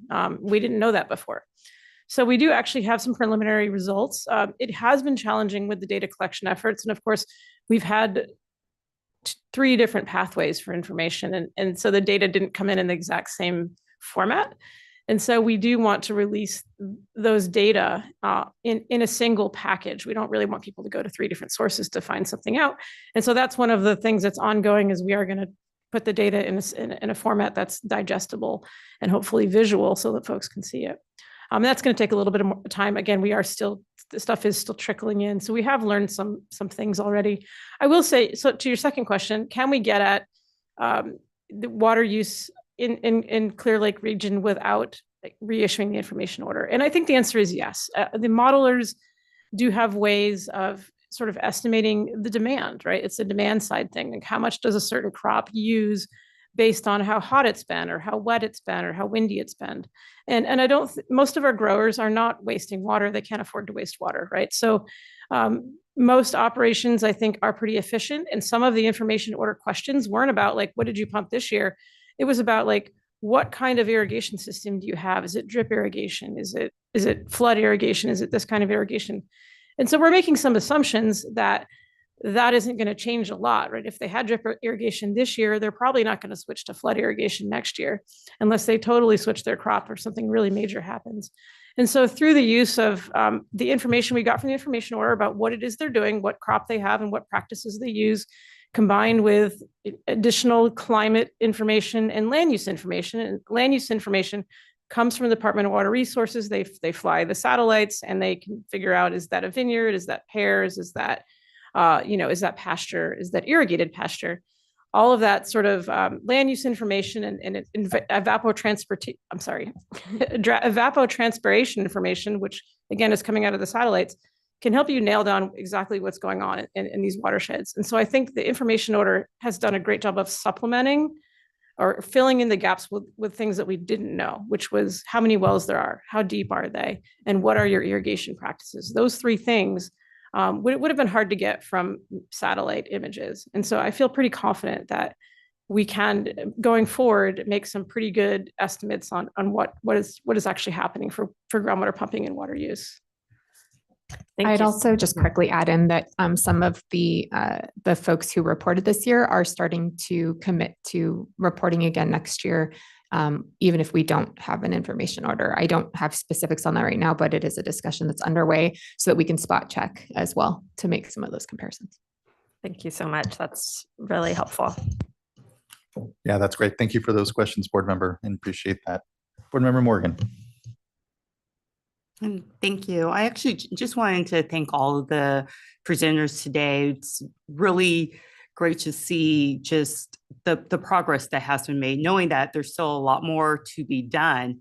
And, appreciate staff for slide 5, was just showing the different variables, the potential factors impacting the hitch. And looking at moving from being reactive to proactive and getting the projects and the work that can be done today, of just being supportive of that work and how can we all work together to continue moving the efforts forward, while also working on some of those efforts that are longer term, like the modeling and understanding that if there's the interconnectivity between the groundwater and surface water, it just really keeping efforts moving forward so that we can understand the barriers to flow, the physical barriers, the hard barriers, the soft barriers, and continuing to move the work forward. And so this is not something that is simple to understand, that we can get out there and do it overnight. It's hard work. It's work that takes a lot of labor. It also is work that takes some time, but really taking the time to build that trust, coming together, and then looking at that full picture, and looking towards that, all of those pieces that need to come together in order to really find I'm going to call it, the solution, because it's not just one piece that needs to come together in order to find the solution. So thank you. Thank you so much, board member. Now, we have one commenter, but I don't believe they are on the platform. Vivian McLeod. Okay, apologize for that, Ms. McLeod. Do please reach out with your comments still yet, if you're able to. Okay, yeah, and if there's further comment, look to board member Firestone. Sorry, I was just going to wait for my comments till I heard from public, but it sounds like we have. So I wanted to make my overall comments on this. I think that what we've seen today, I think I already said this particularly about staff, but also just to say for all of, I know Ms. Harper, Ms. Weiss, Ms. Santana Cazares, and many of the other folks that have been here today. You guys are amazing. The work that you all are doing, Ms. Ryan and others, are just so inspiring and hopeful. And this is an amazing example. So I want to start with that. I think that said, we haven't found, I don't think we've found the right balance yet. I think we're in progress and we've done excellent work so far. But as the chair said, this is not an either or between a regulatory approach and a voluntary approach. I think that's not how I see the world.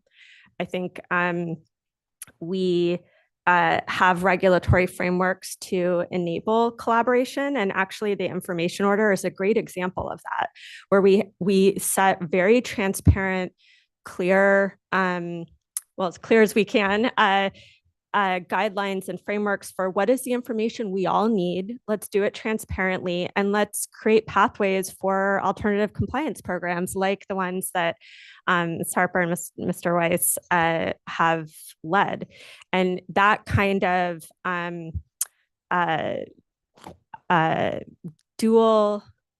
that role of regulation is vital to success and to making progress. And so I feel very strongly agree with the chair that we need to not be talking in binaries or either or. I think we need to continue the trust and continue to ensure that no side is abusing that power or trust, but also that we all have a role. And I think, as board member Morgan said, what is also very clear from this is no one agency or group or tribe can solve this on their own. And we all have a role that we have to do. And I just feel strongly that we at the state board need to be clear on what our role is.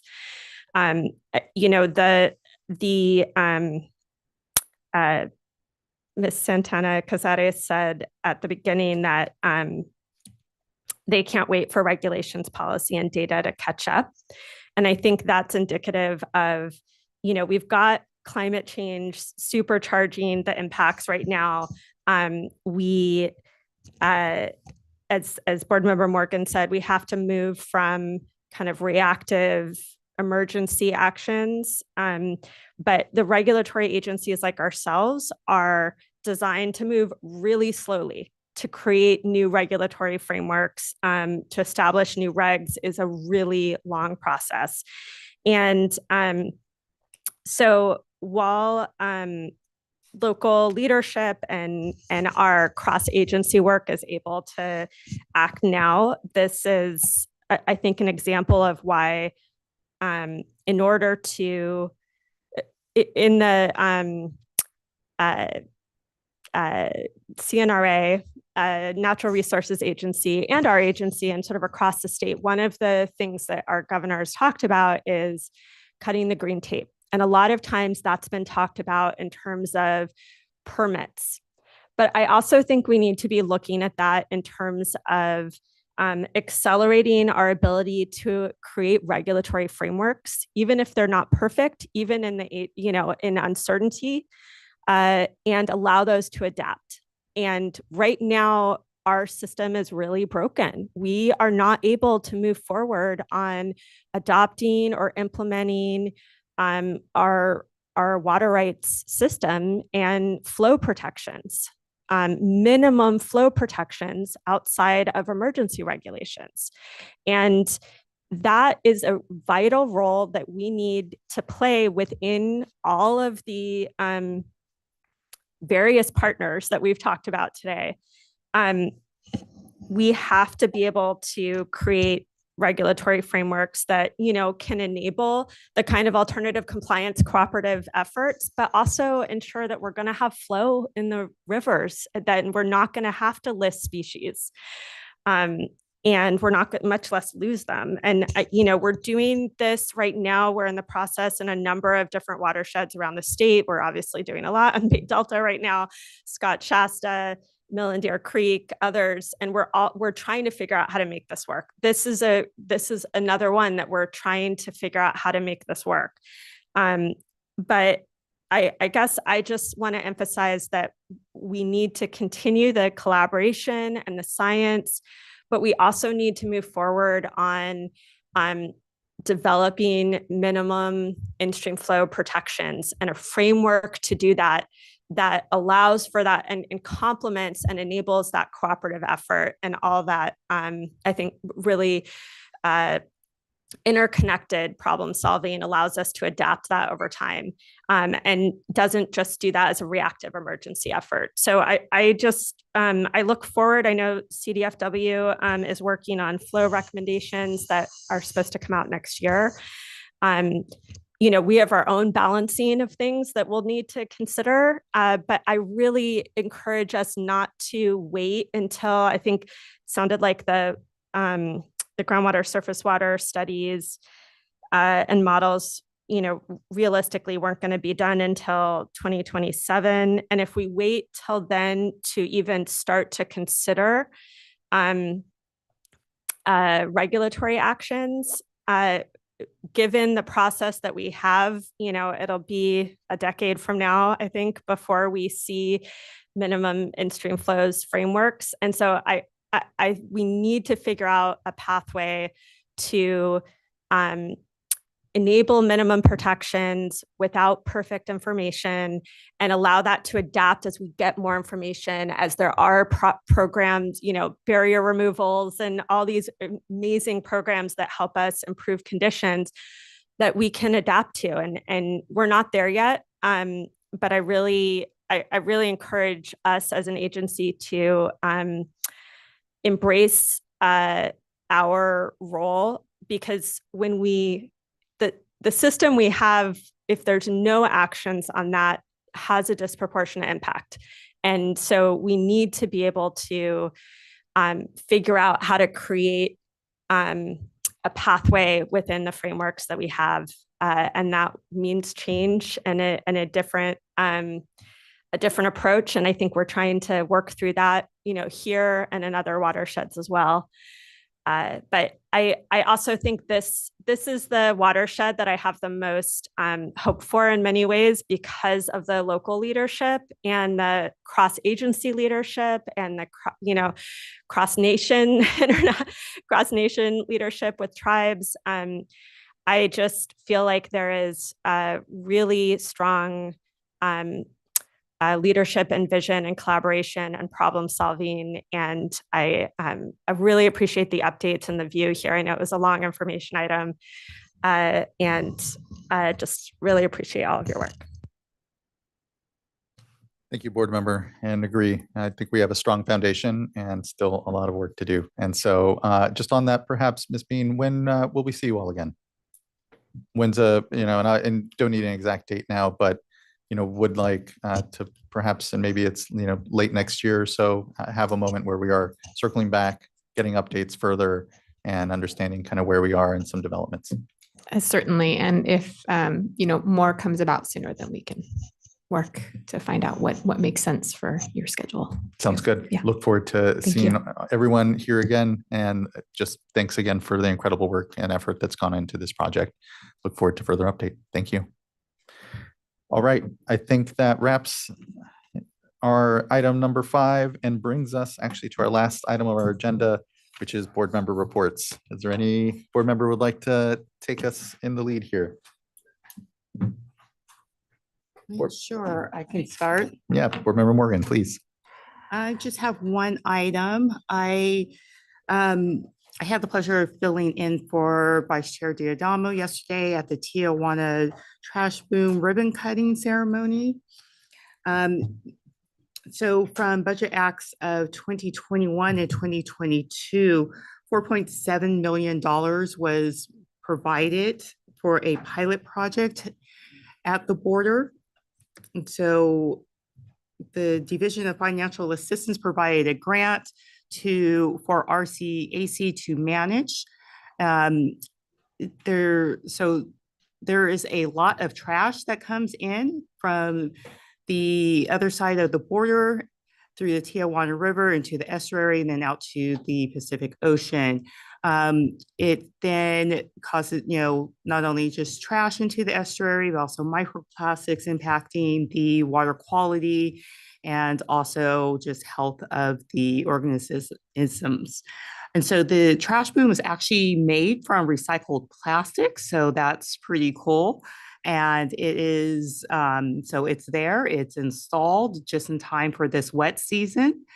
It's, the financing also provided for 2 years of studying the trash boom to look at its effectiveness to see if this particular design will work for other areas. To go ahead and collect also trash from the canyon area. So it was a really exciting project and good to see just one of the 3 projects move forward that were basically from that same budget act. There was $35 million that were dedicated to 6 projects, 3 to the New River and 3 to the Tijuana River. So this is the first project that is being implemented. And so it's really good to see these projects being implemented and moving forward. And so it was really a good day and great to, see, a trash boom. I mean, Bread and butter. And just thank you so much for filling in there, board member Morgan. Really needed and exciting project for sure for the watershed. So thank you for representing the board down there. Vice Chair. Yeah, thank you. Thank you for going in my place. And it sounds like it was a great day. I only have one to report on, and that is on December 5th, I went to Visalia for a workshop that we held for the Punjabi American grower community. And it was held in partnership with the Punjabi American Growers Group. It was very well attended. And we had translation services there, which was really useful for a number of the participants. So I'm really glad about that. It was really an opportunity to do Sigma basics and talking a little bit about the history of Sigma. I'm glad that Tina Cannon-Leahy was there because of her involvement, when she worked for the legislature. So there were some questions that came up that she was able to field. Why does the law say what it says? Why is it structured the way it is? And so really, trying to talk about the history and the current authorities that we have. And then there were a number of participants there from various agencies, CDFA, USDA, the Farm Services Agency, DWR, a number of different agencies talking about resources that they have available for small farmers. No one resource is going to help these individuals get out of the bind that they're in. A lot of the growers are in white areas. It was in Visalia, but the growers are from throughout the San Joaquin Valley in areas that we're all very familiar with. So I think it's going to continue to be a big challenge for them. But they do. There was many expressions of frustration, but also thanks for spending the additional time there.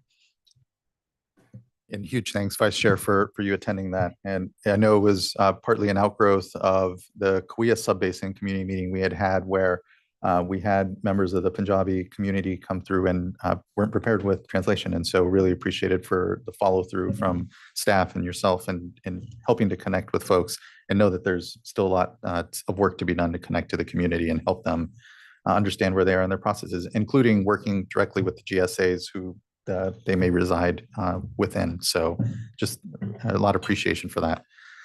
Just quickly for myself, on December 6th, I was fortunate to join Self-Help Enterprises in helping celebrate their 60th anniversary there in Visalia. It was a nice event.